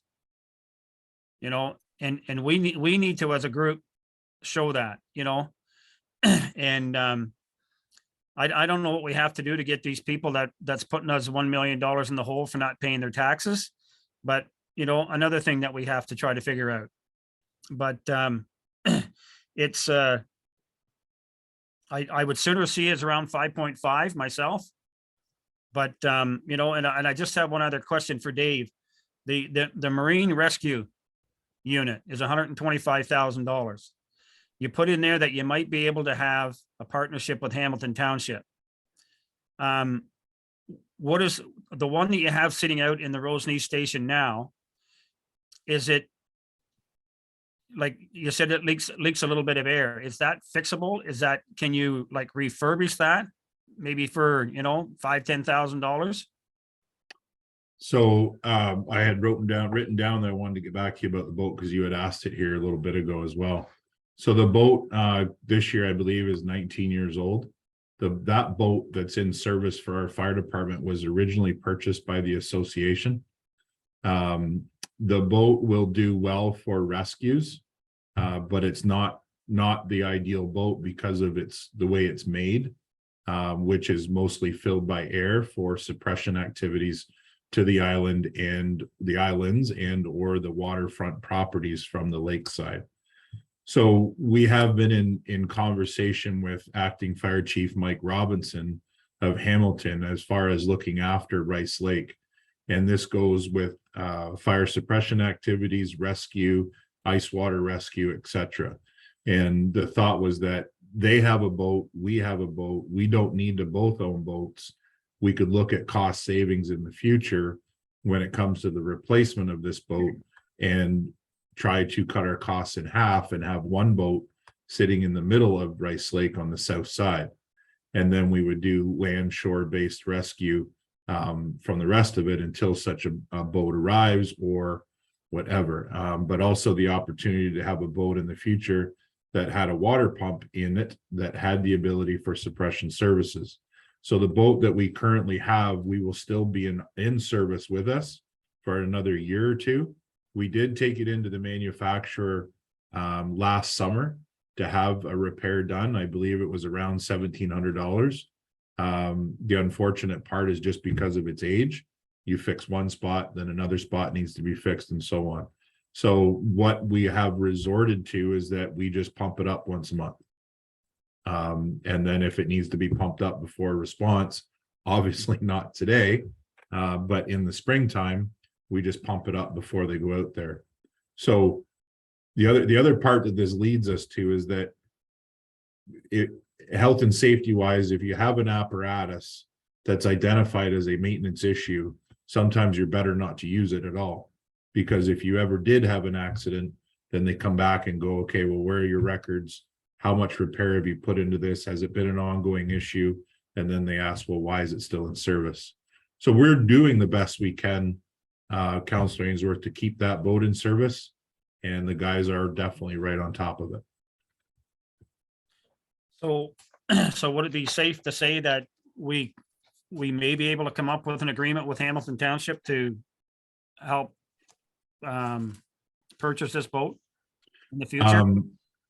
Yeah, 100%. I should be to council within maybe in about another month to show you another response plan idea as well that starts to include our neighboring municipalities, so that we can ensure an apparatus is at their door within that 14 minutes. So because our municipality is so large, we're fortunate that our fire stations are in the middle, but with something that we're definitely looking at. And yes, I do believe that an agreement can be reached with Hamilton for a boat and rescue services. Okay. Mr. Mayor, can I ask you a question? Sure. Through you, your worship, to Dave, two questions, Dave. First one being the marine boat, is that a mandatory fire service that we have to provide, or is that something that is extra? You're saying it's not a fire suppression boat, so it's would be used for like ice rescues or taking stuff across to the island or that, or is? So there was a structure fire on the island a few years ago. The boat was used to carry hose and water pumps, etc. So yes, it has been used for that. Is it a mandatory requirement? No. If council goes back to the ENR bylaw and you look at any of the services that are listed, all of those services you're not required to provide. It's up to you. You create that bylaw. The mandatory things that we're provided to, that we need to provide, are public education and fire prevention. So fire inspections. That's what we have to do. Everything else on top of that is based on a risk needs assessment or analysis. So when you see the master fire plan come in the community risk assessment, that document's going to tell you what you need or what you should provide. No different the Lumex report that happened a few years ago for the entire county. So the Marine unit came up last council, and it was the decision of council at the time that they would like to see the boat continued to be offered as service to those who pay taxes that are on the islands and those who are waterfront properties, etc. Is it a service that you absolutely 100% have to provide? Again, no, not under the FPPA. Okay, thank you. And I guess my second question is, in regards to the pickup trucks and that, are we looking at that if we're purchasing these, can we reuse some of these pickup trucks? For example, I know last council, we had issues with pickup trucks for the Parks and Rec department, more so for Tim and that, Troy, you can remember that we had concerns that Tim was driving around in like a 2002 pickup truck and it wasn't four-wheel drive and that. Are these four-wheel drive pickups that you have, Dave, now? And Troy, would it be possible to use some of these for other departments? And I'll say that because where my previous employment, I was at the bottom of the rung, that the fire department would usually have a pickup truck then that would either go to Public Works, and then Public Works would give it to Parks and Rec, and then we finish it out. Is that something we can look at here to make sure that we're not selling them off in gov deals if we need them? So, may I answer that, Troy? Go ahead. Thank you. It definitely are able to be reused. What I would recommend, though, is that you have an assessment of the vehicle done by your mechanic. So, Bill Nichols, could do an assessment on the apparatus or the pickup truck, and we could give a report to council with a recommendation, and then council could decide what happens to that apparatus. It is an asset of the municipality. Troy, do you have anything to add to that? Yeah, I agree. I do think that they could add some value to another department. As Councillor Booth said, one truck that we use right now is just two-wheel drive, right? So it's nice to have that four-wheel drive for obviously winter when you're doing garbage. But if the trucks are in good shape, after our mechanic looks at it, I do think that we would be able to put it in another department. So. Mayor And- Lo- And I guess the only Right. comment I'd have with that is that I think it's great to be able to do that if you can, but when it gets to the bottom line, and I mean, it's passed down and passed down and passed down, as long as it's passed down to the end and you get rid of a truck, then it's fine. But if you're continuing to add on by doing that, then it becomes, expensive. Well, No, through you, your mayor, it would be a replacement truck if brought down. Not Okay. adding to the fleet. Yeah, okay, good. and Somebody else hopefully said- it would be the one that Tim's driving around, that one, which has been handed down is, should be gone and sold off on gov deals. And like the chief said, and like Troy said, if our mechanic okays it, then we should be keeping the good ones for ourselves and letting the other ones go. I guess my other question is here too, and I'm looking at this, is what happens to the bigger pieces of equipment are we accounting for that, for selling them off in gov deals? And what happens to that money? Maybe that's more for Nicole, or Yeah, go ahead, Nicole. Through you, Mayor.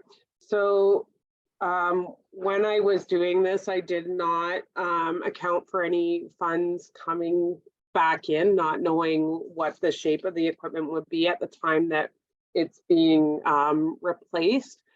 However, my recommendation would definitely be that if there is a sale of apparatus that council would put that back into the apparatus reserves for future purchases. Good. okay, thank you. So are we clear? Probably yes, probably no. Go ahead, Deputy Mayor. Yeah, thanks for that question. Are we clear? I guess it'll be clear maybe in my mind if I can ask this question. So when we go to my neighbor with the 6% tax levy, what are we going to put on the debenture? How much are we going for the debenture for this package? I know you had given that to me before, but I want to make sure I've got the numbers right. Go ahead, Mary Catherine. I thought we weren't gonna go with the debenture this year, but Oh, okay. Well, that's a good clarification then. Mary Catherine? Yeah, I'm not sure when those debentures will come forward because we don't know when we're going to receive the fire trucks. But if we were looking at that increase at the level, I'm thinking on page 46 of 59, where we're saying how much we would put into reserves, we would actually put more into reserves there. So that will offset the necessary debenture when those trucks do arrive. If that's my understanding of our discussion. Okay, so no debenture at this time. No, but more put into reserves to prevent us needing the debenture in the future. Yeah, and you don't think there'll be any difficulty getting the utility trucks in 2023, do you, Dave? I can't promise anything. We have to go through the process. I can tell you that we would probably try to do a tender process for that as opposed to an RFP. The Okay. reason is that our neighboring fire departments like Brighton and Trent Hills, when they went to RFP for the last 2 pickup trucks they bought, they only got 1 bid. And when you only get 1 bid, then you're stuck with it. So if we go to the tender process, at least we have the opportunity to try and compare some quotes. Good point. Go ahead, Deputy Mayor. So through you, Mayor Logo, and this is to members of council and to you, Mr. CAO as well. So we are going to go to my neighbor with a 6% tax levy. I'm just throwing this out there. Would it be possible to send back, leave the issue papers as we have gone through them, but have everybody look at the budgets that they have put through? And this goes with what Councillor Ainsworth has been saying, and come up with a 1% increase or decrease in their budgets. You're Or would saying- that be futile? You're saying for operating items, I guess. Is that Yeah, correct? for everybody to go back and save 1% on their budgets. And then we can go back to, not really save face, but go back and say, we have gone back to the staff and ask them to cut some more. I just put that out there, and it's just for discussion. Might be a crazy idea. Nothing's crazy. Go ahead, Mary Catherine. I think that we've got 2 things happening here. What we're going to do right now to get this budget so that we've got this year's spending enabled, which is essentially what this budget says, is we can go ahead and spend money this year. But for next year, I'm looking at giving messages now that only bring forward things that are part of a costed plan that's got, not just this year, but moving forward expenses, so we know where we're going on these things. But I do believe, and I don't know if actually we need to put something in the budget to address what Councillor Ainsworth is saying in terms of working towards this. But I think this is a goal setting thing, and I think it truly does need to be a goal we set. I'll make a quick comment. I think we weren't able to do it this year, but I think future, we got to start planning or get staff to start planning their budgets for the following year in September at the very latest. That's probably too late, because it would be nice to get public input prior to that, even probably June or July. Like the county starts theirs in April and May for next year. They get it approved and then they start the process over again. Go ahead, Greg. Yeah, I kind of like what Deputy Mayor Stover is recommending. If we agree on the issue papers, I would like to send it back to staff and say to them, maybe not a whole percent, but out of the operating budget, there must be some cost savings that maybe we could get 0.5% from. And that would address Councillor Ainsworth's position about, let's try to find some cost savings.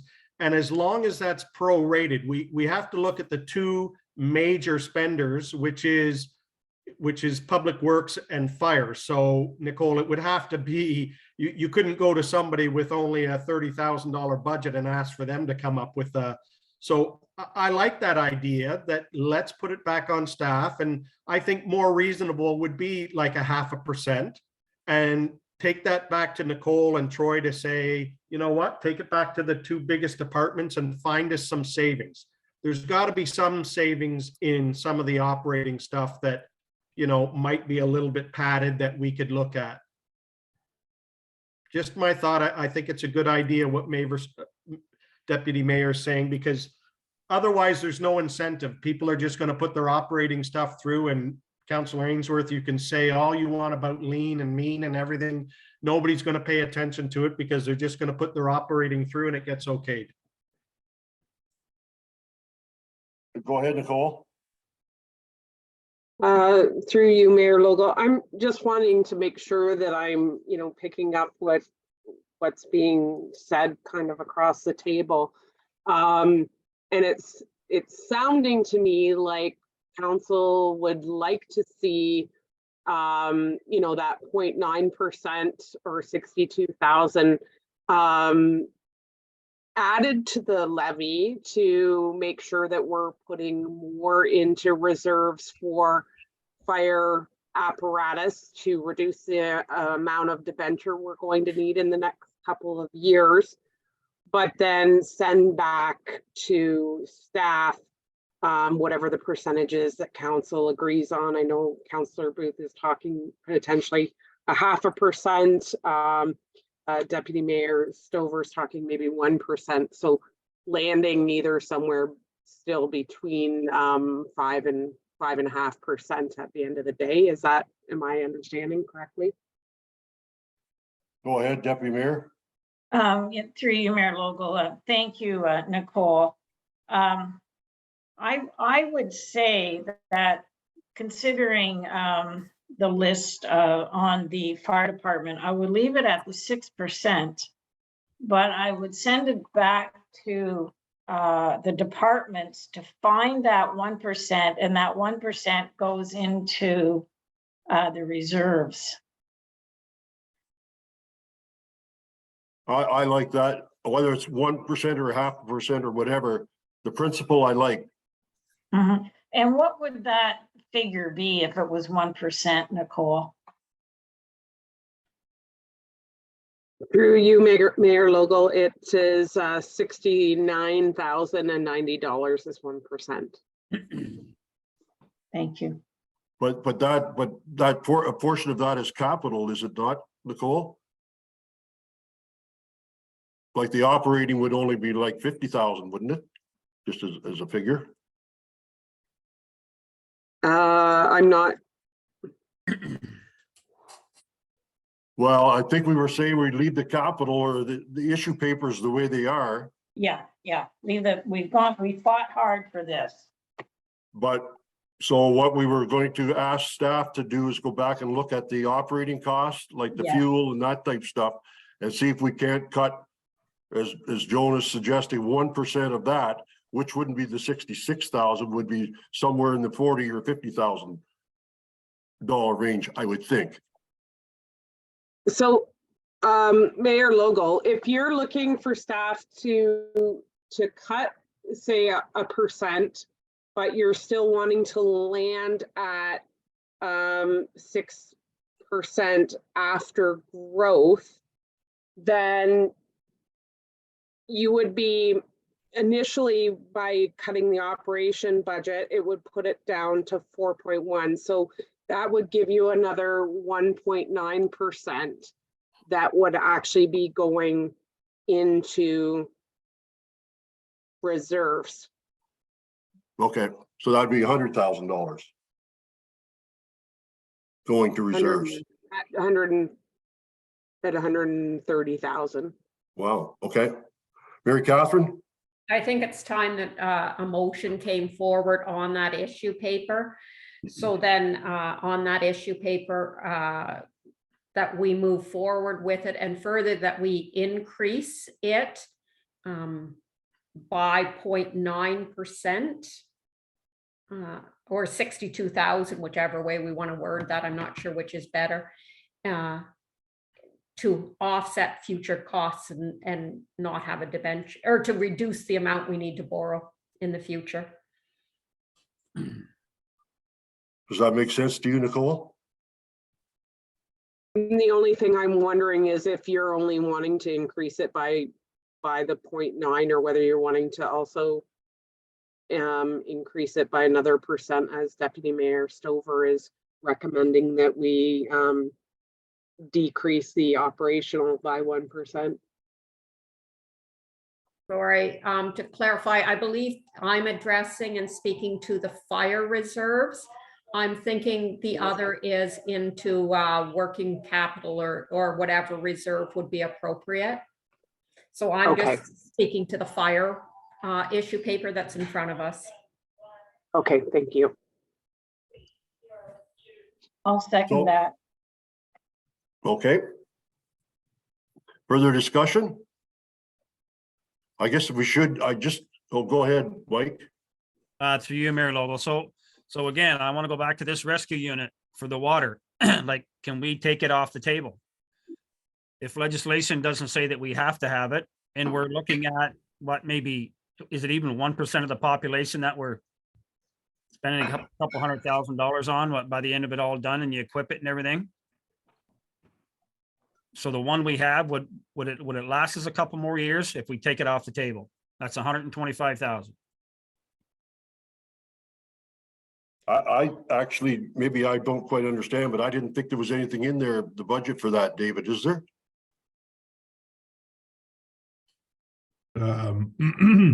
Let me flip to it really quickly and I can answer that question.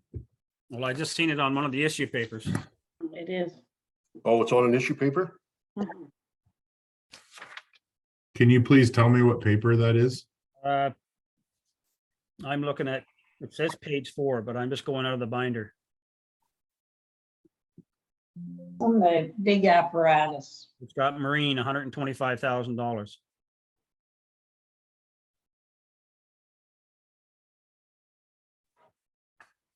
It's the second page on all your other issue papers, Dave. Okay, give me 1 second. Oh, okay, so it is included in the total dollar value. So if you're looking at my procurement plan, Yep. it is listed as in the total dollar value of apparatus, same as the Shorelander trailer, which says NA, but then you see the yellow lines that say being investigated. So that dollar value is not, I have not put that forward to be spent. So we do not have permission to replace the marine unit at this time.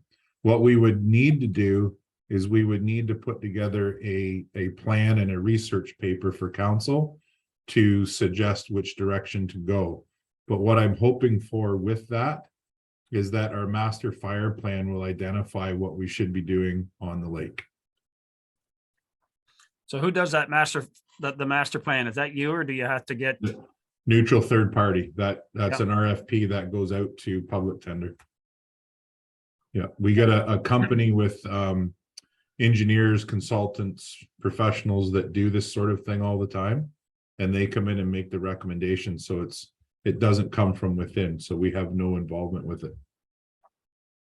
So I think what it was moved by Mary Catherine was, just so I make sure we all understand that in the budget, we're going to have $265,000 to be spent in 2023 to buy 2 utility trucks and replace a pickup truck.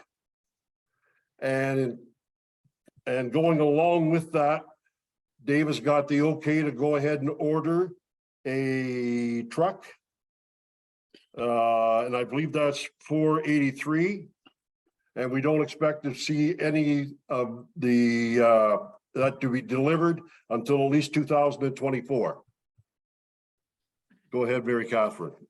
That's not my understanding of my motion. I was looking at the top line on page 46 of 59, the fire to reserves, where that is for this procurement plan. And it also has another 50,000 for equipment. I'm not entirely sure on the 50,000 more, but I was also going to add another 62,000 to that. So that budget line would now be increased to 427,500. Is that correct? Nicole?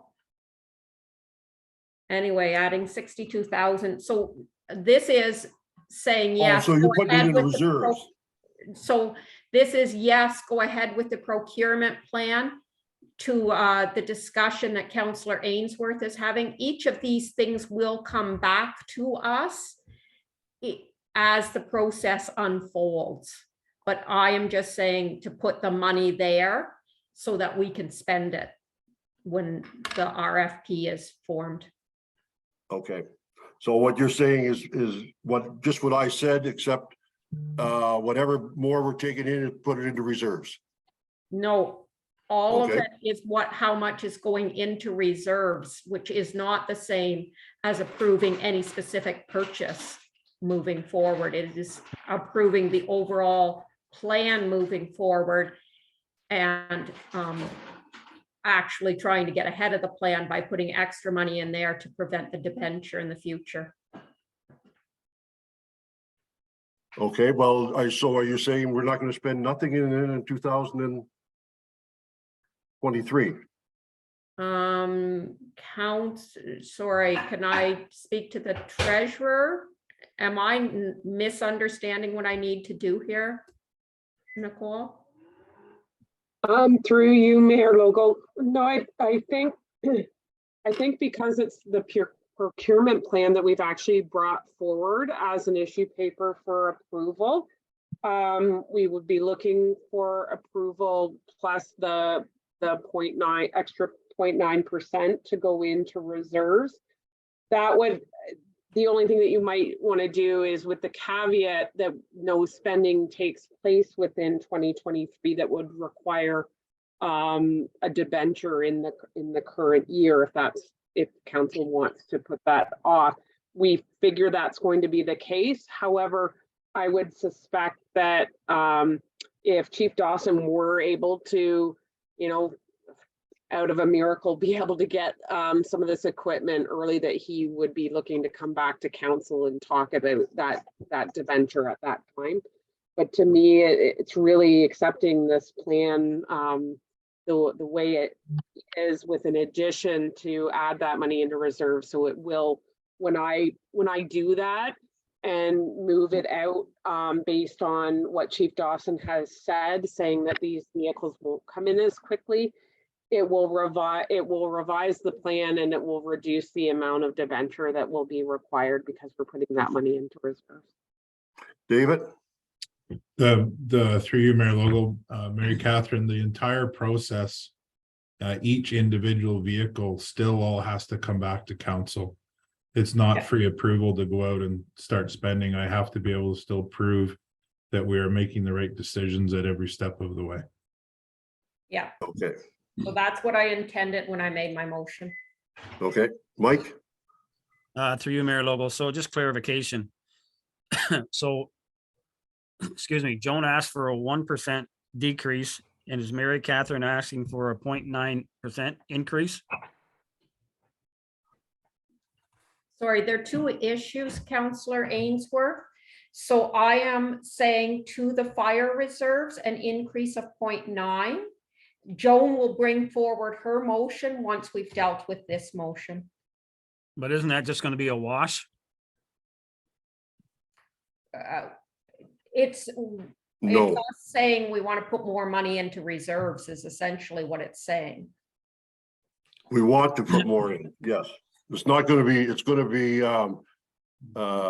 Mary Catherine is putting in, to spend a 0.9 more and put it into reserves. 62,000 into the fire reserve. Yeah, and Deputy Mayor Stover is actually suggesting that we ask the people to spend less in operating costs, but all of that money that they save is actually put into reserves for future use. Is that correct? For fire. For fire, No, is it for for fire? everything.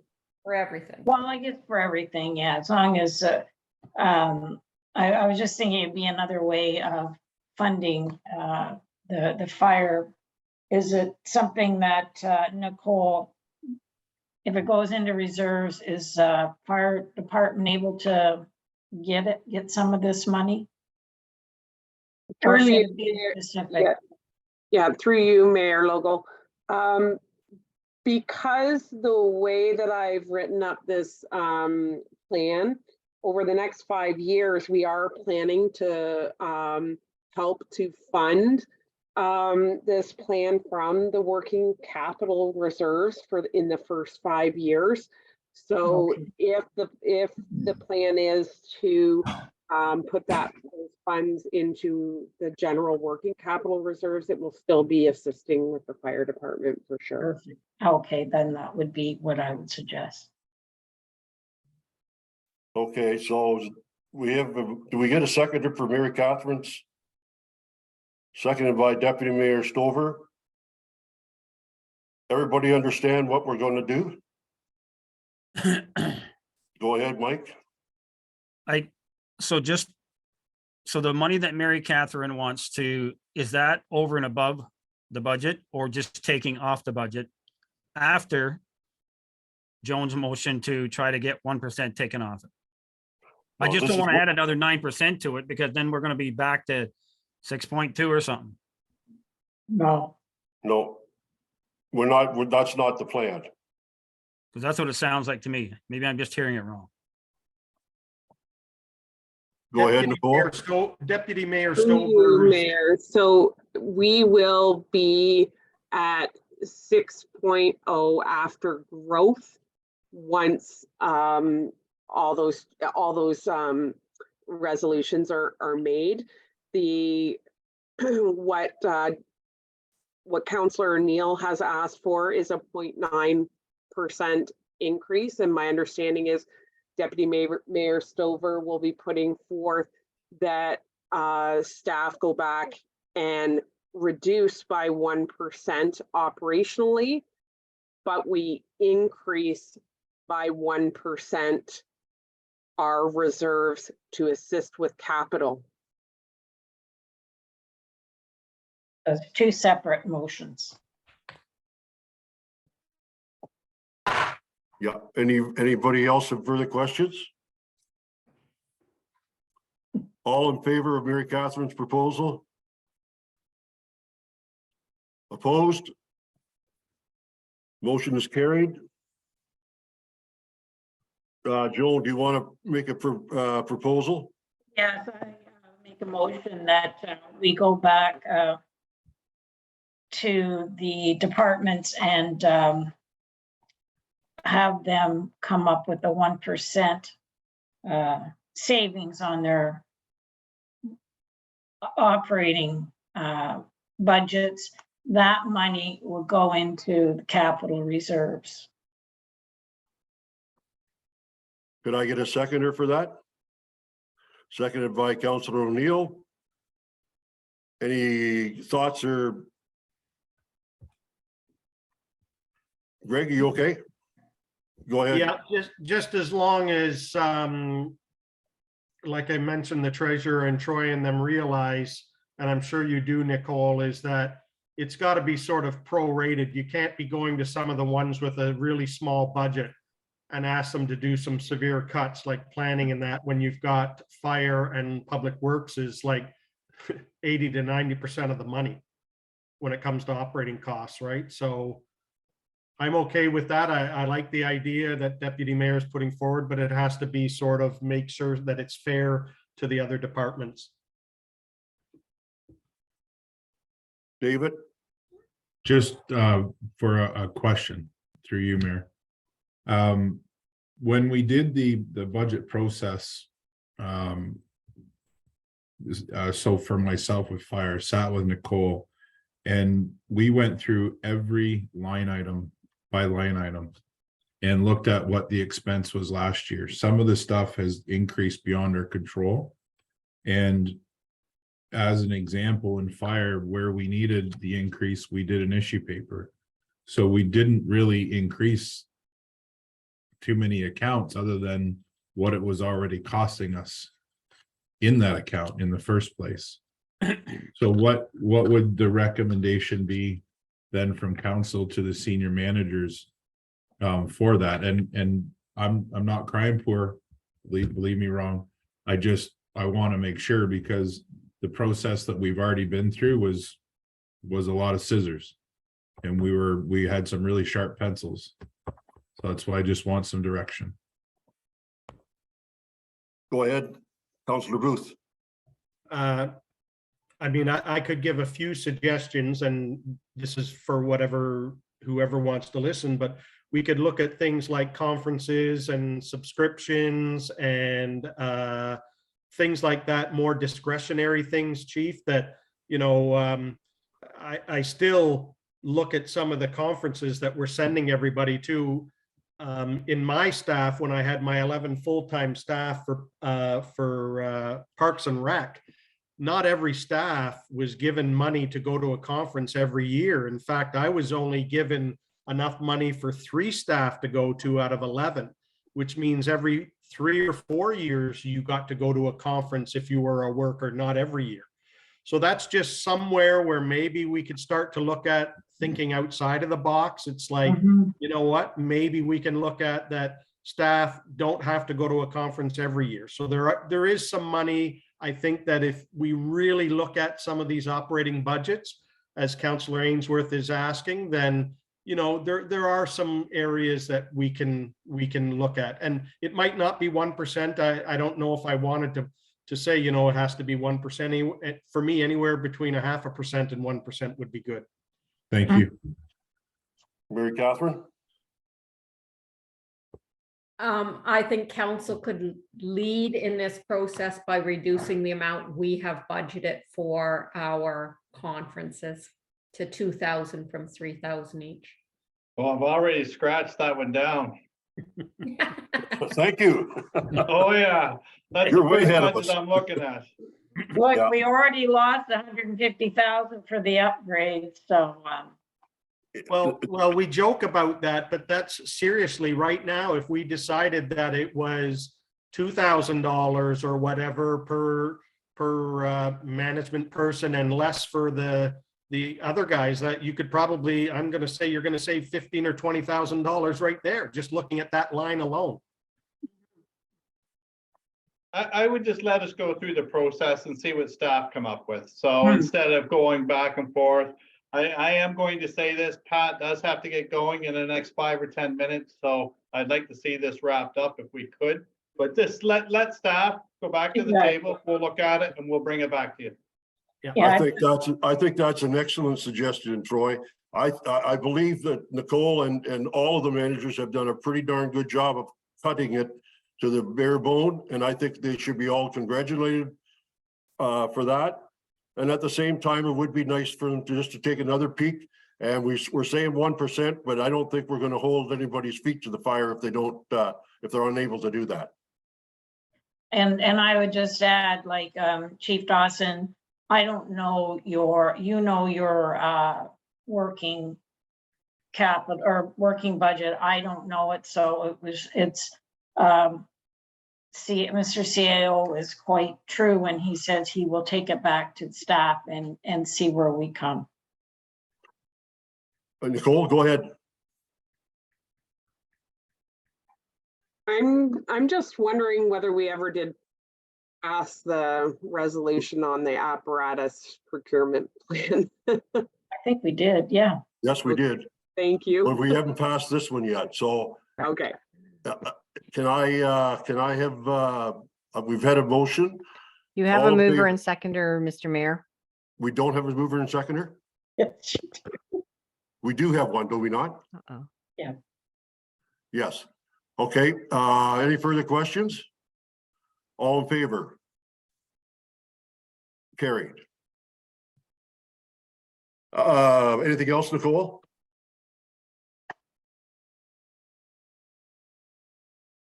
No, guess I you'll put don't it- think so. Just thank you for everybody's time to work on Well, getting this to the next step.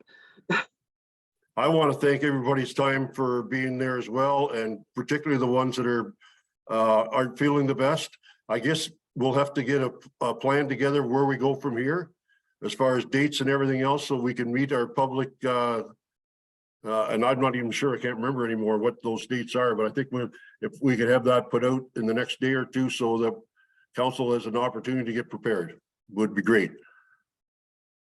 I'm gonna call this meeting unless somebody's got somebody else, Nicole. No, I was just going to say that February 16th at 7 PM, I believe, is our next meeting. Okay, February 16th at 7 PM. Thank you all very much. We've Thank got to go you. through. We got to go through the proper procedures now to close up, so just don't hang up on me yet. We have, first of all, we have confirming bylaw 6-1. Be the bylaw 16-2023 being a bylaw to confirm the proceedings of the budget session held on Monday, February 6, 2023. Be it resolved that bylaw number 16-2023 being a bylaw to confirm the proceedings of the budget session held on Monday, February 6, 2023, be read and deemed to be passed this second day of February 2023. Could I have a mover and a seconder, please? Moved by Deputy Mayor Stover and seconded by Councillor O'Neill. Further questions? All in favor? Motion's carried. And 7 is an adjournment motion. Be it resolved the budget session of Monday, February 6, 2023 be adjourned at 3:45. Mover and seconder. Moved by Councillor O'Neill, seconded by Councillor Ainsworth. All in favor? Thank you, everyone. Have a safe day. Thank you, council and staff.